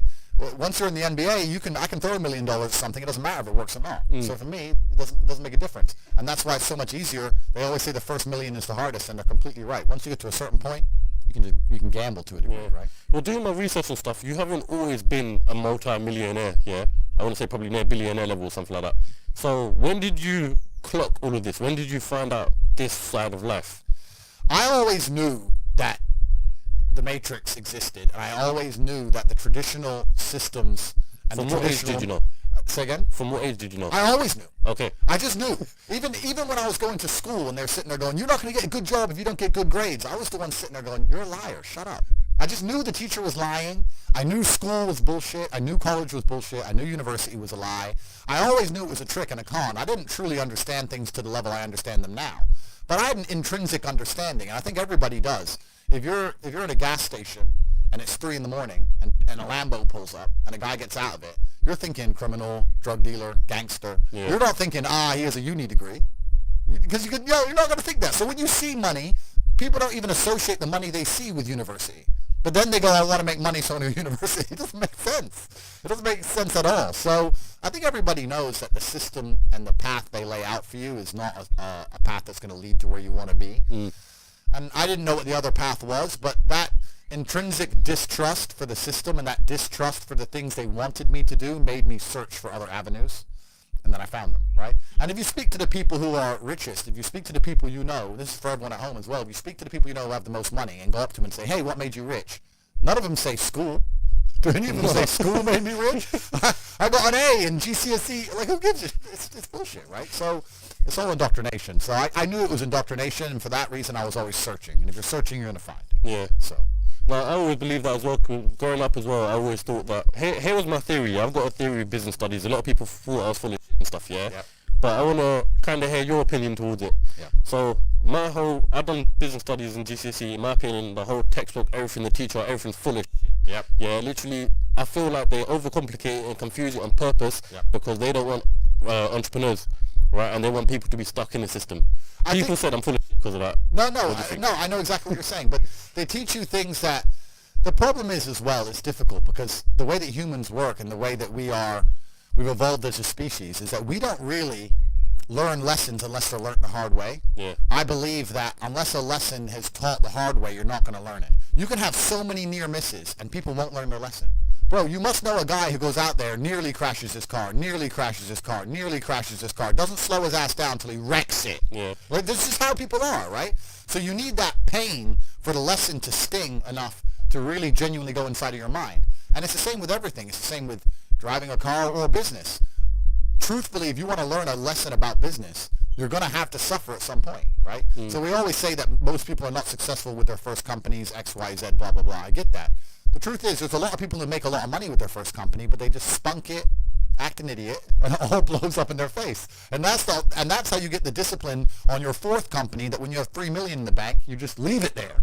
You know, and don't be done with it. So you need to go through some pain. You need to experience some negative things. You need to have to a degree some trauma to really even learn any lessons. So yeah, business studies. You're right. The book that's not going to teach you anything about business. You need to get out there on the streets. You need to make mistakes. You need to suffer. You need to have the tax man knocking at your door. You got to deal with all that stuff so that you make sure it doesn't happen again. I really think that humans are stupid enough to only learn the hard way. That's kind of how it works. This episode is brought to you by Crep Chief Notify. In my time in business, I've learned that you need to seize every single opportunity, regardless of how big it is or how small it is. It's all about taking the first step. So for you watchers out there right now who want to become successful, just like Tate himself, this is a perfect way for you to find your first side hustle. Reselling is a great and easy way to start making money alongside your main job. For me personally, alongside of my podcast, I've been using Crep Chief Notify since November last year, and on average, I've been making between £700 and £1,500 a month. Their platform literally tells me what to sell, how to sell it, how to acquire it, where to sell it, everything you need to know, so it takes up minimal amount of your time. Like I said, I've been making anywhere between £700 and £1,500 a month. That's only doing a few hours a week. It's quite simple, to be fair. All you got to do is sign up to their service. They show you what are the current hot products to resell, where to get them, and where to sell them. But not only that, but the plus side of it is as well, is over 50,000 entrepreneurs that use their service, and as we know, your network is your net worth. So if you weren't already signed up, make sure you sign up now. So get started on your first side hustle today using Crep Chief Notify. Sign up using the link in the description below, and you'll be one step closer to the life you've always dreamt of. Like I said, the link is in the description as well, so make sure you sign up right now.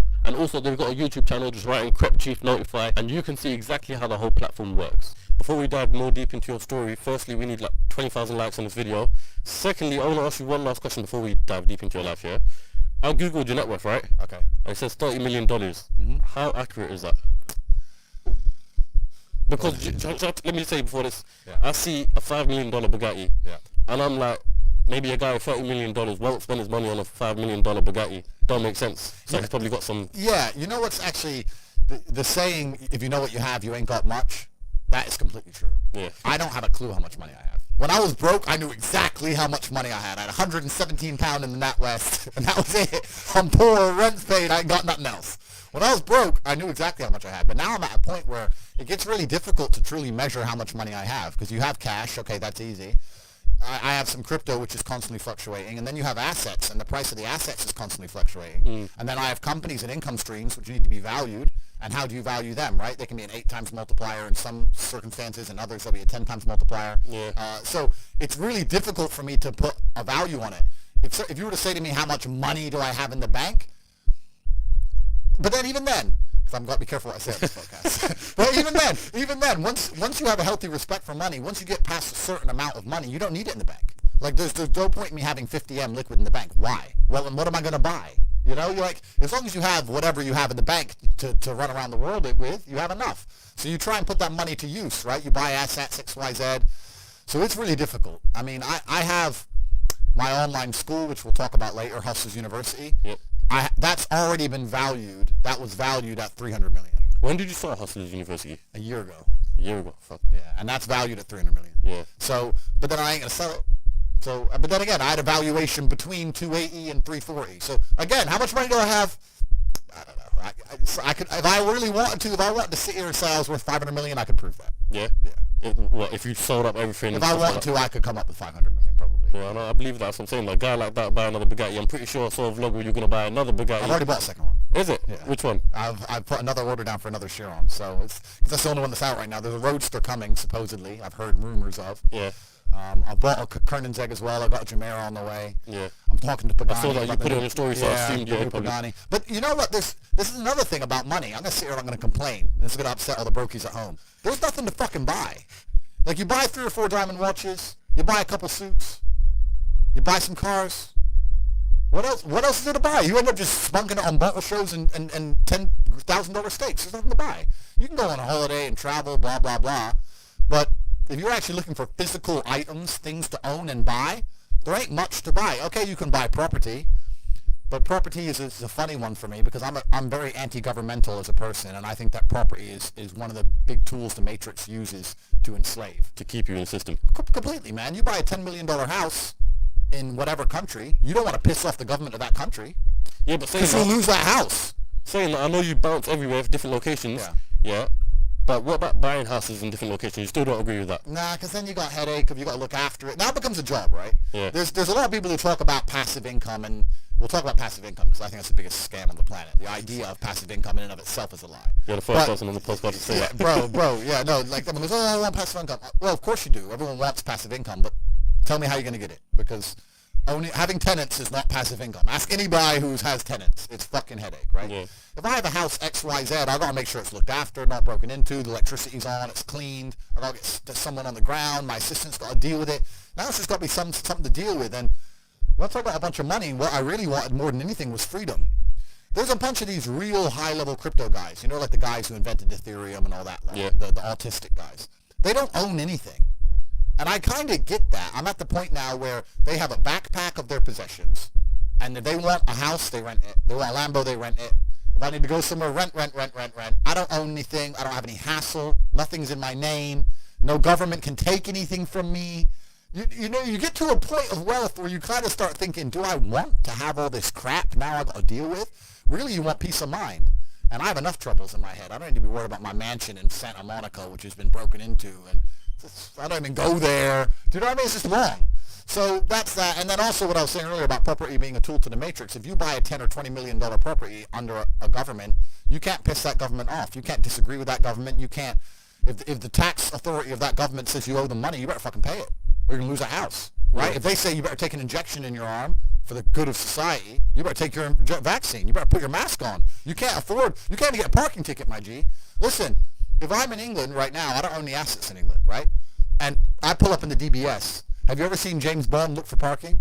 Me neither. No, fuck no. He parks up and gets out. That's what I do. Park up, boom, get out. I don't look for parking. They put a ticket on the DBS. Let's say I decide not to pay that, right? What are they going to do?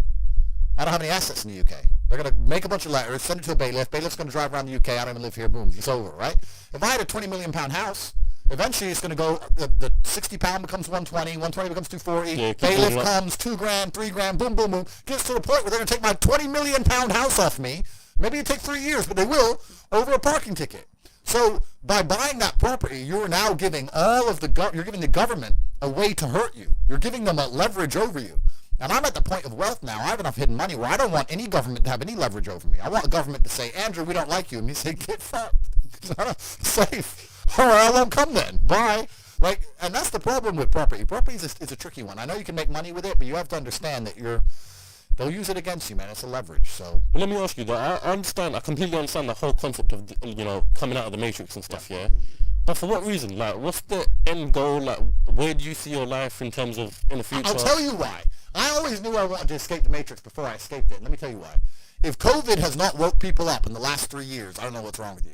The government came along, closed your business down by force, forced you to have a medical procedure you didn't want, made you stay in your house and cover your face because of something with a 99.9% fucking survival rate.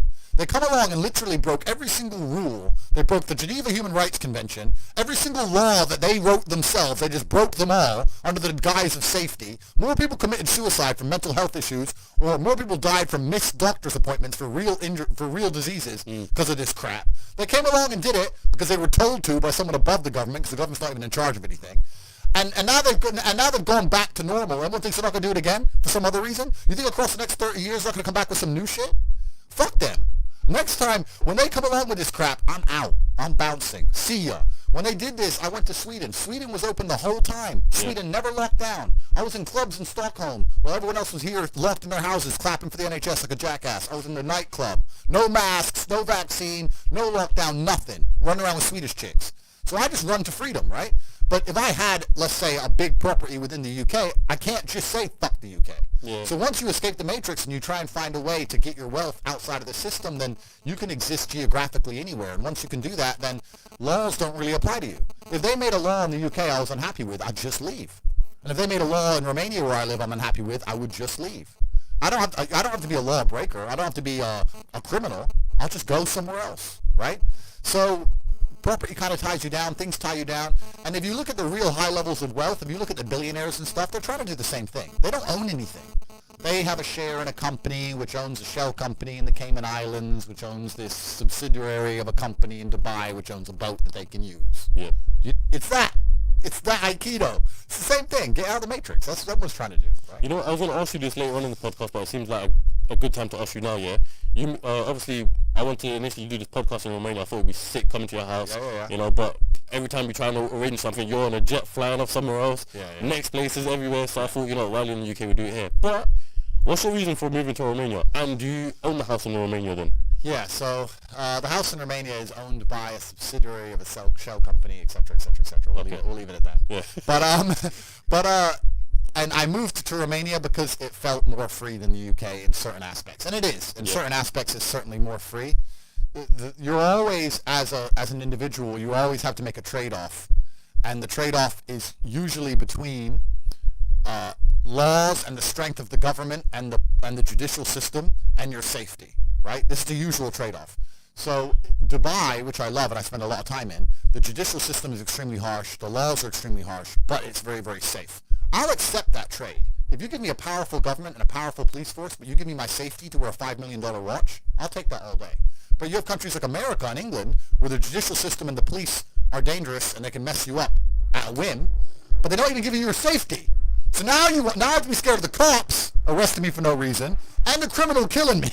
So they don't even give me a fair trade-off. So in my view, if I'm going to live in a country with a strong judicial system and a strong legal system, I want them to provide me my safety on the street and the safety of my family. And if they don't do that, I don't see why they're seen as so strong. There's countries in Africa and Southeast Asia, etc., where the judicial system's a joke. Then fine. The streets aren't safe.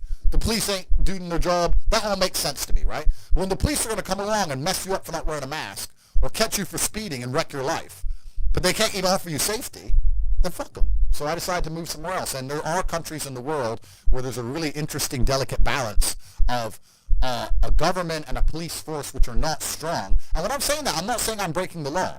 I'm not saying it in that way. I'm saying that minor infractions or tiny things are not going to be, I'm not going to be persecuted to the end of earth I would in the UK for a parking ticket. Yeah, it's right? mad because they literally say in the UK all the time, people get caught more for speeding and shit like that than people getting caught for stabbing. 100%, right? And this is what I even said. Like, in Romania, you don't get parking tickets. You just fucking park. You just dump the car, nobody gives a shit, right? So it's just a different way of life over there. But at the same time, Romania and a few other countries in the world, a lot of them are in Eastern Europe, they have a strong morality because they're very religious countries. So although the police are not seen as a strong police force, they're not like the English police, they're not as well funded, they don't have as fast cars, whatever. It's actually very safe because people just have a different view of life. So it all adds up. So I moved there purely for small things, bro. Kept getting parking tickets, kept getting this, that, a letter. When you're living in the UK, bro, you get a new letter through your mailbox every day. Someone wants money for something. You did something wrong. You had some fun. Yeah, you were breathing that day. Give us money. I was just like, fuck, why am I here? Bounce. So I just left, and I had really good friends in Romania. I went to visit and ended up staying. So. But why not Dubai? Because me personally, if I was to move anywhere, I'd probably go to Dubai. I understand. I completely understand that. It's a good choice, and it's Because the only thing we've been like us boys, we've all have probably been caught speeding, especially my man here. Yeah. And that's the only thing. They don't really give a shit about speeding like that. They'll pull you over, say why you speeding, all that. But second you commit a proper crime, you're. You know what I mean? And I respect Dubai. I really like Dubai. And like I said, I even have no problems obeying every single tiny law down to speed if you're going to give me my safety. But if you cannot offer me my safety on the street, then I think that you've failed as a country and failed as a judicial system, and I don't see why I should have to comply with any of your rules. That's the basic understanding of it. So yeah, I love Dubai. I spend a lot of time there. And even though I live in Romania, I've only been there since the beginning of this year. I've been there less than 2 weeks. So I'm never home anyway. So for me, it's just a base. It's somewhere to park the cars, right? So it is what it is. I'm always jumping around because once you have a jet, you can time travel. So you're time traveling all the time. So is the jet yours, or how does the whole jet lifestyle work? A shell company owns a subsidiary to a company which owns a jet, which I can borrow. I don't own anything. Hello, everyone on YouTube. I am broke. I'm a brokey. I don't own anything. You can't take nothing from me, HMRC. I don't have anything. I'm poor. I go to fucking O2 down there. They won't give me a phone contract. I ain't got nothing. I'm broke. I just get to borrow these Bugattis. I got really good friends. So but yeah, like once you can fly on private planes, you can time travel. So that changes the entire scope of the world. Yeah, I'm interested to know. Yeah, you flew from Austria to UK, right? Yeah. Recently. Yeah. How much does that private jet cost? I'm just interested in knowing jet costs. If you were to charter that jet, it depends. If you have your own plane, you just pay for the fuel, and then it depends if you want to. I have my own pilot, but if you had a pilot, you could hire a pilot, and you'd hire an air hostess, catering, etc., etc. So let's say you owned the plane. In fuel, that might cost you around $8,000. If you were going to charter that plane, it'd probably cost 25, 30 grand, something like that. So about 30 grand for the flight. Quick question: is your pilot a male? I'm gonna get all the feminists angry now when I say that I don't trust female pilots. Listen, women are amazing creatures and they're very good at certain things in the world and they're very needed. And I'm not going to sit here and say that women are unimportant or unneeded because they're not. They're very, very needed. But women can't even park cars, G. You see them. They can't even parallel park. You gonna trust them in the sky? The curb your plane? Fuck no. No, sir. Give me a man, please. Give me a man. Give me an old man who's in the military, done a lot of years. It's getting bumpy. I need to have confidence. Like I have some chick up there doing her lipstick. No, thank you. So, but yeah, jets changed the game. That's another thing because even before COVID, I never thought I'd buy a jet. I thought, big spend of money, waste of money, right? How much are they? About 20 mil? It depends on the plane you get. Depends how you want to have it fitted out, that kind of thing. Yeah. But I never thought I'd buy one. But then they tried to keep telling me to put a mask on. I couldn't have it, so I had to get one. And then once you get one, it completely changes how you view the world because now you can time travel. If I wanted to fly to, let's say, Vienna from here on a normal airplane, let's say the flight's at midday, I get to the airport at 10 a.m., sit around for 2 hours, fly at 12, land at 2, another hour. By the time I do the passport, get my bag, my whole day's gone, right? Yeah. But if I want to fly to Vienna with my plane, I send a text message, say we're leaving at 12. I get there at 11:59. We take off at 12. I land, and by 12:01, the BMW's on the runway. I'm back on the motorway, right? So it literally only takes 2 hours. All the things on the other side are gone. It takes 2 hours to get in and out of central London in a car. Yeah. So I can get to Vienna. To me, going to Vienna now is the same as going to West End. It's like, cool, it's an hour, it's 2 hours, hour and a half, 30 minutes, boom, boom, boom, whatever it is. So it changes how you view the world, and that's why I end up jumping around all over the place. So I got something to do here, there. So it's 4 or 5 countries in a day sometimes, and you're like, bro, let's organize this thing. I'm like, I don't even know what I'm doing by 6 p.m. You know, I actually got shook next week. I appreciate the fact that you're here. I actually got shook because when we were talking about doing this on Friday, I saw your story and you were jetting off again. I thought, like, what's happening? And you're back as well. Anyway, yeah, bro, it never ends. So I have to stay flexible. There's a lot of things I have to do in a lot of places, and I wake up each day and decide which one's going to get done. And yeah. You know, I think now is a good point to transition all the way back. So now you understand your lifestyle how it is now. Let's dive all the way back to a point where you were a brokey. Brokey. Yeah, the good old days. The good old days. Yeah. Some of the best days of my life were brokey days. You think, yeah? Yeah, man, I miss the brokey days. Right. Because when you have limitations, money makes it fun though. Money does make life fun, but when you have limitations, you're better at living in the moment and you're better at appreciating things. So what happens is now at my point, right? No matter how much fun I'm having, it's always, even if it's only 1% in the back of my mind, that it could be more fun somewhere else. If I can go anywhere I want all the time with no limitations, I never have to turn up to a job, I don't have anything I have to do, I can go anywhere, right? And I got a plane waiting for me. If I'm in Marbella in the middle of a party, no matter how good that party is, how much fun I'm having, whatever girls I'm with, whatever, and my boy texts me from Mykonos saying it's going off in Mykonos, part of me is thinking, should I just... I can get there by it's 3 a.m. now. I can be there before the club closes in Mykonos, and then it's hard to just live in the moment and be happy with what you're doing. Does that make sense? Because there's unlimited choices. It's like going to Tesco. If there's only one sandwich, it's fine. If there's 100 sandwiches, you start reading every sandwich. Which one's the one I want? Maybe that one was better. So the brokey days were good days, bro, man. Like, I'd get McDonald's, and you're laughing with your boys. The brokey days were great, and I'm not complaining about being rich. Obviously, I worked hard for this, and it's a fantastic life I live now.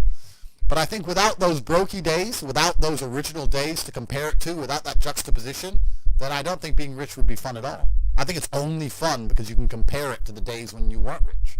That's the only thing that makes it fun. The only thing that makes my $10,000 steak fun is that you can laugh saying how you never had 10 grand in your bank till you were 27 years old. Right?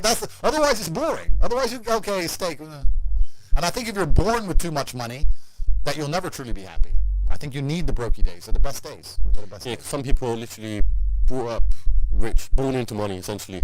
You know, if your dad's born, if you're born and your dad's got Ferrari, Lamborghinis and stuff like that, you think that they're not really experiencing true fun, happiness sort of thing, because they don't know the difference. It's not the destination, it's the journey, and humans, we all work in regards to, it's even the way the human body works, right? If you're driving at 200 miles an hour, you don't feel it. You only feel the acceleration getting to 200 miles an hour. So if you were born at 200 miles an hour, it doesn't feel fast. It doesn't feel fun. My life feels fun now because of all the acceleration to get here, and I can remember the times when I was stuck by the side of the motorway without a car. So I have that juxtaposition. Without that, it's not even interesting. It's not even fun. So the brokey days, anyone who's out here who's broke, good. These will be the happiest days of your life once you made it. You just got to remember everything and sit around with your boys. I mean, maybe some people change with money. Maybe if you get new friends and things change. But I hang around with the exact same people I did when I was poor. I got the same friends. I live with the same people, the same guys, same jokes. Nothing's changed for me. So for me, I'm just a broke guy with a bunch of money. That's all that's happened. Just the financial situation's changed. Yeah, the financial situation's changed. That's it. So you grew up in Luton, right? Yeah. So what was your whole upbringing like then? Yeah, so I was born in America. I left America when I was 10. Moved to Luton, where my mom was originally from. Went to Lee Manor High School in Marsh Farm. I think it was one of the bottom 3 high schools in the country at the time. Went to a nice rubbish high school. Went to college, did some A-levels. Rejected university because they tried to tell me to do a personal statement. Couldn't be bothered. Is it? Yeah, that was literally. What would you have studied in uni? I did really well in my A-levels. In my GCSEs I didn't try, and I got a bunch of B's and C's. And I know I'm a genius, right? So it annoyed me. So I thought I'm actually going to try for my A-levels. So I got a bunch of A's. I did business studies as well, got an A. And then I did some advanced diploma in business studies for the top 1% of scores or some crap, and I got merit in that. And then I was offered a place at what was it called? Begins with A. Ascot. Okay, yeah, that's in next to Birmingham. Yeah, for advanced business, like basically what every man would dream of, right? Advanced business, university, blah blah. So I offered this place, and they said I had to do a personal statement. I said no, I don't. I've already been offered a place. They already give me a place because I'm the big G. Look at my scores. I'm a genius. And they said no, you still have to do a personal statement. I was like, why? Who's going to read this? Hi, my name's Andrew. I like to run. I go to the gym. Like no one's reading this shit. Like why am I even writing this? It offended me. Yeah. And my class tutor, or whoever she was like, well, everyone's doing one. And I was like, you know what, get fucked. And tell Ascot to get fucked too. So I didn't even go. I quit that. My mom went nuts, obviously. Told her I was going to be a kickboxing world champion. She's like, no, you're not. Wrong.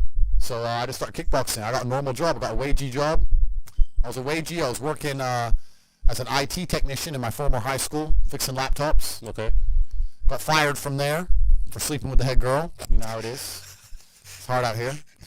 I was like 18, and she was 16. So I was like, what's the problem? And they're like, oh yeah, but you're a member of staff. Whatever. So I got fired from there. And then, I got some sales jobs, and I was training hard to fight.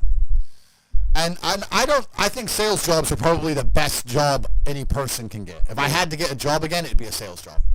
Because you learn a lot as a salesman. You learn, and sales is a really important skill. You learn a skill, And also, if you're actually good at it, it's not even really like having a job. They don't fire the top salesman. Yeah, no, they don't. No, they do not fire the top salesman. No, you turn up late. You crash your car. Well, sorry, G. Boom, here's my numbers. Like, all right, dickhead. But all right, bye. They don't give a fuck if you're the big boss, right? So if you're a salesman, it's the only time you get any kind of freedom. And also, all the responsibility and all the pressures on your back where it belongs as a man.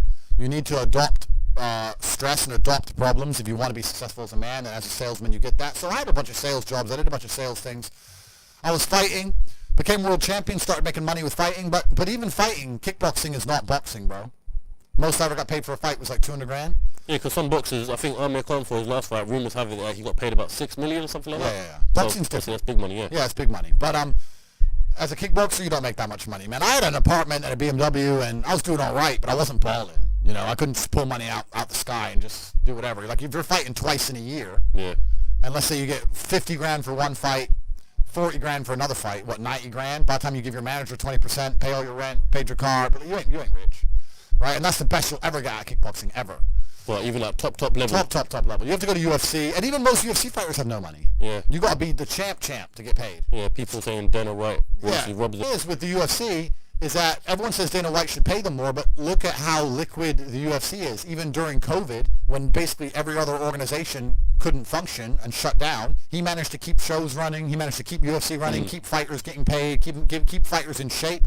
I mean, I know a lot of kickboxers who didn't have a fight for two and a half years. How are you going to stay in shape for 2.5 years? Yeah, and then you come out doing what? Yeah. How are you going to drive to the gym every day, eat good every day, without never getting paid to fight now?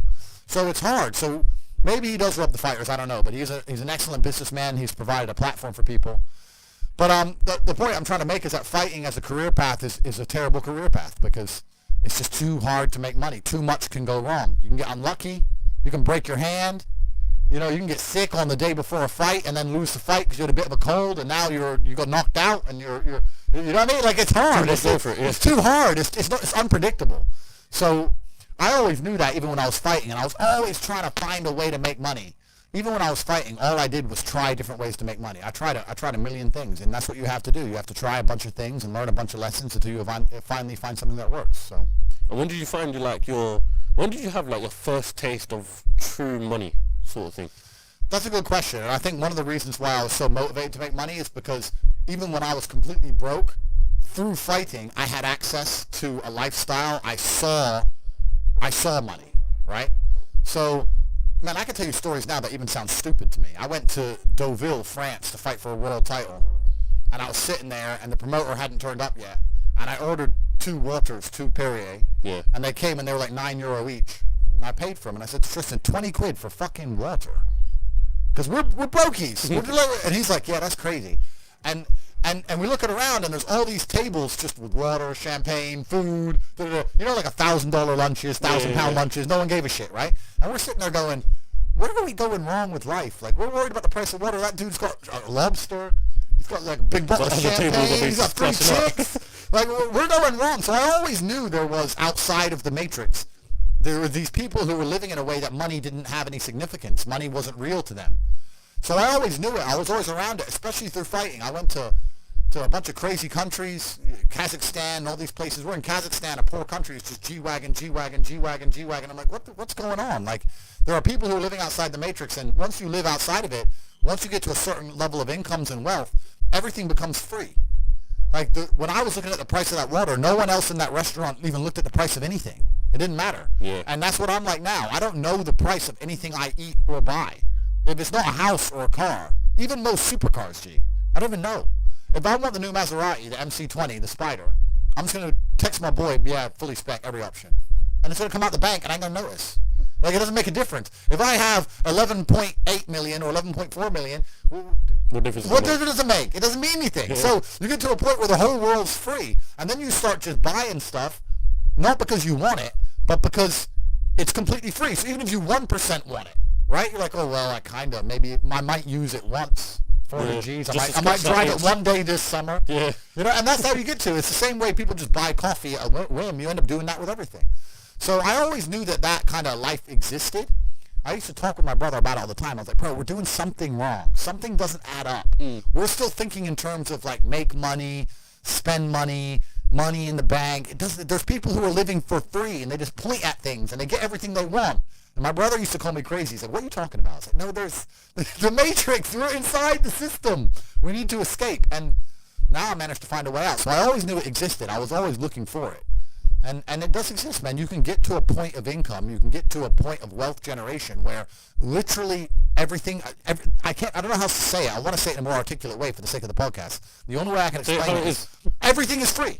That's how I view the world. Everything's free. If I want something, it's free. I want dinner's free, coffee's free, supercars are free, private jets are free, it's free, it's free. I just want it. Because all they want is numbers on a screen, and numbers on a screen are what's numbers on a screen? It's nothing. It's free. I don't know how else to say it. You're telling me if I give you some numbers on a screen, you're going to go and build me a W16 fucking Bugatti Chiron Pure Sport, and you're going to deliver it to me in my house, and you're going to put it in the color I want, and it's going to be gorgeous and beautiful, and everyone's going to be jealous, and you're going to do that, and all you want is a few numbers on a screen? Safe. Take it. Take it. I don't give a fuck. It's free. I don't know how else to explain it. That's the world. That's the level the world gets to. That's mad. That's mad. So you and Tristan, you do everything together, right? Yeah. Correct. You share everything, businesses, bank accounts. Correct. I think the only thing you don't share is girls, right? Correct. So what's that like, and where did that whole relationship with you and your brother come from? Because I think a lot of people in the UK especially, they kind of view their brothers as the complete polar opposite of them. Yeah. I don't want to do anything with them. You do your own thing. Yeah. So when did you and Tristan think that, okay? I think that's one of the biggest mistakes that people can make. And one of the largest things that hold people back from wealth is the people around them. Not only because of the mindsets of the people around them, but also trying to find people around you who you can truly actually trust is difficult. Yeah. It's difficult, man. I'm telling you, if you get 20 people, 20 full-grown men in a room, and they can trust each other completely and nobody's out to snake anyone, even if all 20 are working normal jobs, but they pool their spare income, you will be rich. You'll be fine. The problem is finding 20 people you can trust, right? 20 people with normal jobs, even with normal jobs, you could pool your spare income. You could buy cryptocurrencies, you could buy houses, you could do whatever you want to do, and you would find a way to escape the matrix. At least, maybe not to the insane levels, but you'd all be comfortable, right, by just pooling in.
Pooling incomes.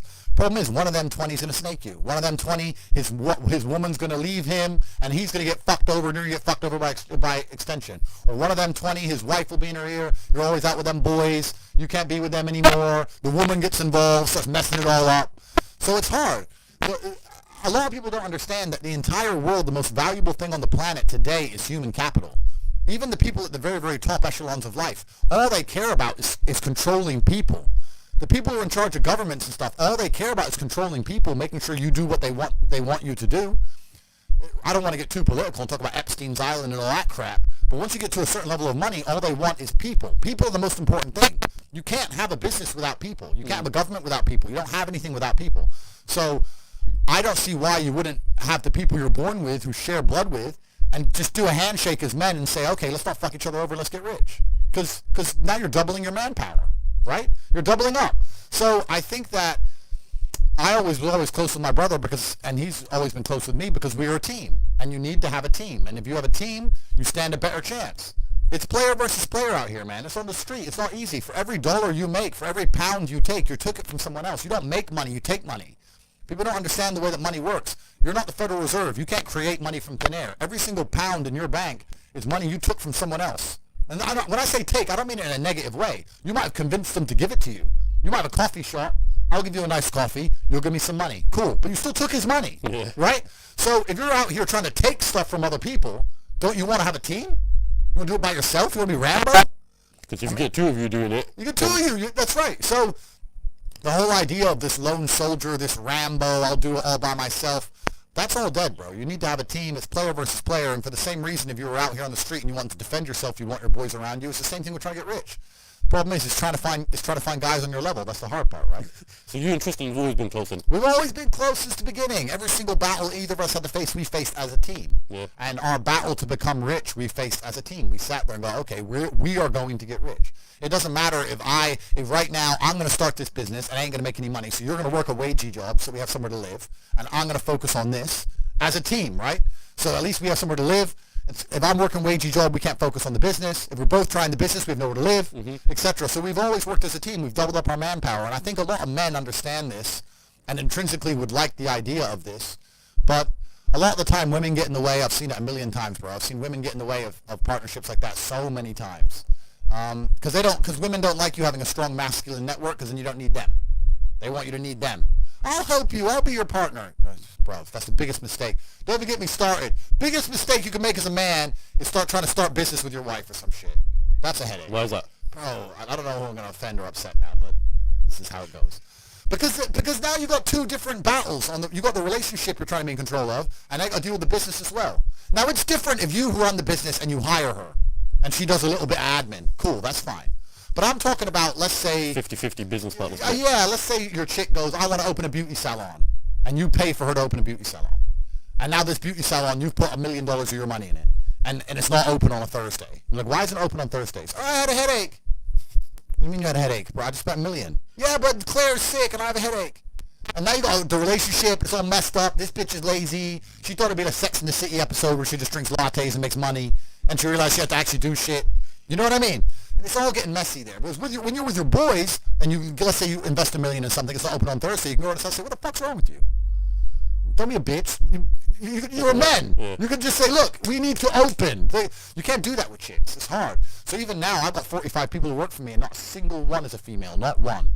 This episode is brought to you by Cinemas. If you don't already know about Cinemas, they have the greatest long-lasting perfumes, and as you'll see later on in this episode, approved by the top G himself. They're also based all over the UK as well, so chances are you probably have a store right near you. And if not, they're also online based as well. My personal favourite is the most recent one they brought out, which is Golden Dust. So get your Cinemas fixed today, and because they're sponsoring the episode of the top G himself, we'll use code Tate15. How about that? So use code Tate15 for 15% off of your purchase. The thing is, we're living in a society right now where there's, everyone's trying to live independently, right? Yeah. Females, males, everyone's trying to be hustlers, both men and females and stuff like that. Yeah. Would you say the rate of hustle is different between the male and the female? Well, women don't need money. This is the thing. I mean, there are women out there who say they need to get the bag and all this crap. I think it's a very masculine mindset for a female to have. Women don't really need money, not to the extent a man needs money. I understand they need to live, and they say it's expensive to get their nails done, blah, blah, blah. But they don't need a nice car. They don't need a nice place to even live. They don't need to pay for bottle bills or table spends and none of these things. They don't need any of that if they're attractive. So being attractive in and of itself is a currency. I don't know if this idea of ugly even then is warped, because let's say a girl, right, goes to the gym every day. Her body is banging. Her hair is long and it's nice and it's maintained.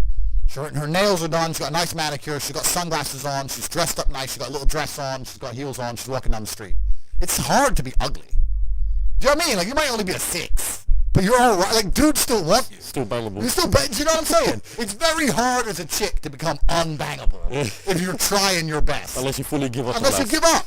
So, I think the path because we have to not conflate and confuse issues here. What we're actually talking about is status. We're not talking about money. We're talking about status.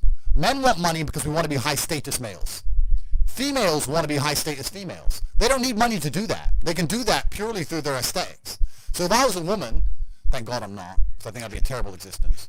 But if I was a woman, I would understand, okay, I want to be the highest-status female I can. I need to look good. I need to look gorgeous and get a banging Instagram profile. I'm a high status now. Now billionaires want to talk to me. For a billionaire to want to talk to us, we need money. It's like the whole Dubai porta party situation. Bruv, you know what I'm saying? Like, if there's a billionaire's boat The chicks who get on that boat don't have to be anything other than pretty. That is it. For us to get on that boat, we have to be connected, important, rich, interesting. We've got to know people. We've got to network. It's hard. So what I'm saying is, if you're looking for status, whether as a male or a female, there's different paths. I don't think a rich female is a high-status female. If you were to take a woman who's unattractive, but she had a bunch of money, no one's going to look at her and go, wow. No one's going to give a shit. I don't care. It's busted. I'm not interested. I'm giving the 19-year-old brokey with the big titties. That's the one I want to talk to. So women can access money and women can access high-status men via their aesthetics, so I think that's a much more intelligent way for a female to increase her status. Now, I know this is going to upset everyone. People are going to be sitting there going, you're saying women are only good for how they look, blah, blah, blah, blah, this other crap.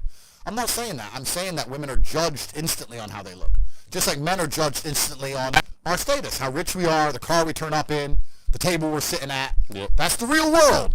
Now, maybe you have more than just some big tits. Maybe you're also a nice person. It's unlikely, but maybe you are. But we're just talking about status games here, right? Yeah. So any woman who's dedicating herself to hustling instead of dedicating herself to the gym is making a mistake. You think, yeah? Why? Get rich man. Get hot and get rich dude. Why? And they go, oh yeah, but maybe he leaves you. He won't leave you unless you fuck it up. Just be quiet. It'll be fine. So you noticed this, transitioning on, you started a webcam business, right? Yeah, so my first ever business, and people have a really wrong impression of this, but I've explained it a lot of times on the internet and a bunch of other podcasts, so I won't give the really long story, but the first ever business I made a lot of money with was a webcam company. So how that company started, I've told the story, it was a really long story, but basically it's like the old chat lines. Used to have people on the phones, and guys used to call them up and speak to the chicks. That kind of modernized and changed to have webcams, including video. So I identified this, and I knew some girls who wanted to make some money. So I was like, look, instead of working in Starbucks or doing this other admin crap, come do this, I'll pay you triple. And then we started that.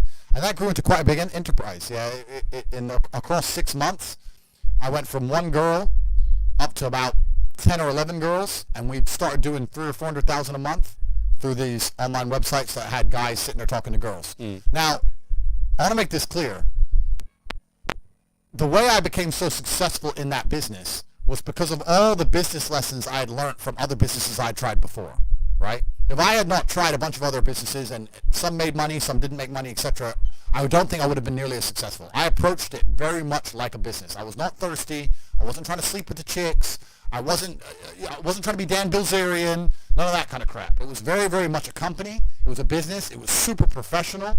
It was handled in a very professional way, and I applied all the business lessons that I learned in my endeavors of the past, and we managed to make a whole bunch of money. The problem with a business like that is that there's a link in the chain which is broken. Not broken. There's a link in the chain which is always weak, because you have me and you have the money, and there's something in the middle which is unpredictable, and that's females. A bunch of women in the middle. It makes it hard. Here's what I wanted to ask about it though, yeah? Because I've got to ask this and I've got to bring it up as well. Most recently there was allegations, right? Yep. To do with human trafficking and stuff like that. Yep. And there was a video that went around of your house getting raided. Yeah. You and, I think, was it Tristan as well? Who Yeah, so what was all that about? And we'll talk about that. So that's not even related to the webcam company, but that's actually a good thing to bring into now, right? Because females are completely and utterly unpredictable. Yeah. So because we live in Romania and because we used to have a webcam company, which we closed like 6 years ago, I'm not even involved in that. Oh, you don't even anymore. have it anymore? No, nothing like that. So even though I'm not involved in it anymore, the actual story behind that is ridiculous. There was a girl from America who came to see Tristan. She was at our party, at our house. We had a big party. It was like 100 people there. Yeah. Her boyfriend caught her on Instagram. She said to her boyfriend, oh, no, I'm not at the party. I don't want to be here. I'll leave when I can. And turned her phone off. And her boyfriend, somewhere in fucking Oklahoma, calls the American embassy in Romania and said, my girlfriend's been kidnapped. So then armed police roll up to our house looking for this chick. But this is the next day. She's already left. And at our house, we have full CCTV. So they came and they arrested us, and was like, oh, they kidnapped this girl. But the girl wasn't even in the house. And then they went through the CCTV and see her walking around eating pizza and get a taxi home. So they're like, oh, okay, sorry. And everything was dropped instantly. So that's just some stupid girl making up bullshit. But that actually ties into what I'm saying. The problem with the original business is you had me and the money, and in between was women. And women are unpredictable, and women are emotional. So, yeah, I became an expert to a degree at managing females, but there was always that link that was upsetting me. I wanted to be closer to the money myself. And I learned a bunch of things from that business, which I've applied to other businesses, and I've made a lot of money. But truthfully, we're living in a world now where the two things that the webcam business really is selling is it's selling attention, which is the first thing. We live in an attention economy. And also it's selling information. It's a service, right? It's not a physical product. So I sat there and I understood that even if I launched my webcam business, if I had a brand new girl, she has to get attention, right? People have to notice she exists to want to spend money on her. So you have to be an expert at soliciting attention. And then once you get the attention, you have to find a way to monetize it. So the girl would monetize it by sitting there talking away. You could advertise her and spend money. That's all advertising is, getting attention for money, right? Yep. So I understood a bunch of things. And when I closed that business, and I closed it because I couldn't be bothered with the female headache anymore, I still very much understood any business I'm going to launch from now on out, I need to find a way to get attention. Not in a negative way, not in an attention-seeking way, but that's what advertising is. Yeah, how do I yourself out there. Yeah, how do I get attention in the world today, which is difficult? And then once I get that attention, how do I monetize it? Yeah. Because that's the world we now live in. Rihanna, when she launches a makeup brand, no one buys it because of the makeup. They buy it because it's Rihanna. She has attention. She can monetize it any way she chooses. Rihanna can launch a fucking clothing brand, makeup, sofas. Who cares? It's Rihanna. Yeah. She's going to sell, right? So that proves that we now live in an economy, we live in a world where the most valuable currency, the most valuable thing that exists is attention. It's extremely difficult to get because people's attention spans are lower than ever. Yep. Bro, they're non-existent. Have you ever watched someone on TikTok? Next time someone's on TikTok, watch them. Because I don't have a TikTok account myself, but I see people on it. How long do they give a video to interest them? Maybe a third of a second? They're like, not interested enough, move on. Bro, that quick. If you don't get my attention in 0.25 seconds, I'm not interested, right? That's how hard it is now.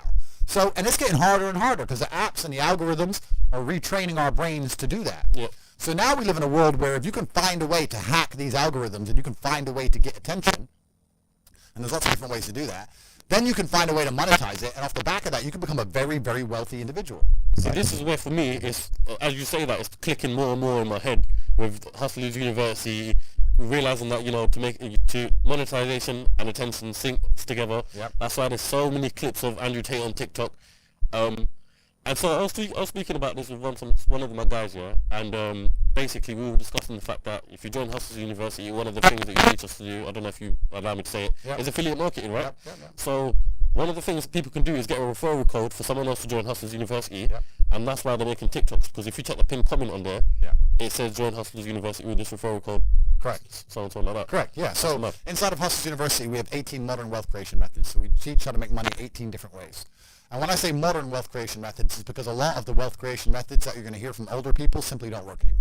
Such as property. Yeah, property. I mean, of course the old guy is going to sit there and go, save your money, put it in a savings account, get a mortgage. Bro, of course that worked for you. You were putting money in a savings account, getting 4% interest. Yeah. Now they wouldn't give us 1%.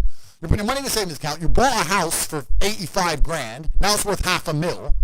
And at the time you bought it for 85 grand, you were probably earning 30 grand a year. Yeah. Now I'm earning 40 grand a year. The house costs 10 times more. I get no interest on my money.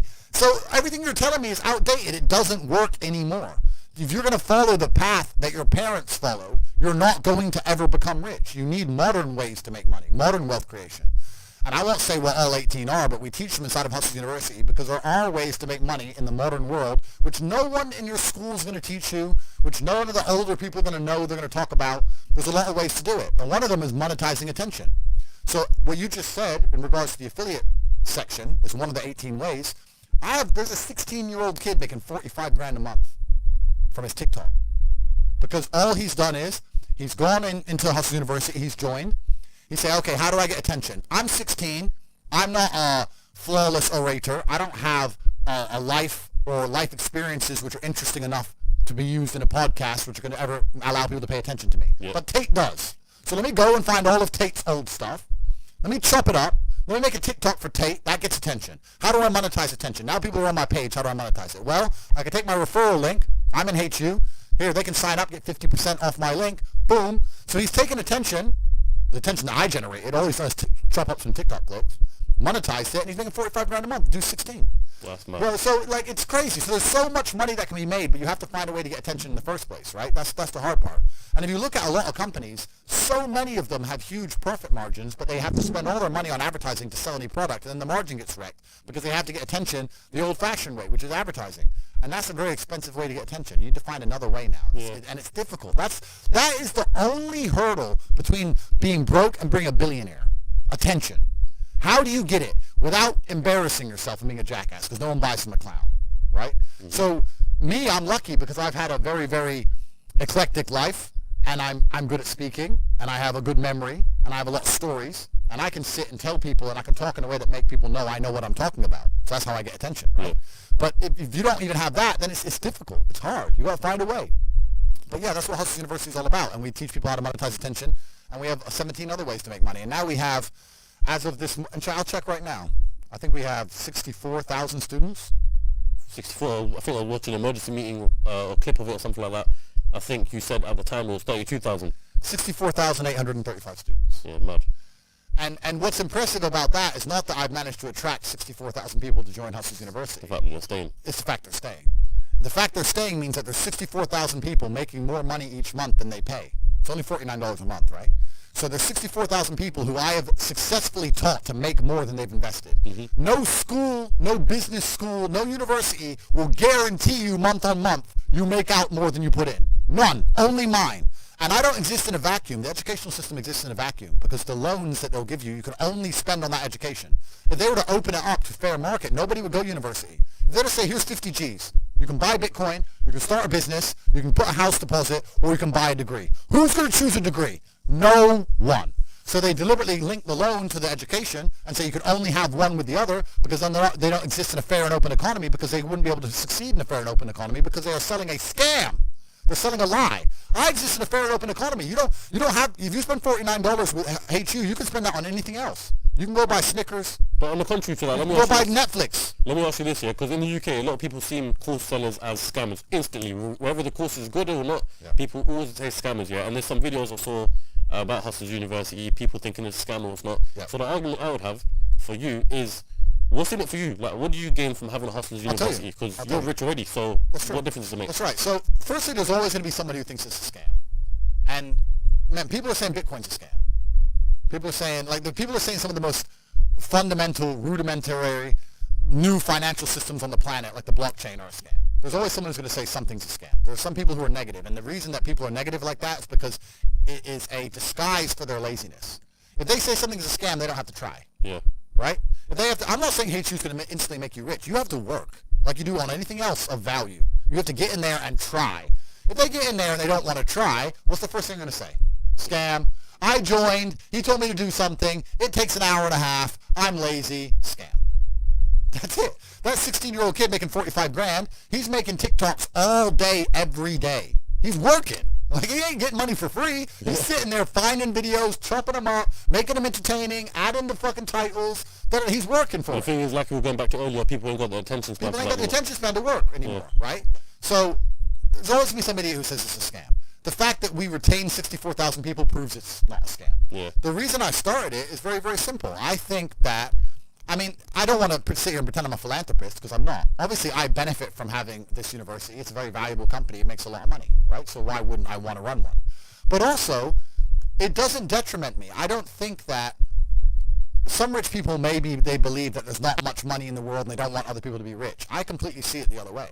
I see it that there is so much money everywhere, and even I can't get it all. So I want as many people around me as possible to be rich, because now I'm at least around more money. If I send a message inside of HU and said, I want to raise $100 million, amongst my students themselves, I can do it. I've got my own venture capital firm now. I was like, boom, all right, 100 million, let's buy you all. Dish it up, bang, bang, bang, done. Yeah. Because all of them are making money. I want to know as many people with money as possible. So if I know a way to teach people how to make money, and I'll also make money for teaching them how to make money, and I now have people who I can talk to so I have access to the money they make, why would I not teach them how to make money? Now, the reason no one else has really done this is because I don't think anyone else knows how to make money as well as I do. And also, nobody else can really prepare and build a platform like we have or do the work it takes. HU was extremely difficult to launch. It's not easy to find 18 professors who know what they're talking about, build an online platform, then you need the payment gateways, and then even when all that's done, then you've got to find a way to get people to join. You gotta advertise it. I don't have to advertise anything because I'm top G, everyone knows. But it's difficult, right? So we don't even have any competition. There's nowhere else on the internet you can go and spend $49 and sit for an entire month learning from 18 millionaires how to make money. There's nowhere else on the planet. It's the only place. So we have no competition. So we're about to conquer the world. We're about to conquer the world, and that's a good thing. And you said it's valued at what now? 300 million, you said, right? Well, let's do some basic math, right? So as of this morning, what did we say? 64,853. Yep. So numbers. 64,853 times $49 a month. That's 3.1 million a month. Okay. It generates. Yeah. That's our profit. It's an online platform. No problem. So what's that a year? 3 times 12 is 36 million a year. So, and then if you're going to put a multiplier on a business, there's different ways you can do it. If you're going to do you can do a 4 times multiplier, et cetera, et cetera. But tech companies usually get an 8 times multiplier. And it's usually an 8 times multiplier of the turnover, not even the profit. Right? Mm-hmm. So that's my turnover. My turnover and profit, the same thing. So it's easy to value at 10x, right? Which is 36 times 10 is 360. Or an 8x is 300. That's crazy. But I'm never going to sell it because I won't sell it because it's mine, 1. 2, I don't need money. And 3, I don't trust anyone else to teach the things that the things we're teaching actually work. It's not going to be some vanilla bullshit, right? It actually works. And I also think like a lot of these people, a lot of these wealth gurus and crap online, they don't teach shit that really, really works. A lot of them also just teach mindset because mindset is an easy cop-out. They'll sit there and go, I'll teach you how to be rich with mindset. They'll just tell you to be mindset, and you'll be like, at the end of it, you'll be like, all right, cool. Where's the money? I'm ready now. I'm positive, G. How do I get paid? Right? We don't do any of that. We're like, okay, here's how you get paid today. Do this. And there's people who are in there who think they're too smart to listen, and they don't make any money. And then there's 16-year-olds who join humbly. I don't know shit. I trust Top G. You said make TikToks. Safe. Boom, boom. And he's buying his mom a house. Yeah. So like, it's all about that. A lot of people with no money are really, really arrogant. I know a lot of broke people who are very arrogant. They'll come along and go, I think that's a scam. Oh, do you, Brokey? Oh, Brokey thinks it's a scam. Oh, tell me again about how my online educational platform, the biggest in the world, which I've built, when I'm flying around in my private jet, tell me again about how I'm out here to scam you of your fucking 36 pounds. It's dumb, because they're arrogant. And their arrogance is a shield for their laziness. People will shield laziness with anything. No one wants to admit they're lazy. So they'll shield it with disbelief. Ah, that's a scam. Or, I don't work hard, I work smart. Bollocks. More cover. For just anything it takes to say, I don't want to work. Do you believe in that? Work smarter, not harder? I believe in both. Yeah. But there's a time when it comes to work smart. And most people are trying to do the smart work before they do the hard work. It's kind of like talent, right? You don't notice if you're talented at something until all the hard work's done. Yep. I could be the most talented tennis player in the world, but I don't play tennis. So if I go down the tennis court, Joe Schmo is going to smoke me.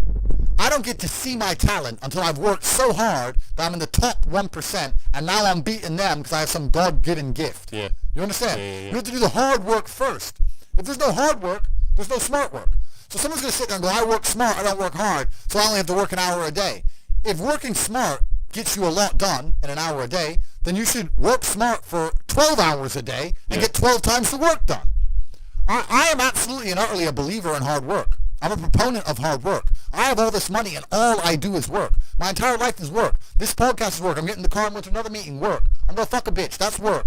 She's going to be on my arm at the fucking Cannes at the film festival. That's more credibility. I consider it work to fuck her. That's work. I want to go to the gym so I'm in good shape. Work. It's all work. My entire life is work. And people don't want to look at life that way. They want to talk about work-life balance and being lazy and all this crap. I don't believe in any of that. I believe in if you want to win, you have to outcompete the man who's prepared to do nothing but work. It's player versus player. If you're going to sit there and go, I don't want to work more than an hour a day, well, the guy who does want to work more than an hour a day is going to beat you. And no matter how smart you are, there's always a smart dude who's doing the same smart work you are for more hours than you're doing it. That's just the nature of the game. And this is why we talk about things like passive income. Passive income's a fucking scam. I'm tired of people coming to me saying, I want to make passive income. And I sit there and say, what methods of passive income would you say is a scam? It's not about it being a scam. It's about the mentality towards it is a scam. Look, everyone loves passive money, right? I make money as I sleep. I get it. You need to de-link your time to your money, because if you're only working for money, you run out of time, you can't make enough money. I understand all those principles. My point is, if you have no money and you're coming to me saying, I want to make passive income, why are you not making active income? Get up off your ass and work first. Because there's no such thing as completely, truly 100% passive. You're going to have to check on it. You're going to have to maintain it. You're going to have to find a new tenant for that property. You're going to have to make sure that DeFi crypto farm you're in doesn't go to zero. It's not a rug pull. Yeah. You're always going to have to keep an eye on it, right? But the idea that people with no money are already so concerned with making money without work is amazing to me. You should be worried about active income. If you show me, if I'm a brokey, and you show me how to make $1,000 an hour, I don't sit there and go, okay, but how can I make that passive? I go, cool, I'm making $18,000 a day because I'm going to work. Dude, you don't need to worry about passive income until you have no more time. I look at passive income because I have 18 hours a day I work. When all 18 of those hours are done and my workload still isn't finished, I have to stream passive, either via staff or whatever else, and that's how I work smart. I use all of my time, and when all my time is done, now I have to become more efficient so that I can get more done within the same time frame. To sit there and say, I don't want to use my time, so I want passive income, is dumb shit. The 16-year-old making 45 grand a month, if he was to sit to me and go, I don't want to make the TikToks, I want someone else to do it, make it passive, then he wouldn't be making any money. He's just working. You have to just work. At some point you have to bite the bullet and just work. So when someone comes to me talking about passive income and they're a brokey, I'm like, you are just lazy. You are lazy. You will never get anywhere. Lazy people never get anywhere in life. Doesn't matter what it is. Doesn't matter if it's tennis or money. If you're lazy, you're never going to get there. That's how it works. See, that's what motivates me, telling people straight how it's true. But it's fucking true, bro. They're lazy. And another thing about people is they're quitters. I can't stand quitters. We have a thing inside Hustlers University. If someone unsubscribes, I ban them. Is it? Yeah, you're not allowed to rejoin. Yeah. And they email me like, oh, sorry, I had a problem with my card, I want to rejoin. Da, da, da. I don't need members. I got money. I do not need your membership. I do not need you. It's not a business where we need you. You need us, right? So if you're the kind of person who's going to quit because it's hard, then fuck off. I don't even want your energy around me because quitters are the worst people on the planet. You can give a quitter absolutely everything and they will still fail. You can give it, doesn't matter what it is. If you go to IKEA and buy a flat pack fucking table and put it in front of a quitter, you will never have a table. He'll look at it and it's just long and he'll quit. Quitters can have every single advantage. Quitters can have all the information. Quitters can have all the tutelage. Quitters can have a mentorship. Quitters can have someone who messages them every morning, hey bro, let's get it. And guess what they're going to do at the end? Quit. They ain't never going to have shit. So if you're a quitter, I don't even want you even inside my organization. I don't want quitters anywhere near me because you're never going to be successful. And the people who join and then quit because they had to do an hour's work are the people who come along and go, take this, maybe it's a scam. Idiots. Peons. They will stay brokies and wages forever. Leave them there. Right? You need the people who don't quit. I don't quit. Every single facet of my life is testament to the fact that I don't quit. When people see my plane in the sky, you can say whatever you want about me. You can call me arrogant. You can call me anything you want, but you cannot call me a quitter. I didn't quit. So that's the difference. When it was hard, I did it anyway. That's who I've always been. And if you don't have that kind of tenacity, you're never going to be anything. So the people who come along and talk about passive income, they sound like quitters to me. They sound like people who don't want to work. I love work. I'm ready to work. I'll dig a hole. Bro, you offer me $1 billion right now, give me a shovel, I'll dig a hole. I don't give a fuck. Give me the shovel, give me the money. I will dig a hole. I'm not afraid of work. One of the hustles that I want to move to that you've been involved in is casinos, right? Yeah. So I was watching a podcast and you overheard someone in the UFC or the Romanian UFC saying that they made $18 million a day in the casinos, right? Yeah. You don't own casinos. Yeah. So, yeah, I have a stake in some casinos in Bucharest. COVID came along and made that a bit difficult. Yep. But that's another reason why you have to diversify, right? So I'm involved in the casino business. I'm involved in a bunch of businesses. But that's why you have to diversify, because COVID came along and wrecked a whole bunch of businesses, but then also it made others a whole ton of money. Mm-hmm.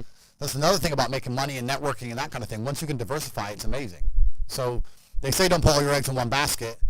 That's half true. If you have something that's working, yeah, focus on it, make a bunch of money, but then you need to diversify and make yourself anti-fragile, which I'm glad I did. So the casino business, it's kind of new. It's a few years old, but I can't say much about it because we had a 2.5-year gap where they closed everything. So we just started again. But at that time, also, crypto went to the moon. So I threw like $2 million in Bitcoin, went up to 20 million, whatever it went up to. Yeah. Right? So that's how it works. You got to have a lot of pans in the fire, and you'll be okay. So yeah, I've got the casino business running. I've got a few things running.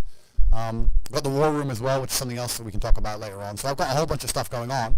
But also, diversification becomes very easy when you have a good team. It's amazing. Every single thing I talk about ties back to things we've already talked about before. We talked about having good people around you, right?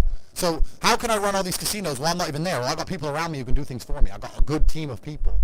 If you start with a good team, you're going to make it. That's really true. Brotherhood in and of itself is so valuable. If you sit around with 20 people and none of them are lazy and none of them are snakes, you're going to be fine. So you need to have people you can give, this guy's in charge of this thing, that guy's in charge of this thing. Delegate people, different roles, different Absolutely, tasks. absolutely. You got to have a team, you got to have a network. And my network is so strong, that's one of the big advantages I have. I have people around me who I can genuinely, seriously trust. I want to ask you something, yeah? Sure. Everyone always asks about best advice you've ever received, right? Yeah. What's the worst advice anyone's ever given you? It's a good question. I've seen a lot of bad advice on the internet. What's the worst advice anyone's ever given me personally? I never really listened to anybody, so it's hard for me to talk about advice because I never listened to it. The traditional path to wealth is terrible advice. To go to university, get a degree, get a job, blah blah blah. That's terrible advice. We already know that. We talked about that. I think follow your passion is also a terrible piece of advice. Yeah? Yeah. People say, hey man, you need to find what you're passionate about and do that. And what they're trying to say is only do what you like because you have no motivation to do anything else. And motivation in and of itself is a scam. I don't believe in motivation. I believe in discipline. I am not motivated to do the things I'm supposed to do every day. I don't wake up full of like joy that I have to go to the gym or that I have to work or that I deal with crap. I don't feel motivated to do them. I'm disciplined. I do them regardless of how I feel. Whether I'm in the mood to do it or I'm not in the mood to do it, it gets done. That's discipline. Discipline's a real thing. Motivation is fleeting. Yeah. You're never going to be permanently motivated. So if someone comes along and says, oh, do what you're passionate about, what they're saying is you'll have endless motivation and then you'll be able to try hard. If you're the kind of person who can only try hard at something he enjoys, then you're going to fail. Because most things you enjoy don't pay any money. If they paid money, you wouldn't enjoy them. It's called a job, right? Nobody likes their job. You like your hobby. I'm sure you like playing video games. Maybe 1%, 0.1% can make money from video games, right? Most people, you ain't ever going to make it. Yeah. Do you think the guy in China who owns a concrete plant is passionate about concrete? Do you think he's sitting there stroking it at night, naked in bed? Fuck no. It's money. Be passionate about success. If you're passionate about money, then you can be passionate about anything. I'll be passionate about any business on earth that pays me. If you pay me $1 billion to dig that hole, I'll be very passionate about that hole. I will dig that hole with passion for the cash. Yeah, because you know the cash For the money. Yeah. That's right. So when people come along and say, oh, you need to find something you're passionate about, follow your passion. Bro, you're going to follow your passion to the fucking food bank. You're never going to make any money that way. You have to sit there and go, what is going to pay me? And I often talk, there's another thing we teach inside of Hustlers University, and also the War Room. The War Room is a network I have which is a level above HU. Mm-hmm. Everything I've talked about with brotherhood and people you can trust and capable people, that's what the War Room is. The War Room are people who have come along and we've all agreed, very much like me and Tristan have a relationship. It's 2,100 men now in 72 countries, and we've all basically signed a contract. We're brothers now. So I have 15 businesses operating inside of there. Businesses are opening all the time. No one's ever been snaked. No one's ever been robbed. It's just 2,100 guys making money all around the world. We're doing everything you can possibly imagine, bro. From selling olive oil to private jets, you name it. We got it all going on. So this is serious. It's very much like the Freemasons, but cooler. Yeah? So that's the War Room.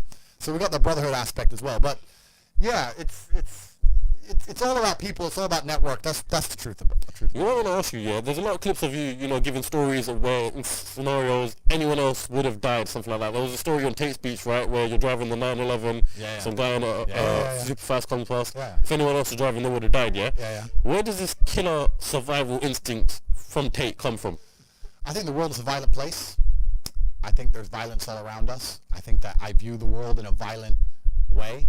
And I don't mean that in a negative context. I say a lot of things and people take them as negative, but I see them as positive, right? Like I say I'm an angry person and people imagine me to be like unhappy. Yeah. I'm super happy, but I'm angry. Angry is motivating to me. You can't sleep if you're angry, so you gotta work, right? So I'm an angry guy, but I'm a happy guy. And I see the world as a violent place. I've always seen it as a violent place.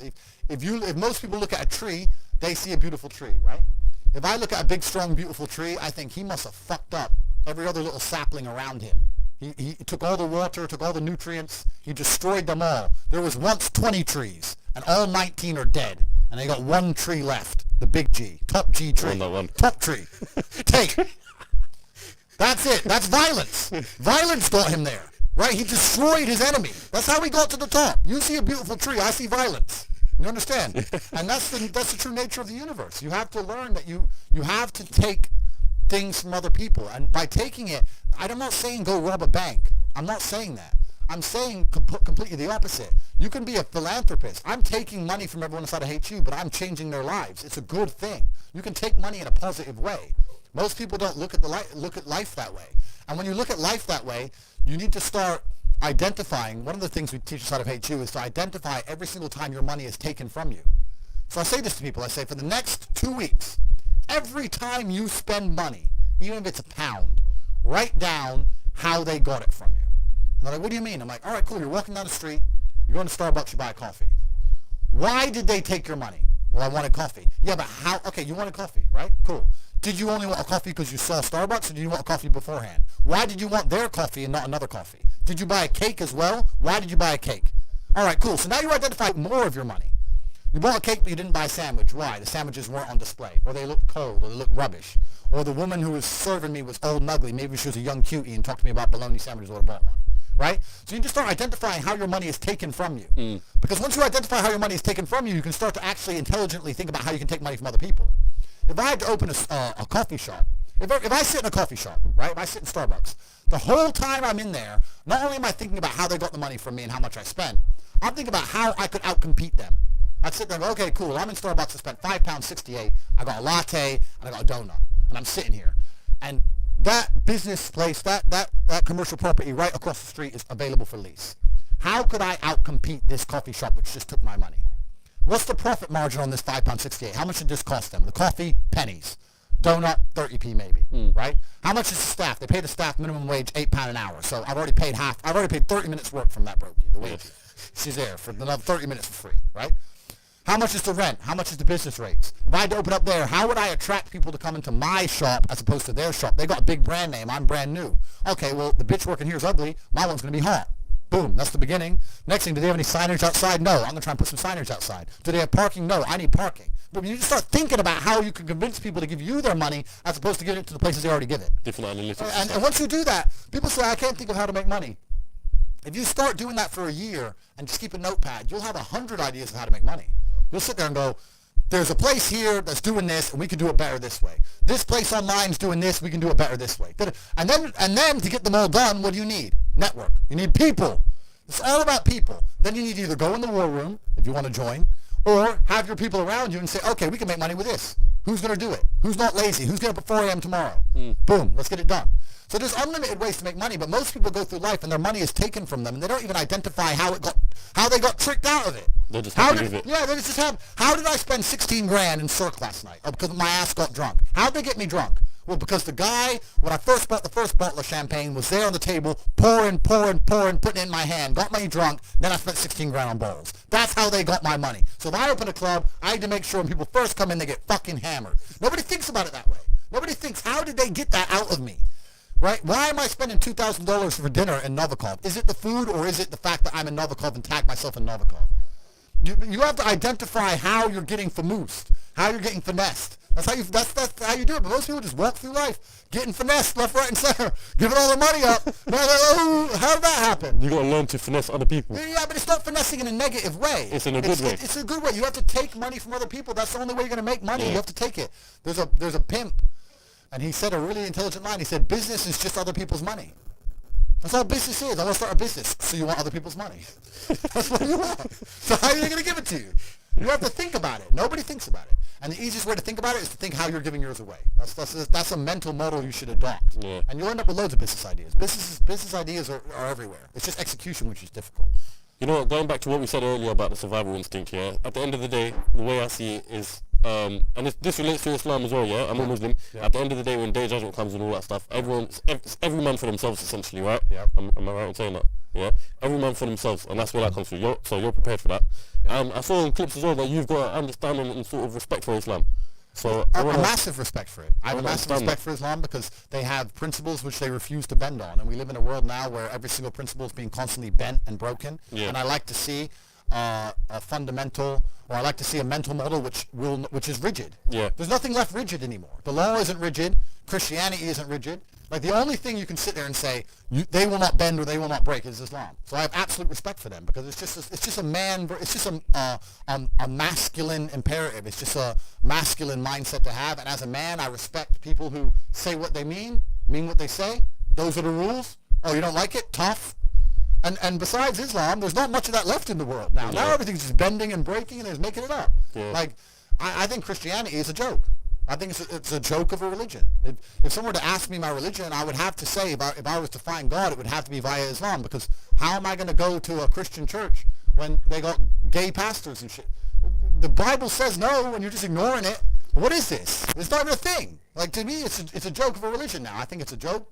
So if you're gonna bend all your own rules, if you're gonna be tolerant of everything and stand for nothing, then I don't think you have anything. It's just like people are getting onto I think it's the president of Qatar, because he's not allowing gay pride or flags or anything to be shown in the World Cup. Yeah. Right. So what's your opinion on people expressing their communities, for example? My opinion is that you're in Qatar. Yeah. So no, but I'm talking about in general though. Yeah. In general, people expressing their happiness for gay pride and stuff like that. The problem is, and I don't want to come across as homophobic, and I don't want to get this video taken down either, but the problem is that a lot of these things are not what people think they are. There are people who think so surface level. The people inside the Matrix think surface level. They sit there and think, this is only about accepting what gay people want to do. I don't care what gay people want to do. I'm not homophobic. I don't give a shit what you want to do. It's not about that. What's actually happening is that the New World Order and people who are in charge of the world are using certain agendas to enforce.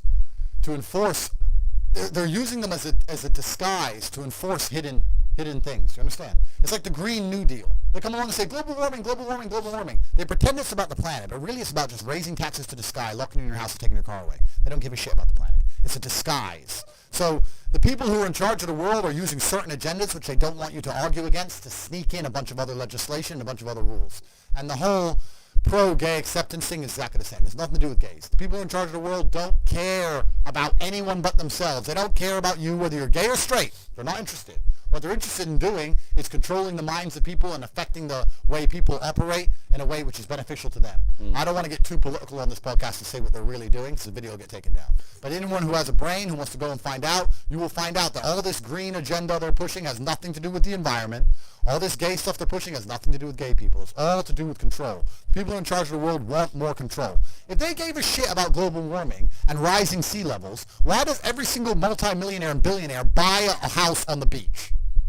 The first place they buy their mansion. I thought we're all going to drown next year. Bollocks, bro. It's a lie. It's all a lie. They don't care. But by saying that, now there's carbon credits, carbon limits. You can't drive your car past 8 p.m. because of the environment. You can't eat meat anymore because of the environment. Stay home, eat the bugs, be a slave, be a slave, be a slave. Every single government in the world is interested in control. That's all they've ever wanted. That's all they ever want more of. Governments want control. They want to control their populace. They think of us as sheep. We're cattle to them. They want us to comply. They don't want our individuality. They don't want us to think for ourselves. They want us to just sit there and obey like robots. So every single one of them is slowly inching, day by day, pushing the limits, taking as much control as they can from the people to the people who revolt. And to do it slowly and incrementally, they get away with a law. And that's what they're doing. And they're all inching towards communism, which is what they want at the end, because communism is the governmental system that allows them the most control over the world. People sit there and go, oh no, the governments don't want communism. The governments want free enterprise, because governments want money, and governments want everyone to be rich, and they want people to be wealthy.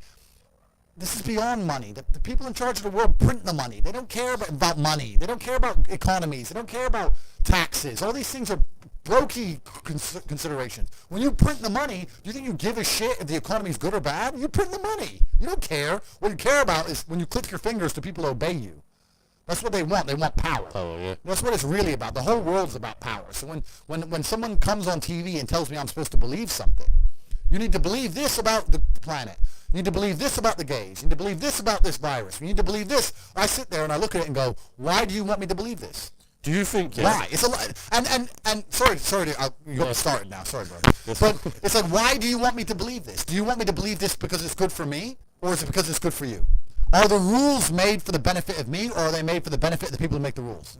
And you sit there and you understand that all of it is programming. All of it is a lie. They want you to believe things that are not true, like go to university, get in debt, sit there, learn or get a degree. But they want you to believe all this crap so that you are as enslaved as they can make you. This is all they want. And I understand that. So whenever they come along with anything, this is not about gay people as a whole. Don't give a shit. Any agenda they try and push on me, I know is not for my benefit. I know it. So I reject basically all of it. I was going to say, do you think that people expressing mental health and depression is part of that? Mental health and depression is an I've got a interesting conspiracy theory behind this one as well. All right. Well, mental health and depression is an interesting one, because like you look at Tyson Fury, right? How can you not respect the heavyweight champ? Gypsy King, G, right? And he was talking about how he was depressed and how he fought his way out of it and everything. Huge respect for the guy. He was depressed, and the only way he fought and beat his depression was one day he got up, grabbed himself by the bootstraps, got in the gym, became the champ again, brought himself back to the former champion he was. He did it himself, right?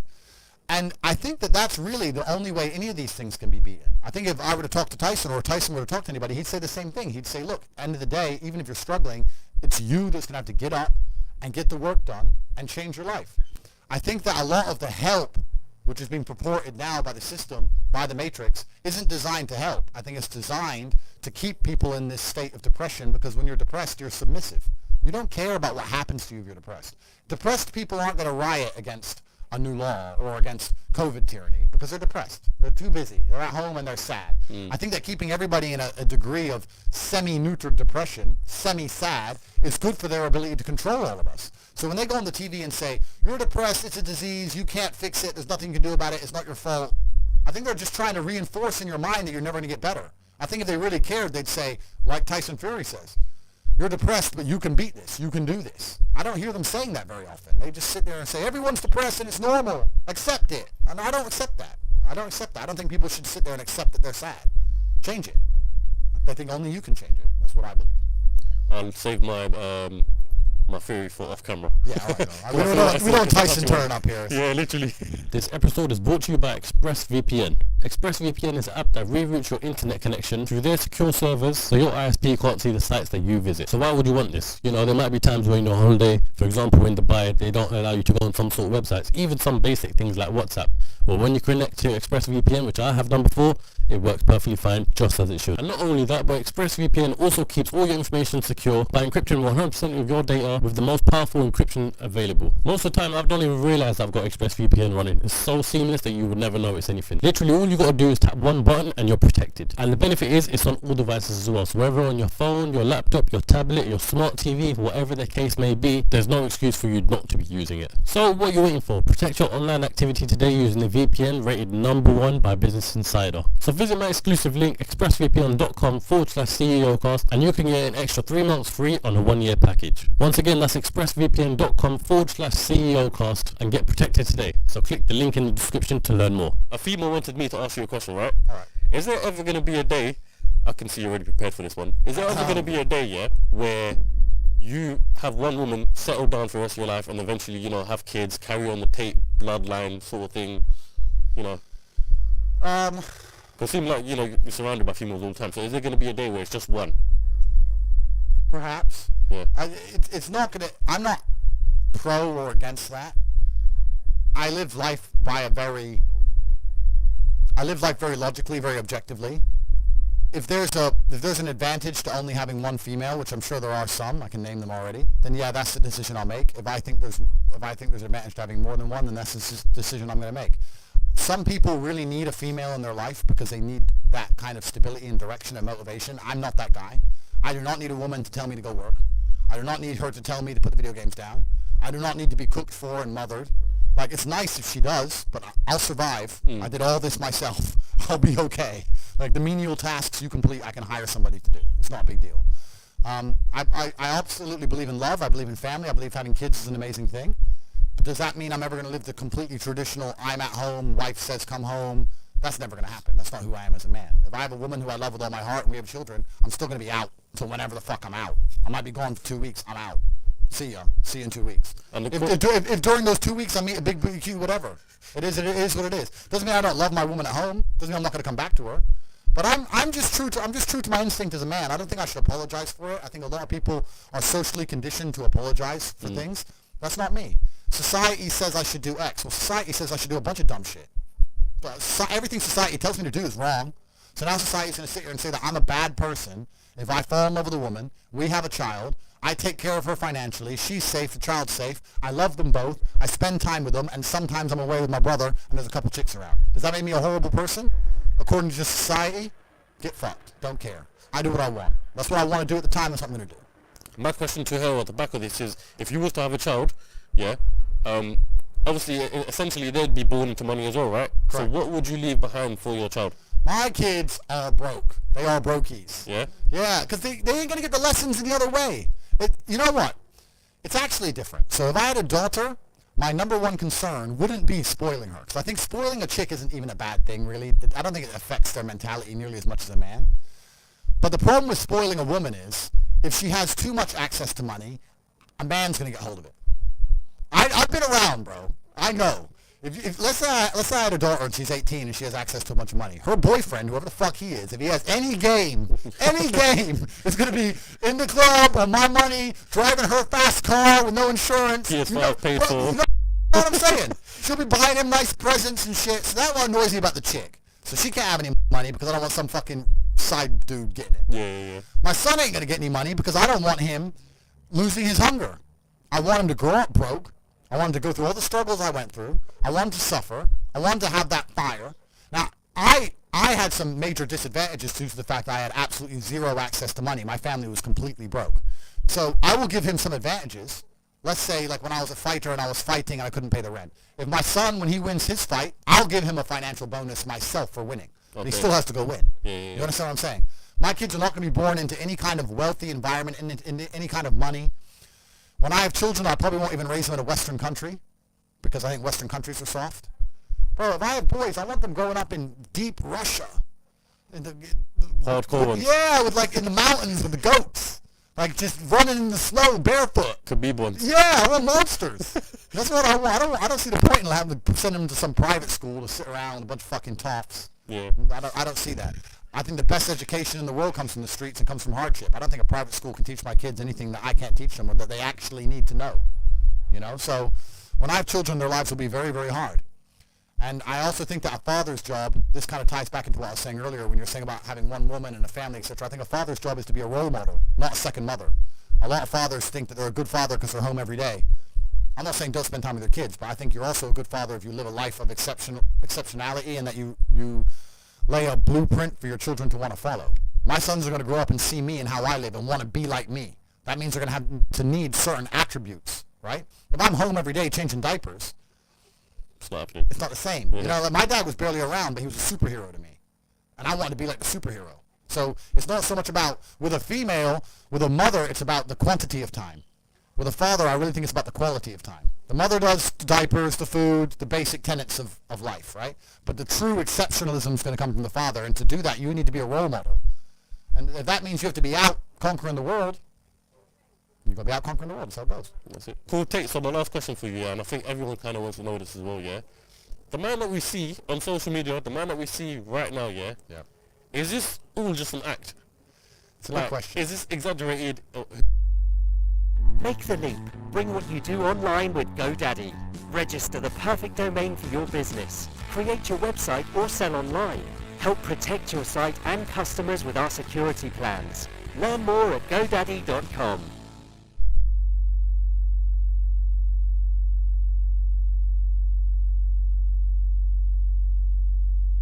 Wow, your new content is amazing. Did you hire a designer? Not at all. I just started using FeedHive.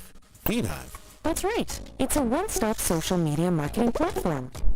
They have this design tool and it's really easy to use. I upload an image or pick one from their library, then I add a background, some text, some nice drop shadows, and it always ends up looking really professional.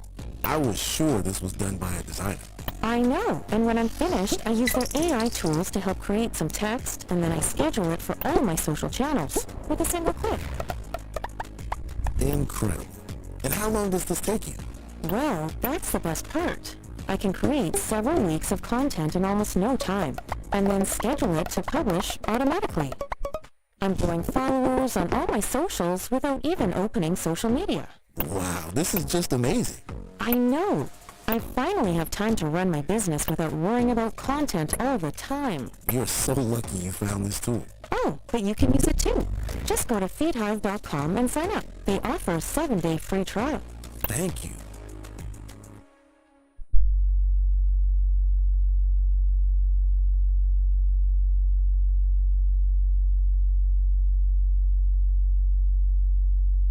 Who is the real Andrew Tate? No, this is the real me. I have a showbiz version, Like, I don't walk around my house with my chick talking about the Matrix is out to enslave us, right? Yeah. She knows it. I've said it a few times. She already knows the story. So when it's just me and her, I don't have to sit her down and say, listen, bitch, you went to school, you're a dumbass. I don't have to do that, right? There's a time and a place. Yeah. But it's all very real. These are the things I say. These are the things I believe. These are the things I talk about in my private networks. I just don't talk about them here to public. I don't talk about them nearly as deep or as advanced. Amongst my private networks, I like to talk about them at a much more intricate level, because to the normies, to the brokies, they're not ready to listen to it. Yeah. The Matrix, they say in the movie, people who are still dependent on the system will fight to defend the system. There are people who I'll sit there and say to them, look, your university degree is a scam. They lied to you. I will show you how to make money. And their reply will be, no, I went to a good university. They are desperate. No, that degree means something. You work in Greg's, G. Doesn't mean shut up. They won't accept it, right? So certain people are not ready for the truth. People who are ready for the truth seek it and they find it. And those are the people I talk to inside of the War Room in Hustlers University. I talk to them at a much deeper level. But yeah, this is all very, very real. I have a showbiz version of myself because in the world we live in today, you need to be able to get information across compendiously and precisely.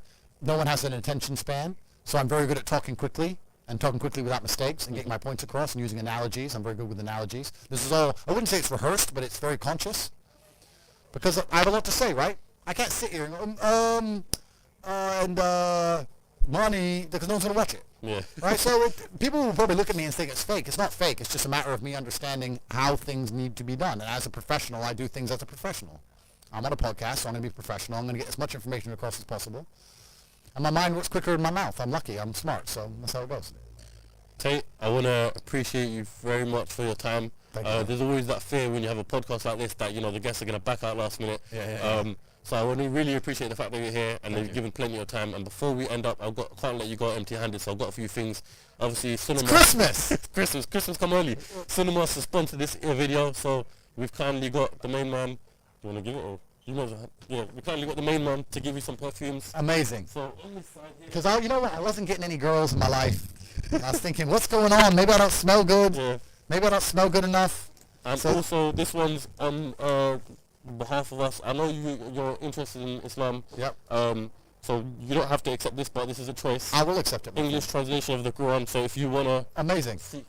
Thank you very much, bro. I appreciate that very, very much. I'm always out for knowledge, my friend. Thank you very, very much. And the last one. This is a little story actually.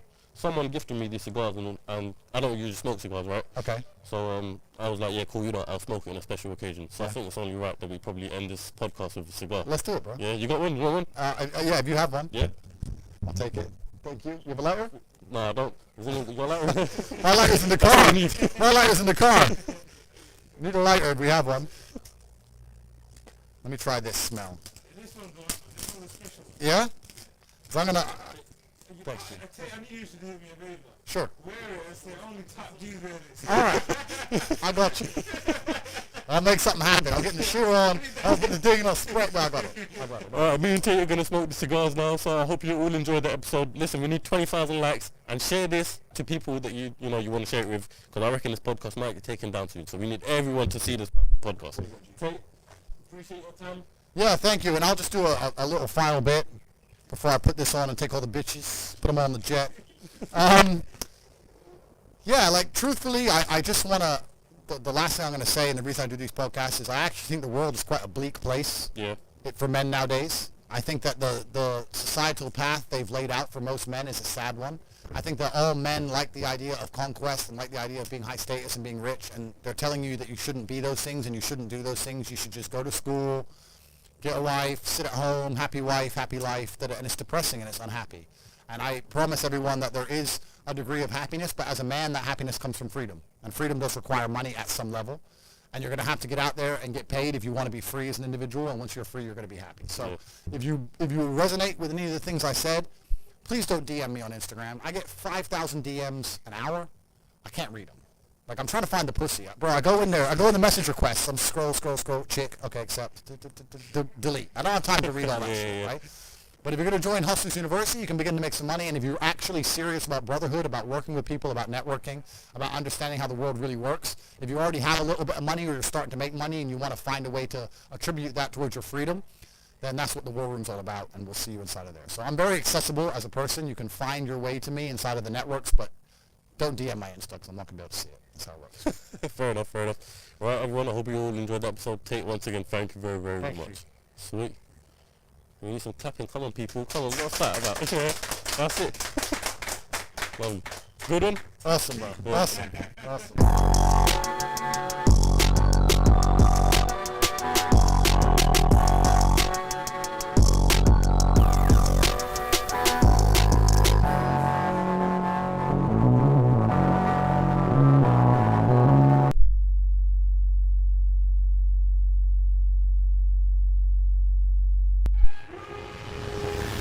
Controversial influencer Andrew Tate has been banned from Facebook and Instagram. They can't cancel me. They've tried, but they can't. They failed to stop me. They've emptied their clip, and I'm still alive. The bullets have bounced off. Most people that make a lot of money hide away. You don't hide away. I've had a hard life. Even my day-to-day reality would be too stressful for 99.9% of people to find. How many people out there have such ridiculous sums of money? None of these people are getting these things by following the path the system is trying to make me follow. Those people who follow the path work and soon die. What do you want? I was the most Googled man on the planet. More than Donald Trump, more than Joe Biden, more than Putin at the start of the war. I was that Googled. No matter what they do or what law they make, there's going to be people who work harder than you. So if you're going to be a lazy dummy watching Love Island and not try and think and use your brain, guess what? You're going to stay fucking broke. Do you think that your attitude towards women Boom in her face. is a little bit insulting towards women? You rip her up by the neck.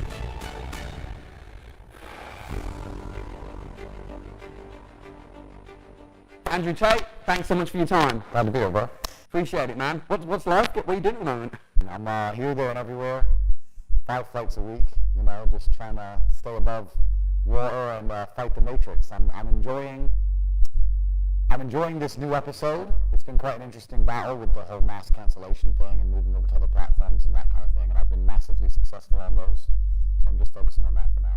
And it's interesting because you've clearly made a lot of money, Yep. and most people that make a lot of money hide away. Of course. They make a lot of money, they hide away. You don't hide away. The absolute opposite. Yeah, and as a result of that, you know, you've had a lot of backlash, and the media have had a lot to say about you. But what's the reason? What is it that drives you to keep doing all these videos and putting out this content? Because you don't have to. That's a good question. It's a really good question. And the reason people hide is because obviously there's a safety element that comes with having mass wealth, and people know, you know, you have all these nice things and where you are and different opinions, and there's certainly a disadvantage to it. But I feel like I'm in a unique position. I'm in a position where I can tell the truth on a lot of subjects that I don't think a lot of people can. The reason I became so widely known in the world, I don't think it was a magic spell. I think I was saying things that people understood and agreed with. Obviously there was a percentage of the population that disagreed, but a whole huge contingent of the population agreed with me. And I'm in a fortunate situation where I can't really lose my job. I can't be canceled. They've tried that, and here I am. I'm still all over every single social media platform. So I think I have a duty to God to some degree to tell the truth. And I also believe that my children's children will look back at this period in history and they will be unhappy that not enough people stood up and told the exact truth, that too many people sat there and said, okay, well, I know this subject is bullshit, but I'm scared for my job, I'm scared of the HR department, I'm scared of getting canceled, I'm scared of social media companies, I'm scared of whatever, so I'm just going to sit and be quiet. And if you look throughout history, there's huge proportions of the population who were good people who decided to be quiet because they were afraid, and terrible things happened. So I think that I have a duty to God to run my mouth. So here I am. What do you think your main message is? What's the main thing that you want to get across to the world? My main message is to resist the slave mind. I say this all the time. To understand that every single thing you're being told has an agenda behind it, or you wouldn't be told it otherwise. To examine every strongly held belief you have and try and identify where it comes from and why you have it. I sit and argue with people, I discuss things with people, and they so fervently believe a point. And I say, why do you believe that so much? Like, do you have personal experience? No, but I saw the news. Why do you believe? The news told you X, and now you are desperate. You will sit here for hours arguing that point. A lot of people are completely empty vessels ready to be programmed. And I try and tell people, listen, to just stop for a second and understand that the things they're telling you to believe are not necessarily for your benefit. The people who make the rules don't make the rules for the benefit of everybody. They make the rules for the benefit of the people who make the rules. Yeah. It's the game. So telling people to resist a slave mind and just be critically critical thinkers, keep their brain open, pay attention to things, be perspicacious. That's the general theme. And it doesn't matter whether you're left, right, liberal, man, woman, etc. It's just think for yourself. That's the general message. Talk to me about the Matrix. When you say the Matrix are out to get you and all this stuff, who is the Matrix? Have you seen the movie The Matrix? I actually haven't. You've never seen the movie? No, I haven't. Oh, bro, you gotta watch it. I imagine it's kind of like the Truman Show, or... Kinda. So basically, in The Matrix, there's an artificial reality, a computer-generated reality, and people are being harvested for their body heat in a real world, and their minds are being used, their minds are being occupied by this. And the basic premise of the show is that their body is being used for what is important, and they just distract their minds so their body can stay alive long enough to give the machines what they want. And I really, truly believe that's a perfect analogy for the world today. We live in a world where people are being extracted for their value, their physical value, whether you're digging holes or carrying garbage or whatever. And your mind is constantly distracted by garbage. It's distracted by TV shows and concerts and Clown World. I call it Clown World because it's a never-ending circus. All this garbage they distract you with. First it's COVID, and then Putin cures COVID the day he invades and COVID's cured. And it's all just a big scam from head to toe. And the reason I call it the Matrix is because a false reality is being projected onto humanity, and they do that by controlling narratives. If they allowed people to have critical and open conversations about, let's say, COVID, at the height of the pandemic, it never would have lasted 3 years. But the reason, because they censor and delete one entire side of the argument, then you are only left with their version of reality, and they're projecting a reality. And they do that with nearly every subject. There are some subjects you can't have an open discussion on. And if they only control, if they delete all of one side and only keep one side there, then that's a false paradigm. It's a false reality, and that's what they're doing. They're convincing people to act in certain ways and do certain things which are not necessarily in their best interest or necessarily true. We live in a world where I don't think the average person realizes how much they are lied to. From the way money works is a lie, financial system is a lie, judicial system is a lie, medical health care is a lie.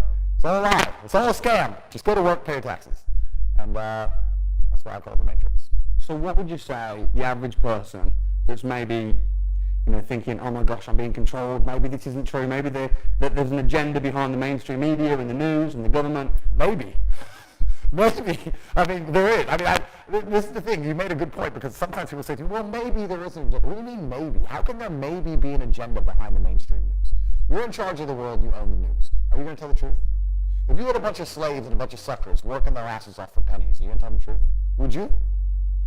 I mean, I can't possibly imagine that situation. Why the fuck would you tell them the truth? The truth. How does the truth benefit? So what's their benefit then? They own everything. They own the newspapers, the media. What is the agenda of the Matrix? The agenda is just narrative control. Right. The agenda is narrative control, and as long as they control a narrative, they can control the populace to do whatever they need them to do. It doesn't matter if they convince you to be afraid of the common cold and stay in your house and destroy your own business and not see your own fucking grandmother for 2 years. It doesn't matter if they convince you that the planet's setting on fire and global warming is real, and now for some reason if they tax you, it'll fix it. It doesn't matter what it is. They create a narrative. They prevent people from talking to counter to that narrative. They now own reality. You change all the Google search results. Everything online says a certain thing must be true. And then you weaponize it for your own benefit. Mm-hmm. Whether it's higher tax rates or more control over movement or giving people's freedoms away, etc. The world used to be based on freedom, especially in the Western world. And during communism, etc., the Western world used to stand up and say, the difference between us and the communists is that we're free. You live in this country, it's a free country. It's a free country. But that's not the truth anymore. So now that everyone's starting to slowly understand it's not a free country, you have to replace the freedom with something else. And the only thing that humanity will accept in return for freedom is safety. So they say, listen, you're no longer free. You can no longer say what you want to say or go where you want to go or do what you want to do. You can't go outside for this 3 years. You can't do that. You can't drive that car because of fucking the polar ice caps, whatever it is. But don't worry, it's for your safety. We're going to keep you safe. And that's what it is. It's all a big fucking scam. It's a lie. The people in charge of the world don't give a shit about our safety. If something bad happened to you, heaven forbid, let's say me. Let's say I got a terrible disease. Let's say I got cancer and I went to the NHS. I'd be waiting fucking months to get anything done. But then they want to text me 4 times a day, begging me to take an injection, and that's for my own good. It's bullshit. It's a scam. It's a fucking scam. Have the all of it's a scam. It's a lie. One of the first videos I saw of yours was about university. Yeah. Which was really interesting to me. Another scam. Well, interesting, yeah. I mean, I wasn't very good at school, and when I was at school, I feel like at school, certainly my experience is they push you down one of two directions. It's either go on to be academic, go to university, or if you're a bit of a dum-dum, then learn a trade, go to college, learn to be a builder. And for me, I thought, okay, well, I'm going to have to go down the second route. And, when I was 16 and I was doing a bit of Googling, I came across some, interesting books like Robert Kiyosaki's Rich Dad Poor Dad. And it was just crazy to me because I'm 16 and I'm thinking there's this whole other world about investments and business and entrepreneurship, which is completely not taught out of school. Completely, because that's not, and it's interesting you say that because I have this saying and nobody seems to understand it. I say money's not real. And people say, what do you mean money's not real? It's not real. Money's not real. It's numbers on a screen. It's not a real thing. And once you start putting systems in place that generate huge sums of money, and once you get to the point where money basically has no value, like I do, I can go buy a Ferrari today and my bank balance will look basically the same. It doesn't change anything. So this money isn't real. It's just numbers. It's all fucking invented. It's printed from the sky. It's garbage. You just have to find a way to make people understand your value, and it can just appear from absolutely nowhere. And I went from completely broke to hundreds of millions of dollars. And I know what you're saying in regards to this other world, because there is a subsect to humanity. It's kind of strange. When I was broke, when I was on a council estate in Luton, I thought everyone was poor. And now that I have money, it kind of feels like everyone's rich. I go to buy a plane and they're like, no, I'm sold out. Thought you fucking sold out of planes? I go to buy a Bugatti and they're like, sold out. I'm like, all the shit, all these people, everyone's bought everything. And it's crazy how many people out there have such ridiculous sums of money, truly ridiculous sums of money. There are so many rich people in the world, and it's kind of like your reality is based up. It's the Matrix, right? If you're broke, everyone's broke. If you're rich, everyone's rich. And a lot of people have this separation. I was lucky to live in both worlds, but a lot of people have this separation. So. And most people in that rich world are quiet about it. Maybe because, just as well with the media, in every movie, the jerk is always a rich guy. Titanic, Jack's poor, but so the narrative, I don't know if it's the same, you grew up in America, right? But you have to protect yourself. You have to protect yourself from, obviously, crime. You have to protect yourself from governments. You have to protect yourself from backlash. A lot of people do not see the risk reward of being so loud and so vocal.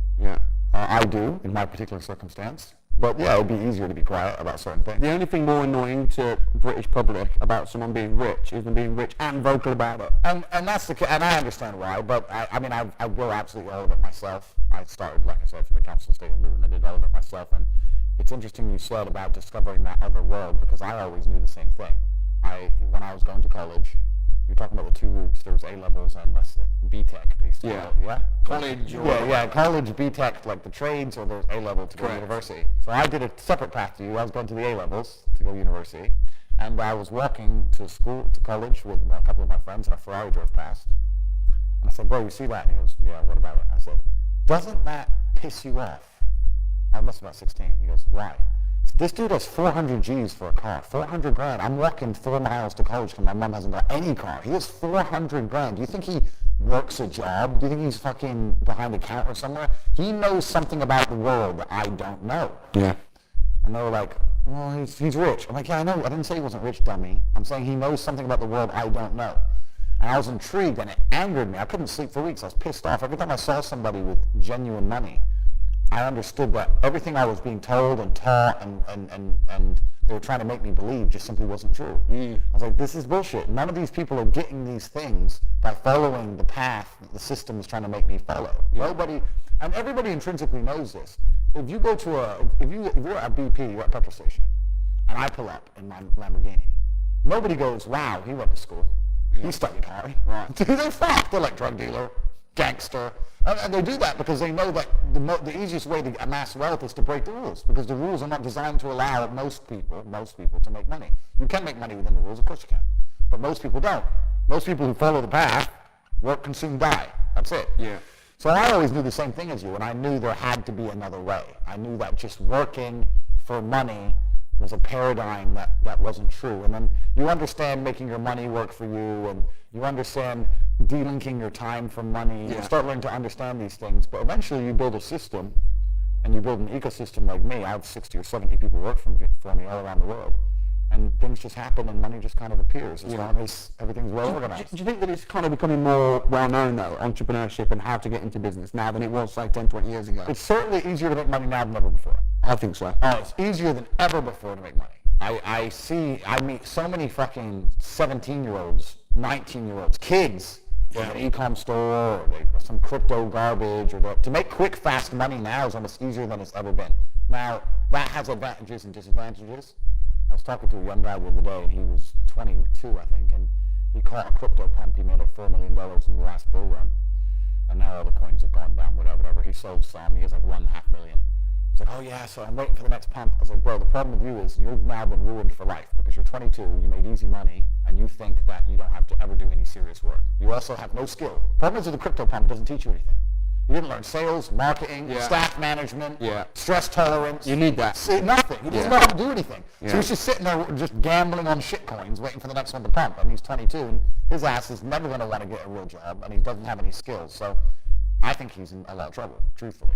I made this clear to him. So it can be a detrimental thing. It can be a bad thing.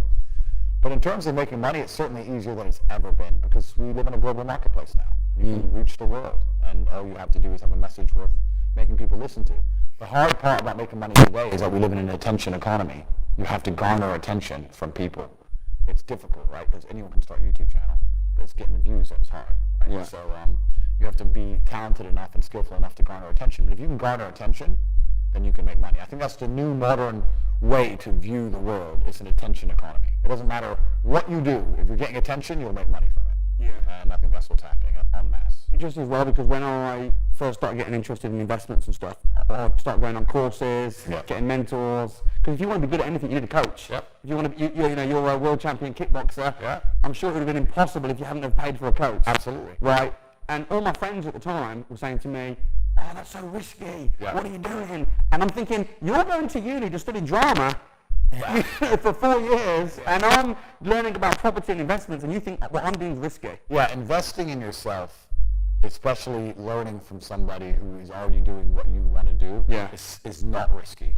And you're right. The people who believe that's risky are just stuck deep inside the matrix. Because you're right, they're going to pay £60,000-70,000 for a degree from university, which is one, completely useless. And secondly, it's always kind of been amazing to me. You talk about kickboxing. If I want to go learn kickboxing, I expect my coach to be able to fight. If I want to go learn piano, I want to see my piano teacher play piano. Yeah. But people who go to university and learn business from a dude who's never out of business, who's broke.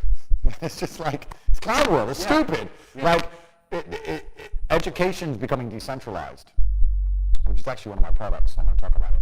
But education is becoming decentralized now with the internet, and the smartest thing you can do is look at somebody's life and go, this guy's living, or he's doing, exactly what I want to do. I'll learn from him.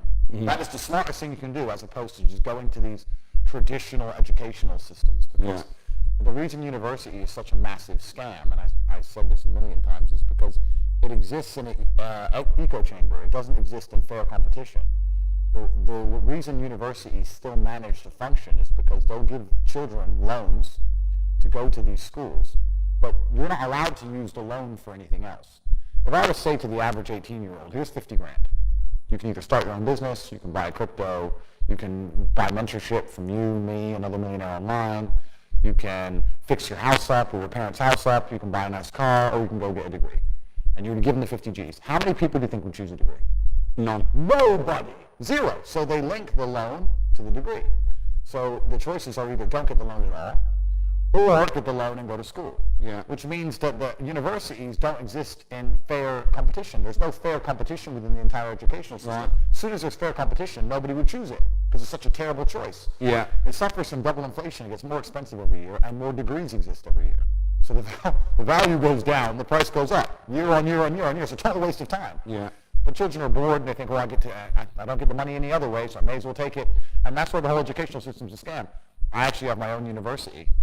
I'm relaunching it. I'm changing the name, and it's going to be relaunching very shortly. But I have a university that teaches 18 modern wealth creation methods, and it's purely online. And we teach a different way to make money than perhaps the traditional system. And it's cheap. It's like $50, $60 a month. Mm. For me to get 100,000 students like I have now at $60 a month is not impressive. What's impressive is that I keep them. I'm giving more value than the $60 a month. They can go and spend that $60 in Nando's or buy some coffee or do anything else they want with it. But they choose to go to my school because I'm existing in a fair, competitive environment and I'm outperforming.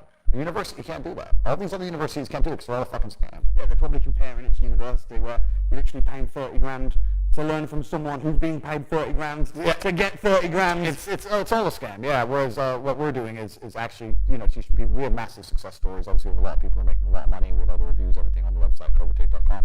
But the fact that people have a choice, they don't have to invest in my university. They can take that money and spend it on anything else on the planet, and they still see my university as worthwhile. Yeah. That's how I know it's a competitive product. Surely you think there's a place for university there?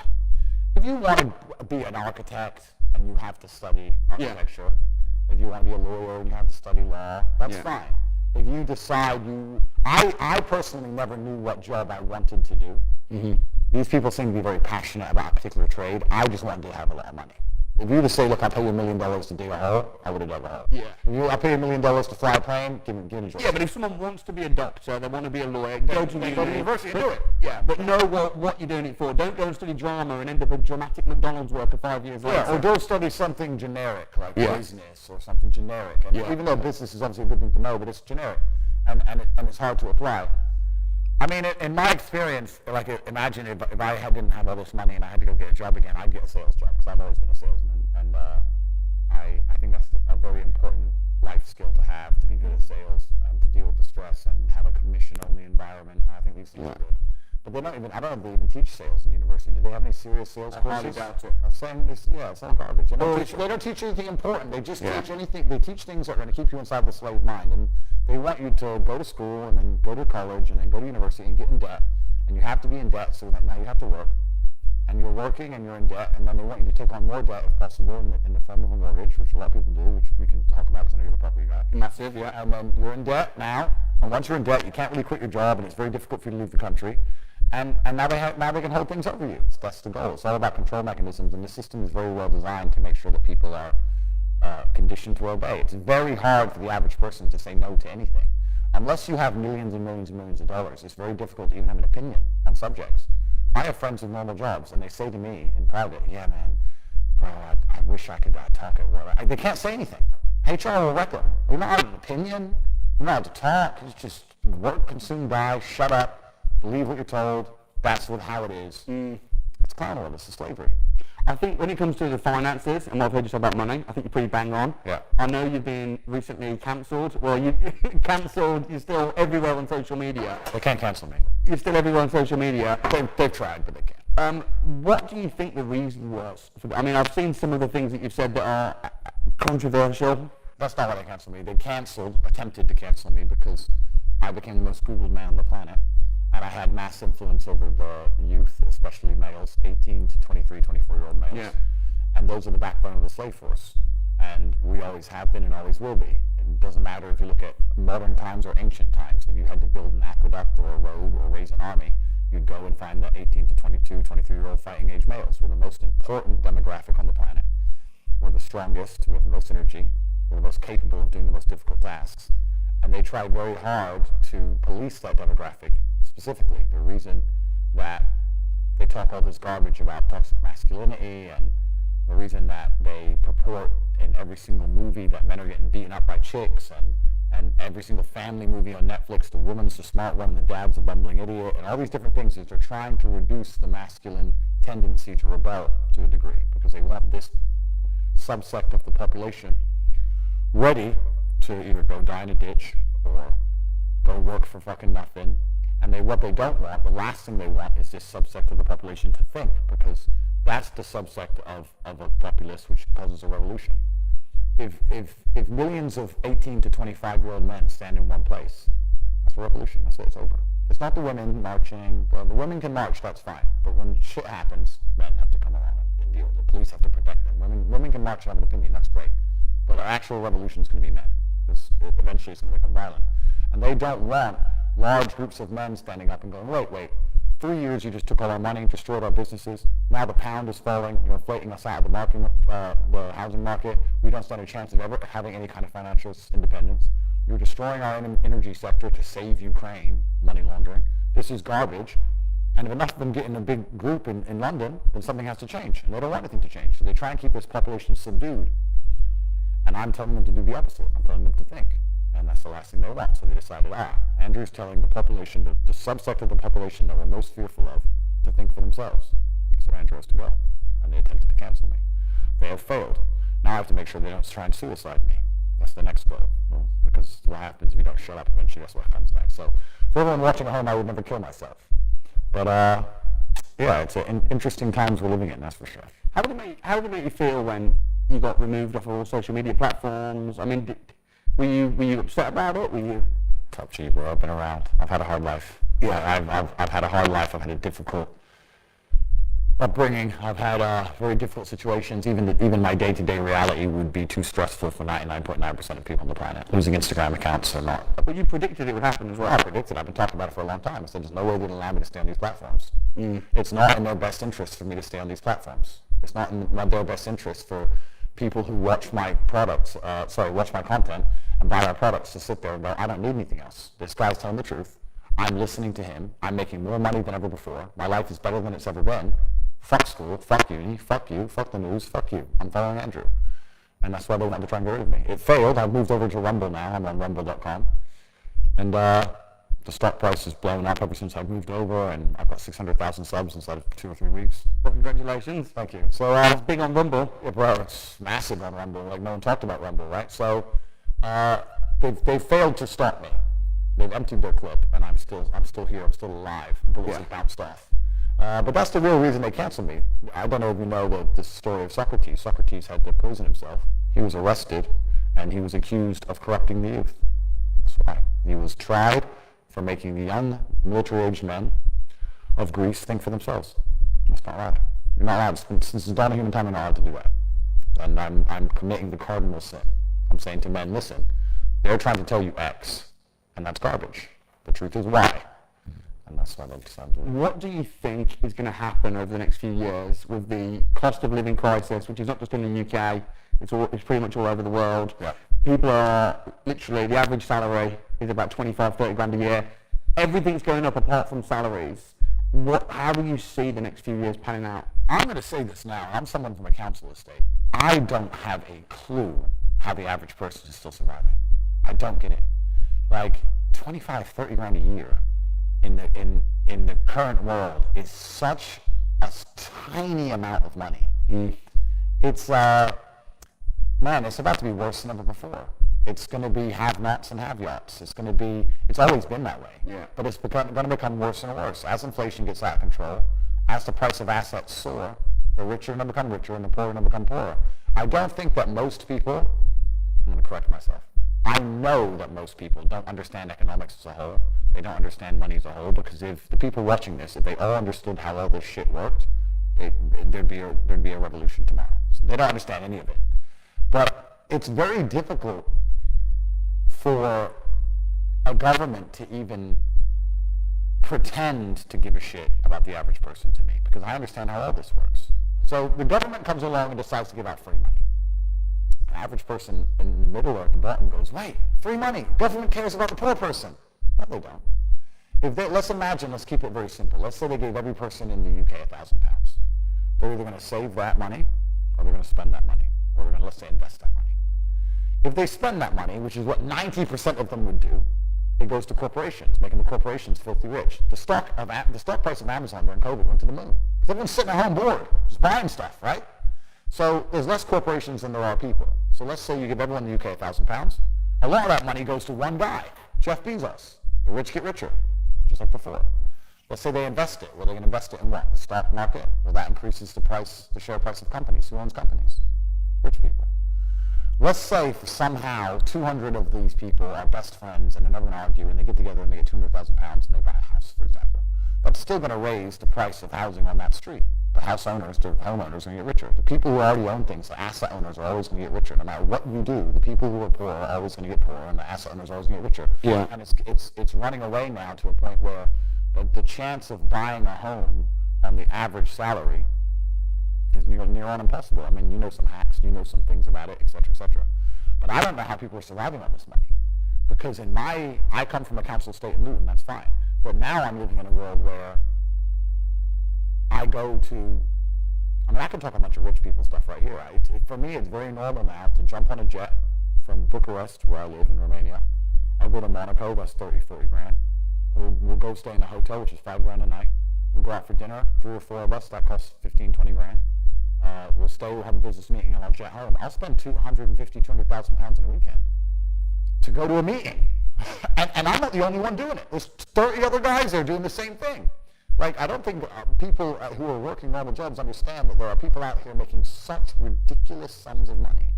And that would be the hardest thing for me if I ever had to get plugged back into the matrix and work for 30 grand a year. It's not the wage, just knowing how badly I'm being wrecked. Yeah. It would just, I'd be like, knowing how much I'm being screwed would just upset me. But yeah, it's going to get harder and harder. It's not going to get any easier. The government has no power to legislate money into the hands of the poor. They can take more money off the rich, or they can attempt to. We can talk about that in a second, because they really can. But they can attempt to take more money from the rich. But throughout the bureaucracy and the way the machine works and the corruption inside of every government, by the time let's say they take 100 million, let's make it easy numbers, maybe 30 million of it might end up kind of somewhere a little bit. And then we have the same problem we discussed earlier. The poor people just spend it, goes back to the rich people. Yeah. Like, it's just the way the whole system's set up. The average people come to me and say, what do I do? I'm just the average guy. And my only answer is stop being the average guy. It's my only answer. You can't just be the average guy anymore. The idea from the 1950s that you can just be the normal, average, law-abiding, hard-working citizen and you'll have a good life is gone. Any man out here who goes, I'm just going to work hard, do my bit, and obey the laws, and I'll have a good life. No, you won't. No, you will not. Just doing your job is never going to make you rich, because you're just going to be taxed into infinity and you're going to stay broke. So just obeying laws and doing your job now has set you up to be a peon, a slave for eternity. You have to get yourself in a position where you're making enough money that, I'm not saying laws can be broken, but there certainly can be bent. I mean, I think you know this with accountancy and the way the tax laws work. You get to a certain level where it's like, okay, yeah, we can just put that one to the side. We can twist that one around. Arnold Schwarzenegger says, break the rules, but don't break the law. Completely, yeah, and that's basically it, right? So you get to a certain level, and that's where it's really interesting, because the average peon, their answer to all this is, we need to tax the rich, because they don't understand how money works. They don't understand how the world works, and they think that rich people are out here working some kind of job that you can tax. How do you tax a rich guy? How do you tax a rich man? Firstly, let me tell you something about myself and most rich people. We don't own anything. I don't own anything. I don't own anything. There may be a trust fund in Ecuador that owns a company in Singapore that might own a yacht that I can borrow, for example. I don't own shit. So that's the first thing. The second thing, you have all these different jurisdictions around the world. It's extremely complicated. How are you going to tax a rich guy? He has houses here, houses there, company here, company there, all the companies making a loss. Does Starbucks pay tax? No, Starbucks supposedly doesn't make money. Supposedly Uber's never made profit. An app on the phone with millions of cars around the world and people working endless hours for them and them getting a cut of it to run an app. Supposedly they've never made profit, never paid a penny tax. Funny how that works. You can't tax the rich. It's too complicated. You can't tax the rich. It doesn't work. All you're going to do is just drive them into other countries. If England right now today were to announce a huge tax on the rich people just go, okay, cool, I'll base my company out of Belize. 2 pieces of paper, fuck you. I mean, can I push back a little bit on that point? Is that okay? Sure. I mean, you say rich don't own anything. I don't know it. I know quite a few billionaires. I don't know any billionaires that don't own stuff. All of my friends who are billionaires own a lot of stuff, myself included. Land, properties, businesses. And that's an interesting way to look at it. So when I say don't own anything, I mean, I don't want to work on a public broadcast here. I guess it depends on your ethos towards business. The problem with owning something is that it can be taken from you. So let's look at it the American way. In America, litigation is a big problem. Everyone gets sued all the time. So you don't want to own anything, because if you get sued, then you're going to have to pay that debt, and you might have to sell your assets to pay that debt. Not if it's in a company, though. If it's a limited company. Correct.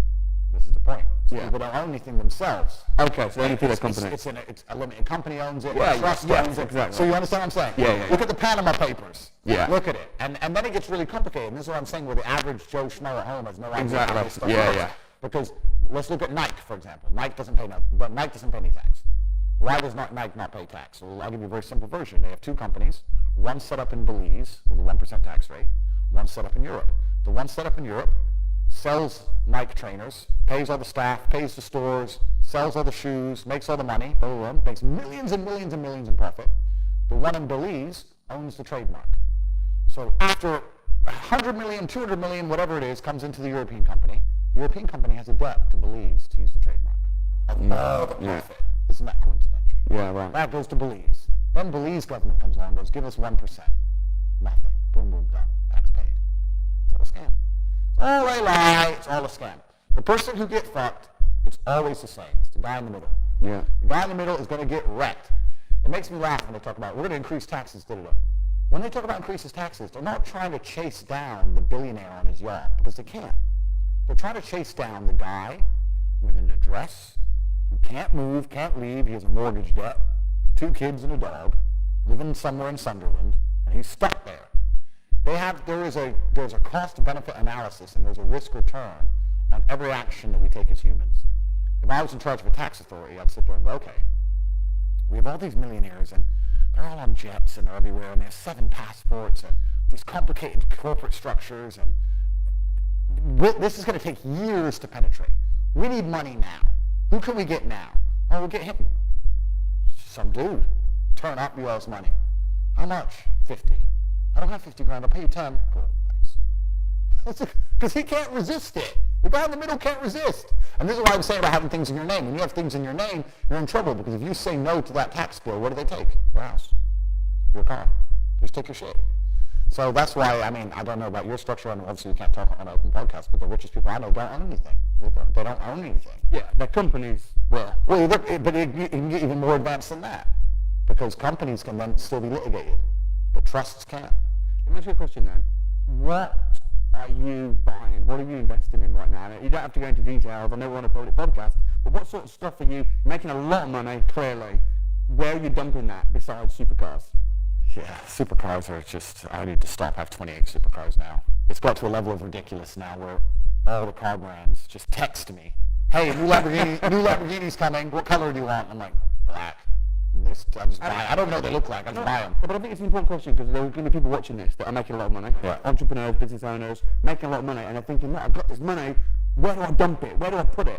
Yeah, but there's money and there's money, right? So it's different, because making 100 grand a week or 100 grand a month is very different than making, let's say, $1 or $2 million a week or 300-400 grand a day. It all depends. But yeah, that's the biggest problem. The actual genuine problem with the world now is trying to find a place to put it, especially with inflation as rampant as it is. Yeah. Inflation, I think they tell us it's 9 or 10%. If you believe that, you're an absolute idiot. It's much higher than that. British pound's getting wrecked. Pound is getting wrecked. Yeah. So like energy prices go to the moon. On top of that, the currency's inflating, so we're just printing it because we're just trying to fix these problems. And it's difficult. Where do you put it? And you can put it into hard assets, but then hard assets come with a new problem, because my personal view is that I wanted to be rich, and then I got rich. And I realized what I actually wanted was to be free. And they're different things. There's a lot of people who are rich, but they're not free. They can't say the things I'm saying on a podcast. They can't tell a government to get fucked, like I can. If I were to just buy a bunch of houses in England and continue talking like I'm talking on a long enough time scale, they're going to take them. This is the thing, you don't own houses. That's the reason I'm not a big real estate guy. People say, I own my house. Oh, you own it. Let's talk about your owning that house. Go out and park somewhere. Get a parking ticket. Don't pay it. Okay, so they add more money. Don't pay it again. Give you a court date. Don't go. They send a bailiff. Don't pay him. On a long enough time scale, may take a year, may take 2, may take 3, sooner or later, they're going to come with a big enough piece of paper and a big enough bailiff, and they're going to take your fucking house. They're going to say, you owe us this money, this is your asset, give us your asset. You don't own it if they can take it from you anytime they want. And that's what they'll do. A judge will get a new piece of paper, stamp a new piece of paper, and they'll take it. Because the governments have a monopoly on violence. And that's the true underpinning of the world. The true underpinning of the world is violence. We live in a world now which is a society which is based on violence from the absolute ground up. And not many people look at that and understand that. And the government are the only people who are allowed to be violent. And that's why they can get away with whatever they want.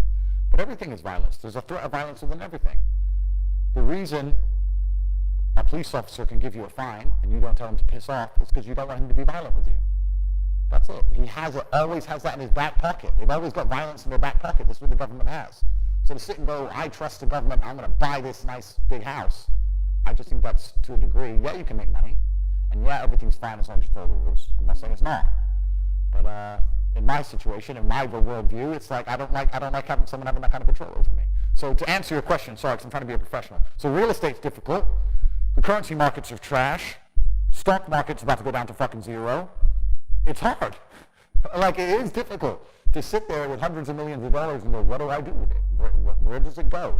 It's hard. And I found some solutions, which I can't say on the podcast, but it's difficult. I'm going to have to come back to the real estate thing in a second. Sure. Because, of course, I want to defend real estate. Absolutely. So, what are you buying, bro? Just a hint. I know you can't go into detail, but, like, is it Forex? Is it crypto? Is it business? Well, you have to diversify. You diversify, and you look for emerging markets. Right. And truly, what I'm doing now at my stage of my life is buying power. So I thought I wanted to be rich. I didn't want to be rich. I wanted to be free. You're only free with power. And in the American political system, it's a perfect example of lobbyists and lobbying. Yeah. So, like, they will lobby for things. They'll come along and say, I'll give you an example. Why are there no high-speed trains in America? America's huge and rich. High-speed trains would be fantastic for America, but the rail network is basically non-existent. The reason is because the oil companies lobby both political parties to make sure that they don't build trains, everyone drives. Long highways, it's good, sells a lot of gasoline. That's what they want. So once you get to a certain level of money, you realize you want political friends. So you're like, okay, I want this law, or I want this law to work this way. Or I just want someone I can call if this happens to me. And you just start giving a lot of money away, effectively. And you're trying to buy power, and that's the way it's always worked. That's what these huge corporations and companies do. Why do you think they're paying 0% tax? You think we could come for them if we really wanted to, but we won't. Because the whole system is so rigged. We can talk about this forever, but people don't understand the whole system is so entirely rigged. You and me are both going to run for a position. We're going to both run for, let's say, the mayor of nowhere town, some imaginary place. I've sold my soul to the devil and you haven't. So you're an honest man and you want to make the companies pay tax. I don't give a shit, I just want power. So the companies give me money. So one, I get a nicer campaign trail. Two, the companies also own all the media, so they lie about you, tell the world you're evil, like they just lied about me. They lie about you, tell all the horrible things they can, say I'm a good person. They fuck with your bank accounts, mess with you, lie with you in the media. You're trying to run your campaign. I'm fully funded. The media's on my side. Tour bus, posters. Who's going to win? I win. And then what do I do in return for the company who I sold my soul to? Don't worry about tax. Don't worry about it. We'll just tax that dude in Sunderland. He'll pay the tax. Don't worry about it. It's a scam. It's all a lie. The whole system's a lie. All of it from head to toe. Every single thing is a lie. And I think a lot of the reason the average people don't know this or pretend they don't know this is because by pretending to be ignorant, they can sleep at night. Because if they truly understood it, they'd be like, my life's just, I'm in the Matrix. I'm just being, my whole existence is a waste of time. Yeah. No, I think the thing is, Andrew, you are a straight talker, right? And that's one of the things I think so many people love about you. You say it absolutely as it is. And my fear is, if you say, real estate's dangerous, this is dangerous, people would not know what to do, and they'll end up doing nothing, leaving their money in the bank. That's true. Help us out. Okay, that's true. Help us out. When I say real estate is dangerous, now, firstly, you can make money with real estate. You can make money with real estate. I'm not saying it's dangerous from that perspective. I'm talking about my own personal ideology. My personal ideology is I don't want to be within control of a government. I don't want a government to control me. If I didn't think that way, then I'd be a lot less opposed to real estate. I mean, a house is always going to be worth something. It ain't going to go to zero. You know, it's not like a risk like a crypto or a stock that can go to zero. A house will always be worth something, and you can definitely make a lot of money in it. I'm just at the position where I just don't want to have a government to have control over me. And this recent war proved it. Look at all these billionaire Russians who fair and square bought property in London, by the law, paid their price, paid the stamp duty, stuck to the rules, when the president of their country did something they may not even agree with it. Who do they know? Do you agree with everything the prime minister does now? No. But neither do I. And then the British government came along and just took all their houses off. Here's my stance. If you have gold, silver, anything, especially money in the bank, it can, if you go down the extreme levels enough, it can get taken. Well, that's true. Nothing on this earth is freehold. Everything is leasehold. To a degree, there are certain things which can't be taken. Like, you won't give us one example, though, so it's hard to... There are some things that can't be taken. Okay, but I think that property is one of the hardest things for anybody to take. You can make I make a lot of money in property without owning it as well. Yeah. By controlling it. Absolutely. And also being a property entrepreneur. I can't say you don't make money in real estate. And I'm also not saying I don't own any. You do own property. Of course I do. But I'm just saying that I don't feel comfortable. I don't go, bought another house. Yes, you sleep easy. Some guys do. But I think when you truly I mean, you know what I'm doing right now? Flipping land and all that kind of stuff. Like, you know, a few years ago, many people said to me, "Oh, real estate's risky." I've made millions in real estate. I bet you have. It's all I know. I bet you have. And through controlling it, flipping it, Yep. trading it, owning it. Completely. And my properties are a lot are in my personal name. I've got a lot in company as well now. Yeah. I think I'm in a pretty safe position. Now, if it gets so bad that they take away everybody's property and the world has ended and there's this massive plague and everybody's dead, you know what? I lived a pretty good life. No, completely. And I understand a lot of people will see me as paranoid, and that's fine. But I know you can make a whole bunch of money, but the last thing I'm currently in a situation where I don't need money, so I'm just trying to position myself in a way that I sleep the best as possible. Yeah. And I don't feel happy with money in the bank either. I don't. That's the worst. Not because of even inflation. Like if I load up my bank balance and it's $87 million, that doesn't make me feel comfortable. It makes me feel the opposite. Because the one day you click on the app, sorry, contact customer service, and you're like, you fuckers, you fucking, they'll just do that shit to you. So it's like, I don't like money in my banks. I don't like money in a house. It's hard. I know it's hard. You're only insured up to the first £86,000. So if you've got a couple mil and then the bank goes bust, gone. It's terrible.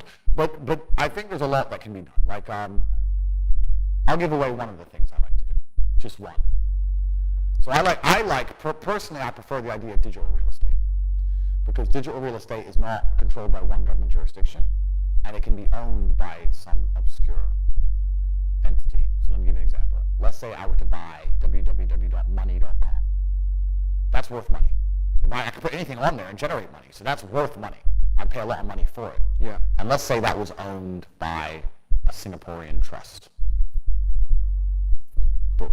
Yeah. I feel safer with that. Okay. Than a house. Okay. No, that's interesting. Does that make sense? Yeah, it makes sense. Because now if anyone wants to find out who owns money.com, even though I've just said it here on this podcast, they're like, look it up, some Singaporean trust. Okay, contact the Singapore authorities. Who owns this trust? We can't tell you. Court injunction. Years and years and years and years. Yeah. It's complicated, and I feel like I own it more than a house. See, it's interesting, and my attitude is you've got to invest in what you know. Yeah. If you've made a lot of money, you should invest in what you know. Oh, completely. I don't invest in certain stuff if I don't understand it. Completely. And even if people tell me this is a great investment, this is a great coin, I'm thinking, I'm all good, thanks, because I want to invest in what I understand. And if you understand digital assets, I mean, for me personally, I think owning a website or a link, for me would feel more risky, because I can just see any minute, bang, can't open it. I'd rather own land where even if there's a war and the house gets knocked down, I've still got the land. There's a shortage of land. I understand. You know, I understand. But and there's so many ways to skin a cat. And that's what's so beautiful about making money, right? And I completely understand that. My block is ideological. No, I'm not saying it's a bad idea. I know that a lot of money can be made. However, let me give a caveat to that. Oh, here we go. I do think that most of the ways money is made on the planet, nearly all of them, are Ponzi schemes. I think stocks are a Ponzi scheme. And when I say Ponzi, I mean that if you're in early, you make a bunch of money, and if you're in late, you get wrecked. Money doesn't come from the thin air. Money doesn't come from the sky. So let's look at crypto, right? A lot of people are asking about crypto. Hey, what do you think about this coin? What do you think about this coin? Most people don't understand that the crypto market is player versus player. And it's funny because these new crypto coins launch, and they start these Telegram groups, these communities, and all the people who have bought the coin are in this community, and they're all like acting like they're friends. You're not friends. Yeah. If you bought it at $1 and you want to sell it at a profit of $10, someone has to buy it off you. So it doesn't just come from the sky. You're selling it for more than you bought it for, right? So a bunch of people get in, money comes in, price goes up and up and up and up and up and up. There's always going to be a guy who bought the top, and it never goes up anymore, and he gets screwed. There's X amount of people at the top who get wrecked, so the people at the bottom can make money. Yeah. It's a Ponzi. Every crypto's a Ponzi, all of them. I could go get $100 million right now, go to England, walk around, and make a bunch of money in real estate. Because I got liquid cash. It ain't that. I'll take that, I'll take that, I'll take that. I've got all the time in the world. It might take me 9 years. That'll go up. Yeah. That'll go up. That'll go up. Look, I could do it. But there's also Bob and Sally working their ass off, 22-year mortgage, 10% interest rate. When we own our home, Sally, then we'll be okay. Don't get me wrong. I think that property is something that can be bad. I think that buying your own home, I think that the Help to Buy scheme is a scam. Because I'm a developer. Okay. So I build houses. Yeah. And the Help to Buy scheme is not Help to Buy, it's Help to Sell. Yeah. Because basically the people that are getting brought into the Help to Buy. The government are loaning them the money, they have to pay it back. Yep. It's only applicable to a new build. Yep. It's only applicable if you live in it. Yep. So it's really to encourage the developers to buy build yeah, and flog off their stock at an expensive price, Yep, yep. and then the people that are buying it, the second that they buy it, it drops in value because it's a new build. 100%. They've got to live in it. They're in negative equity. They're finished. Yep. So the Help to Buy scheme, I guess, is a way of investing in property, or not even investing, a way of buying property. I don't think we should do that. I think that before you buy your own home to live in, I do own my own home, Yep. but I only bought it last year Yep. after making millions. Yep. So I think before you buy your own home, if you're ever going to, become a millionaire first. Oh no, completely. And there's so much to say for renting, because when you rent, you have flexibility. Yeah, sure. I think that flexibility, if we're talking about the attention economy, and we're now living in a world where things are changing so rapidly. Think of how different the world was 10 years ago. Yeah. 10 years ago, we had Motorola Razrs, couldn't even do a video on our phones. Now we can film Hollywood movies. Yeah. Like, it's crazy how fast the world's changing. If you're going to say, for 22 years, I'm going to live at this address, you're a dummy. Because you might get an opportunity in Japan. Who knows, right? You're a dummy to do that. So I agree. I own the house I live in. No, sorry, I don't. An entity in a company, blah, blah, owns the house I live in. Now, that was cash. And that's only because I wanted it the way I wanted it. I want to renovate all this. I want bulletproof glass. Okay, just buy it. Yeah. That's why I did it. But in general, yeah, you should renting allows you flexibility. Yeah. And flexibility is very important in the modern world. To get rich. To get rich, you might need to have to go here, go there. You might exactly. need a month over there. You might want to go do something in Ireland for 2 months. And then also another thing about renting, especially in the Western economy, I know I shouldn't say this, and it's probably going to piss off your guys, but it's true. There's really very little downside to renting, because even if you don't pay your rent, they can't make you leave. Like, it's fucking clown world over here. Like, oh, you're renting us 3 months, you don't even pay your rent, and you're still fucking sleeping fine. Yeah. So the whole thing is like, rent is fantastic. I would only recommend renting, unless you get to the point like you, we have so much money, you just use buy it. That's why our tenants are guests, not tenants. Good, I like that. So they don't have the same... Well, I live in Romania, so we have my tenants, because I do have tenants, we have a slightly different system in Romania. You're an hour late, bro. You better pack or pay. But you know what though, they make it really strict to try and help the tenants. But what actually happens is the landlords become really the landlords become really strict with the vetting process. Yeah, of course. Ask for big deposits. Yep. My sister's trying to rent somewhere. She's a single mom, and the letting agent said we don't rent to single moms. Yep. Right. So what's happening is it's actually hurting the tenants. Of course, yeah. So it's all the things that the government do to try and help the poor often end up hurting the poor. What did we say earlier about trying to give money out? The government is not capable of helping the poor. And this is why it's so important as a person you take personal responsibility and understand you're living in a world where the matrix can be cracked. You can make a bunch of money, but you need to take responsibility and do it. I will sit here and say right now on this podcast that I have hundreds of millions of dollars, and if you go to cobratate.com, my website, cobratate.com, you can sign up for a free email. I have a new email list, and I'll send an email a day for free that will teach you how to make money. I can say that here, and of the 100,000 people who watch it, 5,000 might sign up. 95,000 will sit there drooling, and they'll just ignore me, not sign up, and then 2 minutes later go, bro, it's so hard out here to make money. Just dumbasses. Like, you're not even trying. Yeah. You're not trying. Right. You're like, what we were saying earlier about player versus player is absolutely not really true. If it's player versus player, and you're competing against everybody else, because you are, you're competing against everybody else all the time, and you want to also, on top of that, be low energy and lethargic and lazy, well, then you just don't stand a chance. You're correct. There are people out here who are prepared to work their ass off. Yeah. If you're not going to be that guy, then you're going to fucking lose. But nearly all the ways to make money, I was saying a little bit earlier, are Ponzi schemes to a degree. And that's what's kind of interesting about it. It's unfortunate that certain people in nearly any industry or any money-generating avenue are always going to get wrecked. And that's just kind of how it works. And that's the way the whole system, the whole world works. I mean, even me, man, like I made a bunch of money on the Russian ruble. When I saw the way the world was going, I'm $30-40 million I made. I knew the ruble was going to go up. That's an all-time high now. But that takes perspicacity. This also comes into network. The average person is not sitting around having conversations about the war in Ukraine, the Russian ruble, and the financial impact of the war. Me and my team and my network, we're different. Like, most people see the news. They watch the news. Okay, yeah, okay. Anyway, me and my team, we're watching the news. Okay, how can that make us money? How can that make me money? How can that make me money? Right. And it's a different attitude. I'm having endless conversations about the financial impacts of the war in Ukraine and whether we think that Russia's going to win or lose. And now the Russian ruble is at an all-time high. The Russian economy is stronger than it's ever been. After crashing at the height of the sanctions when they took away the sovereign wealth fund of Russia, which is fucking criminal anyway, They did that. It dumped down, and now it's higher than it's ever been. On a currency to get a 3x. Yeah. It's nearly unheard of. People don't talk about these things. So I'd say this another thing. I say to people who ask me, they go, Andrew, how do I get rich? And I say, okay, well, you're probably not going to get rich because I bet you're lazy, but let's say you're not lazy. The number one habit that people need to adopt, and this is a habit I had for a very long time, and I've actually recently cleared it from my brain because I've reached a point where peace of mind is worth more than money. But every single time money is spent, you need to identify how your money was taken from you.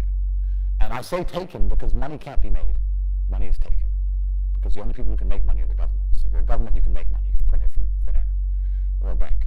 But if you're a person, you're not making money. You're convincing other people to give it to you. You're taking money from others. So every single time you spend money on anything, you need to identify how it was taken from you. When you go and buy a coffee, don't just go buy the coffee and sit down. Sit and say, why did I buy this coffee? Okay, I really want coffee. Yeah. But then why did I go into this store and not that store? Is it better advertising? Does it have less of a line? Do they have seating? How did they convince me to come in here? How much did this coffee cost? £6. What's the profit margin on that? Probably £5.50, £5.80. Probably by the time the cup probably costs more than the coffee. The coffee is just raw.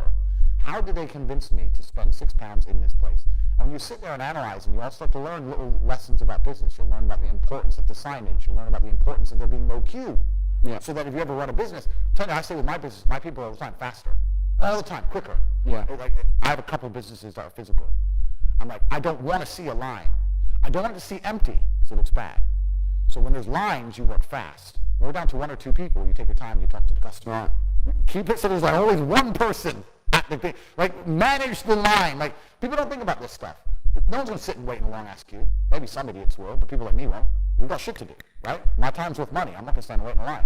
So you have to identify how your money is taken from you. If you start doing that with every single time you spend anything ever, you're going to start to identify business opportunities. And you're going to sit there and you're going to have coffee and you're going to go, you know what? They could have sold cake and they didn't. Could I outcompete this place? Let's imagine I had the money to start a coffee shop right next door. How would I outcompete them? Well, I'd have cake because they don't have cake. Also, most people in here are businessmen. And the guy's serving some dude. No, we need a cute waitress. His ass is fired. We need a chick. Put a chick here, put some cake in.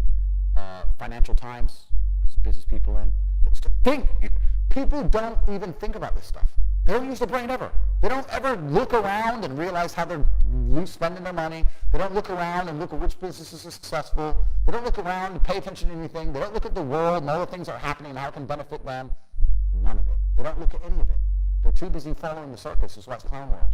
They know all about the football results. Right, They yeah. know all about Rihanna. Yeah. And all about that crap. All about Love Island. They'll talk about Love Island all day. The same people who will march and fucking for labor saying, oh, the Tories are bad, labor. Watch Love Island at night. No wonder you're broke.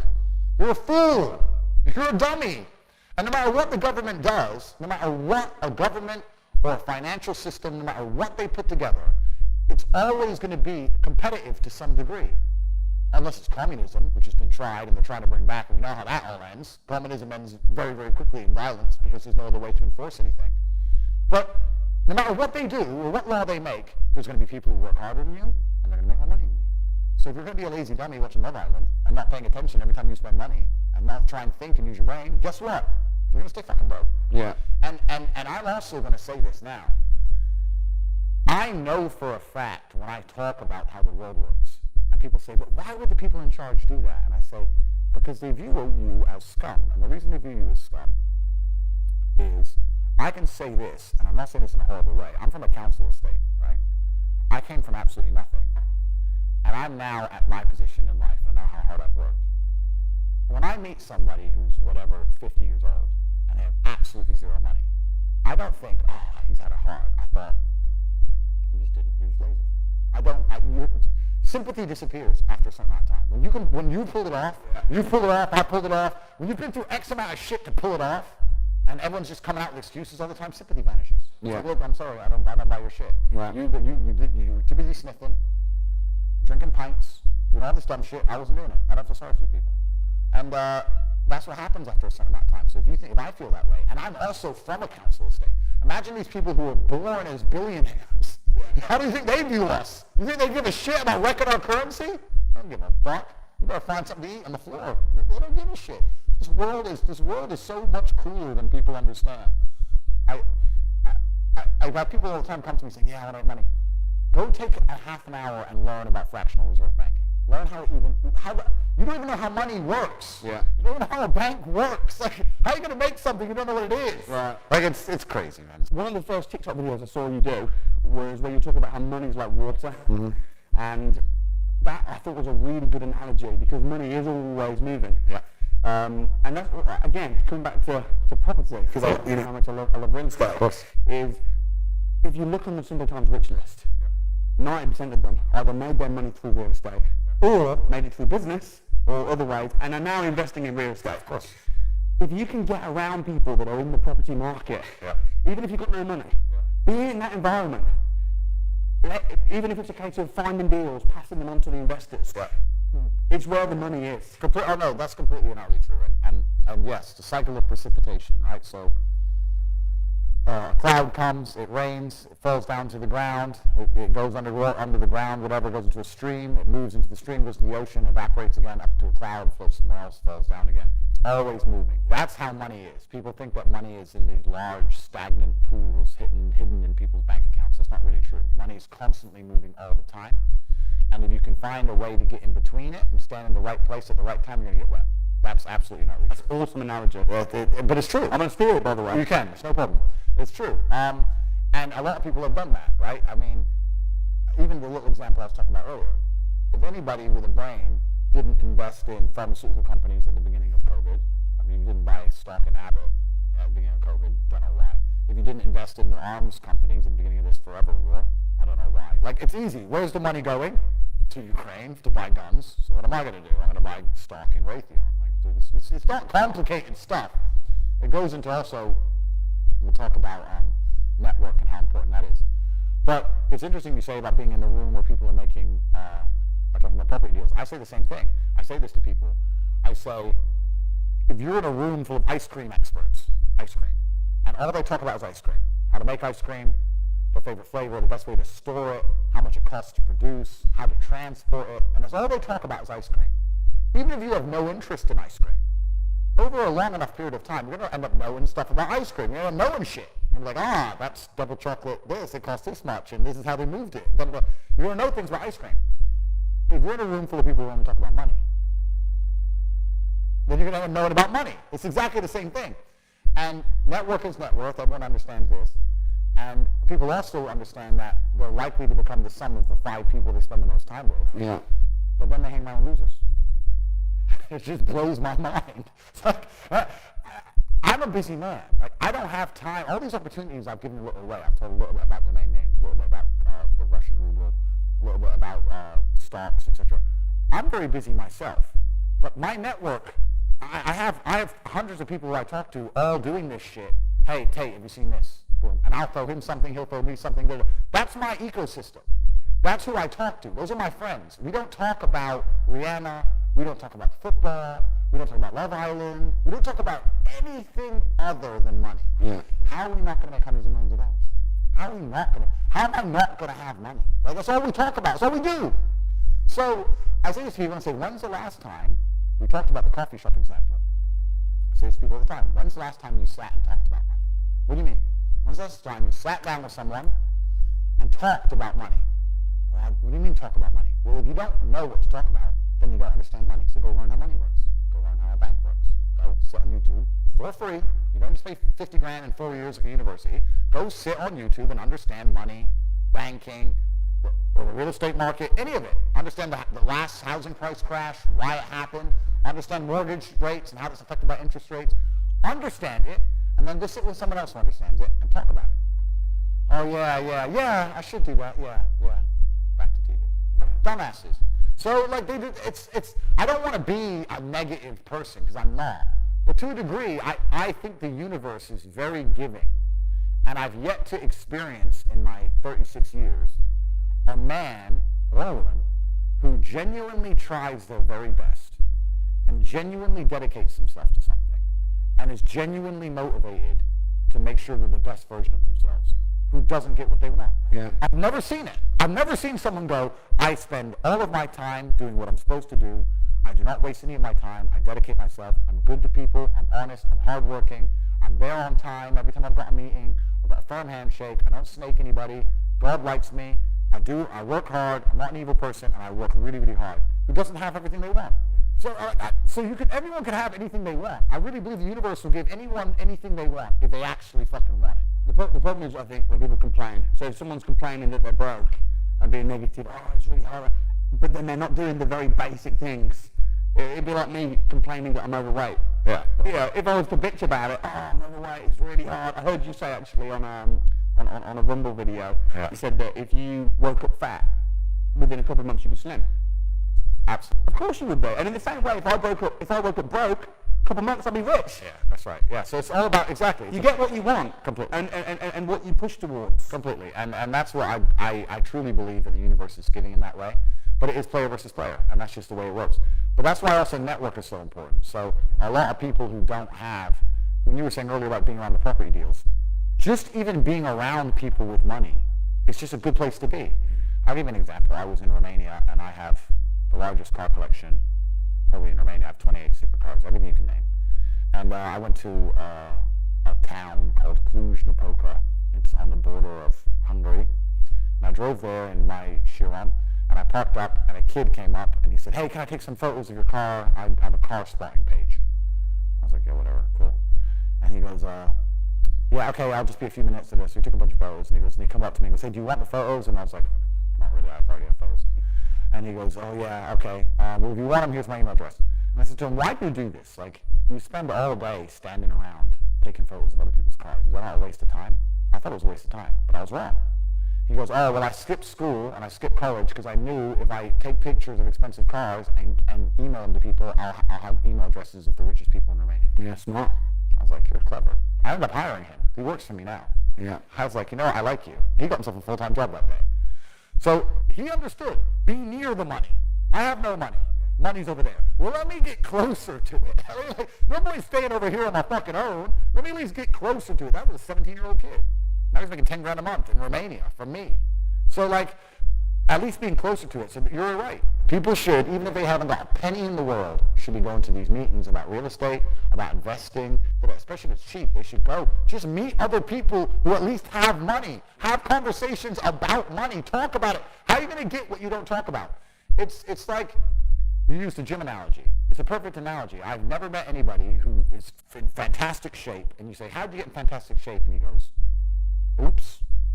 I know, bro. Oops. No, absolutely not. I went to the gym every day. I ate this particular way. I had a meal plan. I dieted. Nothing is going to happen on accident. Yeah. This mindset of, when my ship comes in, one day it's just going to, well, you're going to win the lottery? Maybe. And there's another thing that's actually funny, talking about winning the lottery. I used to dream of winning the lottery, bro. How much does a lottery win nowadays? It depends on the win. Could be anything. 6, 7? No, not yours. I don't know anything about the lottery because I think it sucks. But man, like, I used to dream of winning the lottery, thinking that my life would change. And now, like, 6, 7 million, that's a year of jets. It's nothing. Like, it's not even money anymore. It's crazy how the perception changes. But even if you win the lottery, 90% of lottery winners within 10 years are in the exact same situation. Completely, because they think it's a lot of money. It's not even a lot of money. A couple, 6, 7 million pounds is zero in the real world. It's zero. But yeah, like, it's interesting. But yeah, you have to be near it, and your network needs to be important. And this is the reason why, and I will do a shameless plug here. Like, you have your speaking events. I think absolutely everybody should go.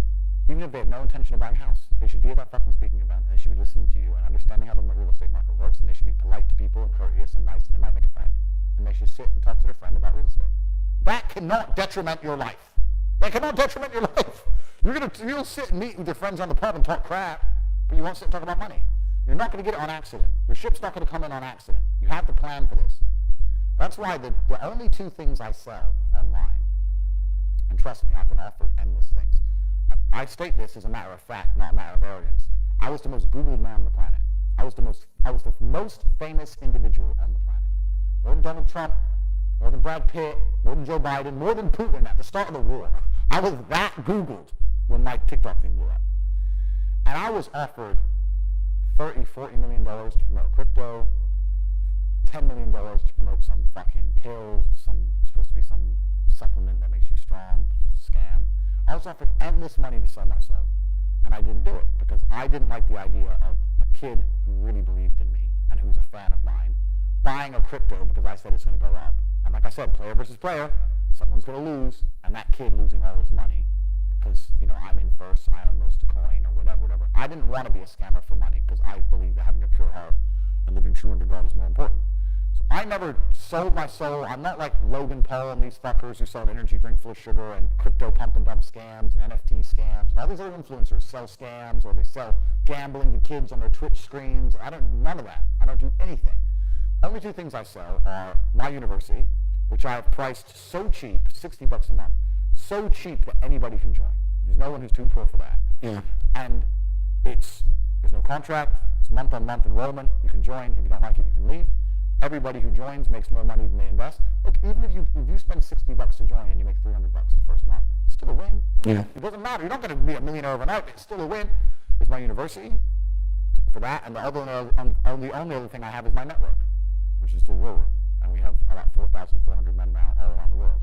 And those are people, that's a place where you can go and talk exactly about the things we talk about. Money. Mm-hmm.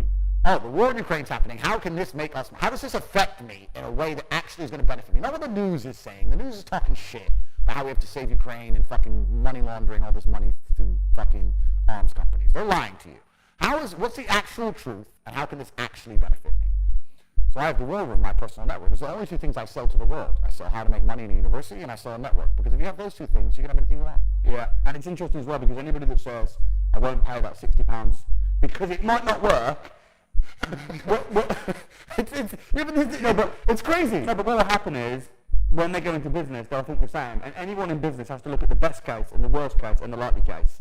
And if anyone says, well, the worst case is I'll lose £60. Yeah. The best case is I'll be financially independent, travel the world. Yeah. But you know what? I'm not going to take that risk. Yeah. They'll never win in business. The unfortunate reality about the world is the law of averages ensure that half the people you meet are even more stupid than average. That's just the way it works. Yeah, you're right. What kind of stupid equation? Like I said, I've sat here on a podcast and said, me as a multimillionaire, even if you don't need me £60, I have a free email list. I'll give you tips for free. CobraTate.com, sign up. It'll take 3 seconds and you'll get tips on money every single day for the rest of your life for free. A bunch of people still won't go. They still won't do it. And then you're right. What kind of idiot sits there and goes, this guy has hundreds of millions of dollars. He doesn't need my, why would he scam me at £60? Surely, and all these other people are enrolled and they're paying every month. So obviously they're getting value. Obviously they're making money from this. Yeah, but maybe I'll lose the £60 I can't afford a Nando's. Not worth it. These people just deserve to fail. And that's why I get to the point where I'm semi-jaded. I don't feel sorry for these people. They deserve to fail. If you want to make money, I'll tell you how. Yeah. You go to CobraTate.com, sign up for the email list, and go and join Hustle University. And if you want a strong network, join the War Room. There's all your answers. I fixed all your lives. But if you're going to sit there and just sit on your ass and not do anything, then don't come up to me in the street and ask me why you're so brokey. Because there's the answer to it. But yeah, it's interesting, man. The world's kind of a crazy place. And, I mean, the last 3 years have proved it, etc. But The Matrix, you have to watch the movie The Matrix. I will. You have to watch it. But Morpheus says it. Most people's minds are not ready to be free. Most people are so dependent on the system that they'll fight to defend it. Their minds are not ready to be free. I also think another thing that's kind of interesting is the world is changing so fast in real time. I think a lot of the advice based around making money is severely outdated. Yeah. And that's why my university, we don't have a real estate section. You used to, I'm sure. We had something. I've seen, we had like an Airbnb kind of thing. Right. But we don't do real estate so much anymore. We teach 18 modern wealth creation methods. So the new stuff, right? Because a lot of the things people are told about how to make money was accurate, but it's no longer accurate. Yeah. Like your parents will say, hey, you need to save up and buy a home. Well, okay, when you were saving up and buying a home, it was 50 grand for a house. Yeah. You were earning 20 grand a year. You were getting 5% on your savings, and you bought a house, and now that house for 50 grand is worth $500,000. I'm sure it worked out great for you. It's a bit different for me. It's not the same. Yeah. So all the advice they're giving you is shit. That's the case of any business, though. It gets outdated. It gets outdated. You need to be. And you have the modern ways, which is fantastic, but I'm saying a lot of people will sit there and listen to their parents. And I was like, your parents don't know anything. Yeah. Your parents did something that worked once, and it doesn't work anymore. And what works now won't work in 20 years. Yeah. That's why you have to be perspicacious. You have to be adaptable. You have to be indefatigable. You have to pay attention to these things. And this is why network is so important. This is why you have to be talking to people who are constantly on the cutting edge. I'll say this now. If you're sitting here at home watching this, you're on the internet and you're saying, I want to make money on the internet. Know that me a man with hundreds of millions of dollars, and my network of 4,000 people all around the world, from Singapore to America, etc., with combined assets of billions, are talking for 12 hours a day about how to generate money on the very cusp of culture, on the very cusp of updating geopolitics. This is who you're competing against. It's player versus player. You're sitting there like a jackass, scrolling around a little bit, going, I hope I'll be rich one day. And there's people like me and my network out here, and here's who you're competing against. You're going to get fucking wrecked. You're going to get crushed. You can join a winning team or stay broke. Yeah. There's no other way. Right? You find somebody who knows what they're doing, as you do. You've proved it. You have all the credentials to prove you know what you're doing. I know what I'm doing. And join their team or stay broke. You're going to get fucking crushed. It's player versus player. You're not going to do it on your own. The whole idea of like this lone wolf shit is also garbage. You need network. You need people. You need teams. You know this better than anybody. Yeah. I mean, for like, you know, if you're playing chess, I know you love chess. Your dad was a champion chess player, and you don't really know how to play, and you're against a champion chess player, every time you're going to get spanked. And that's the interesting thing about chess. That's what's so great, because the rules of the game are the same for both players. The constraints are the same, but the grandmaster will destroy you within the same constraints. He can't do any moves you can't do, but he will wreck you because he knows the game better. Yeah. That's all it is. He knows the rules better. That's it. It's business. Sales, marketing, finance, operations. He knows it the same. And man, most people have no idea how to make money. So I had a guy come to me, and he was a guy, and he started dating some semi-famous girl with a big Instagram account. She was really pretty. She was out of Serbia. And he comes to me and says, bro, she's big in Serbia. I want to launch a makeup brand. I said, okay, fair enough. He goes, yeah, I want to launch a makeup brand, but I need money. I was like, how much do you need? He goes, I need $250,000. And I said, listen, here's what we're going to do. What's your plan? You get $250,000 and do what? He goes, well, I'm going to build the website. How much is that going to cost? He goes, I'll probably get that done cheap in Serbia, like $2,000. So, okay, that's a good start. He goes, then I'm going to buy all the stock. I said, okay. And I'm going to base it in Serbia in a warehouse so I can sell it out fast, same-day delivery. I said, okay, fine. Let's do something else instead. Instead of wasting all my money, how about this? Here's my advice to you, because otherwise I'm going to want a big percentage of the business. That's the first thing. Second thing, there's a big chance my money gets wasted. So here's what we do. I'll give you $2,000, make the website, take the pictures, get the product designs, put it online, launch it, put it all over Instagram, launch it, start selling. After a few days, send everybody an automated email saying, sorry, we have a delay in shipping because it's a new brand and it's been so fantastic, we're going to give you a free lip gloss. Delay everybody and keep them happy. Take in all the money, buy the stock with the money that comes in, with the new money, so you're never in debt to anybody, you're not in debt to me either. Buy the stock, fulfill. The margin on makeup is 80, 90, 100, 203% anyway. Give them a free gift so they shut up, or offer them a discount code for their next order. They'll be happy and buy more. Yeah. Start your company from nothing. Right. And be rich. See, that's the opposite of what university teaches. Complete opposite. Complete opposite. Well, what's funny is, he goes, okay, I'm going to try that. He tried it, and he launched, and nobody bought. And I said, aren't you glad? Well, I'm glad. Thank God I'm glad, but imagine it was your own money. Aren't you glad you didn't waste $250,000? Right. Your dumbass only lost $250,000. Yeah. But now you realize that all her followers are fake. So, eureka. At least you found out cheap. Yeah. See, I can't remember the term for that. They do teach at Harvard University, which cost £500,000, by the way. Wow. To go to I Harvard. literally did not know that. So there you go. And then you are spitting facts. There you go, everybody. But this is another thing that's interesting. I think there are so many businesses, especially in the modern digital world, which can be started effectively for free. Yeah. It's different if you have to get a shop premises. That's different. Fine. Understood. But you start with an online shop, right? But there's so much stuff that can be done almost for free. People think they need money I need money. If I had money, I'd start a business. Tell me your business plan, and let's find a way to do it for pennies. There must be a way. If people want it, Yeah. you can sell it. You do that part first. Yeah. And you can do that with nearly anything. But Here's a question for you then. So we've talked a little bit about how to invest money, and you've given a bit away, which is great. Slightly differing views, Yeah. but that's okay.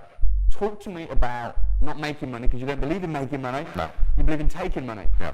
You're starting again from scratch. You're dumped in a random city. By the way, I don't know if you've seen, I do this regularly. I saw on YouTube. Yeah. Of course you did, right? What do you do? Starting from scratch, you're in London, you've got nothing, you've got no contacts, you're not in your war room, Yeah. and you need to make £10,000. And if me and you have a challenge, let me ask you a question. If we had to make £10,000 from scratch drops in London, who's going to, in disguise, because you're pretty famous, Yeah, I'm pretty famous. who's going to make the 10 grand first? That's a good question. I'm saying me. Yeah, well, you've done it a few times. I've never done it before. However, you'd have to start with selling something. Yeah. You'd have to start with becoming the middleman of something, and you have to start by taking a commission.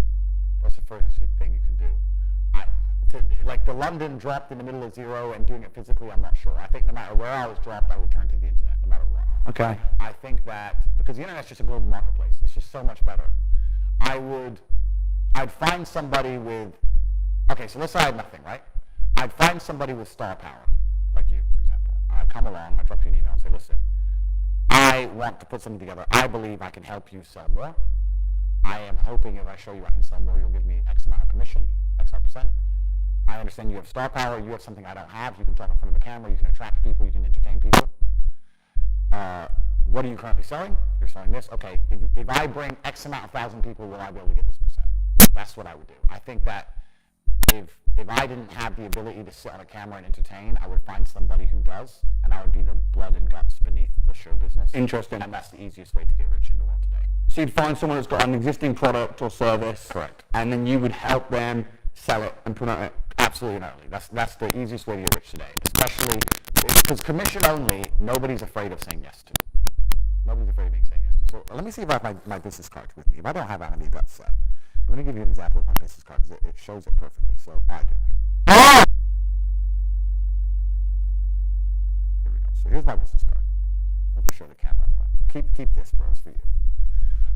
But my business card, Tate Enterprises Unlimited, kickboxing world champion, master and commander of the war room. Yeah.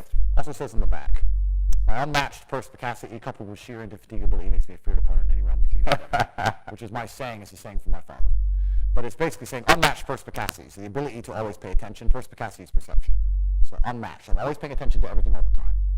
And sheer indefatigability, I don't become tired.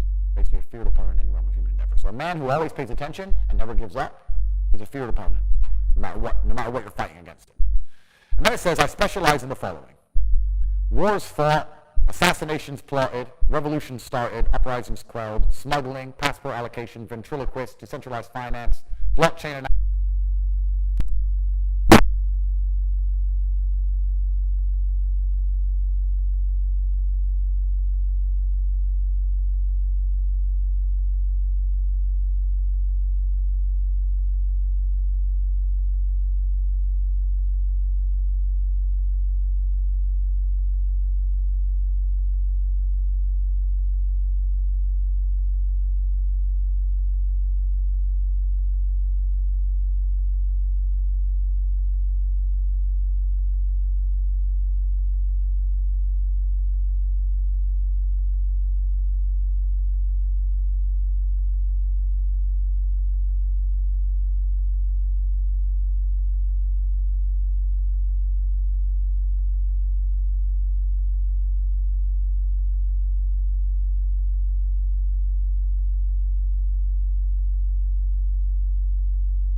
analysis, whiskey merchant, tiger taming. It goes on and on and on.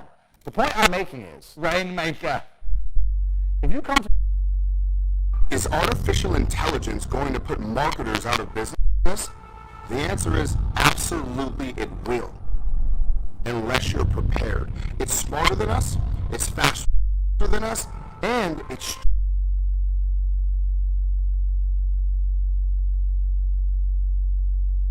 If you come to me with $1 billion and say put a rocket on Mars, I'll try.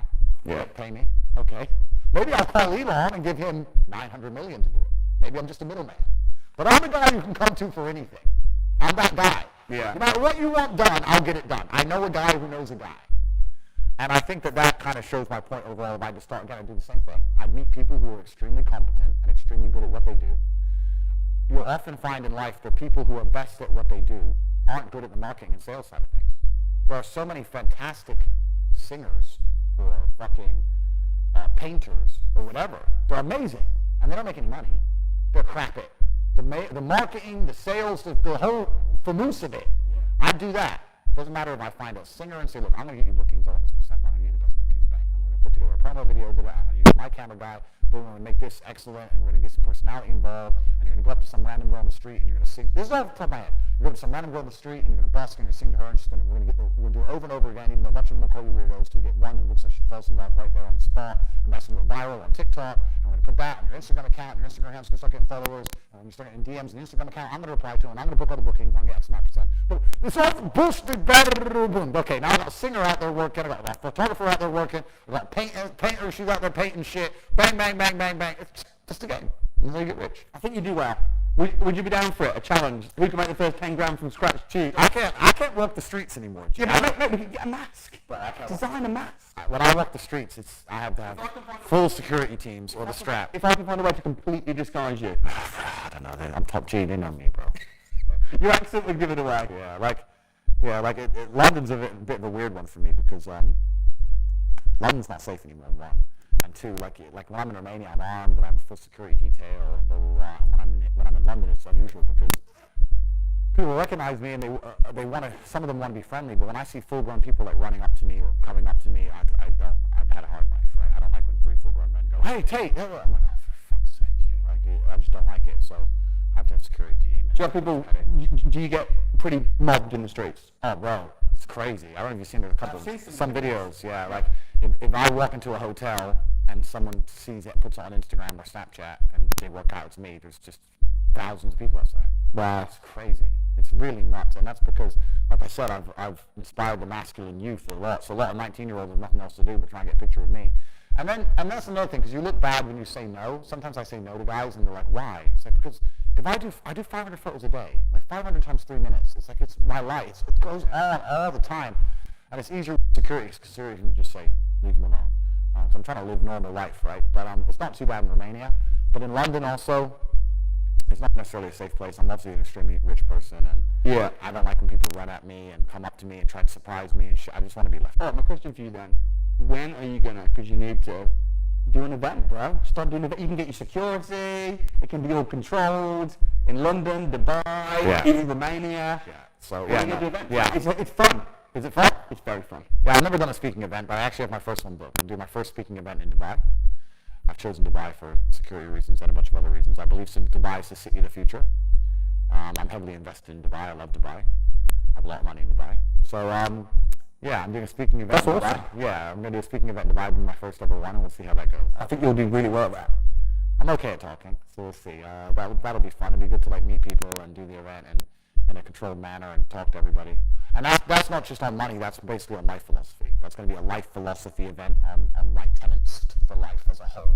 So it's going to be quite interesting to do. And also, the Matrix try and cancel me, and I keep getting bigger and bigger, right? So I got a full stadium. All over social media, not just Rumble. You're on TikTok, you're on Instagram, after being cancelled. Yeah. Interestingly, when you first got cancelled, I watched your video, which I actually thought was a bit weak. You think? A little bit. Yeah. A little bit. Well, it was very tame. It looked like. Yeah, it was very tame. I liked the one that you did on Rumble after that one. That was a little bit better. Yeah. No, I came across tame because a lot of people are confused about me, not because of what I say, but because of the way I say things. Yeah. So I came across tame on purpose to try and alleviate. You didn't want to be misunderstood. Yeah, and it's fine, but all in all, I knew that what happened would be good for me. I knew that this was going to be a good thing. So by chopping off my tongue, they don't prove me wrong. Yeah. They prove me right. And I think we're coming into a new age of consciousness and a new age of truth, where a lot more people are starting to realize. Still not enough, but more are starting to realize how they're getting screwed and how they're being lied to. And that's good for people like me. I'm heavily leveraged against chaos. You say, how do I invest? Well, the more chaotic and more dangerous and more messed up the world gets, the more people come to people like me for clarity and guidance and solutions. So that's my ultimate leverage. You said that you wanted to lead the way for people that might later be cancelled. How do you feel that you're doing that? Because the pressure is already behind the dam. The dam are the social media companies, YouTube, Instagram, etc. They have these monopolies. The pressure is behind the dam. Everybody knows they're unfair and tyrannical. Nobody's happy with them. The problem is if you're canceled, there's nowhere else to go. I am proving that that's not the case. But when you're canceled, you can move to alternative platforms, and if you have a truth following, they will follow you. Mm-hmm. I'm proving. And that's going to put a crack in the dam. Because now people are going to say, well, if I get canceled, I'll just go there. And I think if I crack the dam, the pressure will do the rest, and then things are going to change. I didn't want war with these social media companies. I didn't want to have a genuine problem with them, but they decided that I'm unsafe for some reason. Perhaps I'm optimistic in this particular circumstance, but I believe that the social media companies will eventually understand that they made a mistake, and as public sentiment shifts, they're going to offer me reinstatement. It doesn't matter to me either way, but I do think that is coming. But it never really concerned me. It was semi-inconvenient. Yeah, sure. For a while. And they closed your bank and stuff. Yeah, well, they closed bank accounts, payment processing. That's what I mean, own the money, right? Yeah. Your bank account. But they didn't take your properties off you. Well, they can't. Yes, exactly. But that's because of how I set things up. Right, so you need to be smart in how you do it. Yeah, do it to a company. Well, that's right, but I also think that Joe Schmo, who's just starting off buying his house, doesn't do it smart. Absolutely. You know what, in the UK, they've devastated landlords. The taxes, everything, they're killing landlords. Yeah. But the rich corporations that are investing in property, the way they're doing it, it's very profitable. Completely. So the small guy needs to learn how the big guy's doing it and duplicate it. Yeah, and it's always been the same. Like I said earlier about the tax, they don't go after rich, they go after people somewhere in the middle. Yeah. They just wreck them. But yeah, like, I think just especially in England, just the idea you hear people say, once we pay the mortgage off, we'll be, it's just this fantasy, and I just don't think it's... You know what I see when I watch your videos, and they're very funny. I send them to my wife, and she sends them back. You know, they're very funny, and I know that sometimes you deliberately piss people off. Yeah. And you've said that. But the big message that I see is personal responsibility. Oh, completely. Take control of your mental health. Take control of your physical abilities, your weight, your finances. Yep. I think that's what you're about. It is what I'm about, because nobody else is going to wake up and care more about your life than you. Mm-hmm. If you won't wake up every day and say, I need to get rich, nobody else is going to wake up and say, I need to make him rich. Yeah. Nobody else is going to do it for you. So if you don't think it, nobody else is going to think it, which means nobody thinks it. So it's down to you, right? Only you're the only person on the planet who can think it. And I always knew, I never doubted for a second I would be what I am. I knew I would be rich. I just knew I would be rich and be free and be able to do and say what I wanted. I just knew that. I was just like, there's no way that guy in the Ferrari who drove past me is a better person than me. There's no way he's smarter than me. And I was not arrogant, because arrogance prevents you from working. Arrogance makes, because I'll make it. Arrogance is the people who go, my ship will come in later. Arrogance is the people who watch Love Island and go, I'll be rich later. That's arrogance. Most people are very arrogant. I was never arrogant. I understood, okay, I was outwork him. Maybe he's smarter than me. Fine, I'll outwork him. I'll just outwork him. No problem. Boom, let's get to work. I think that a lot of people, the main reason people aren't rich, there's probably three primary reasons. They're either lazy, they're arrogant, or they're stupid. I think lazy is actually quite a small contingent.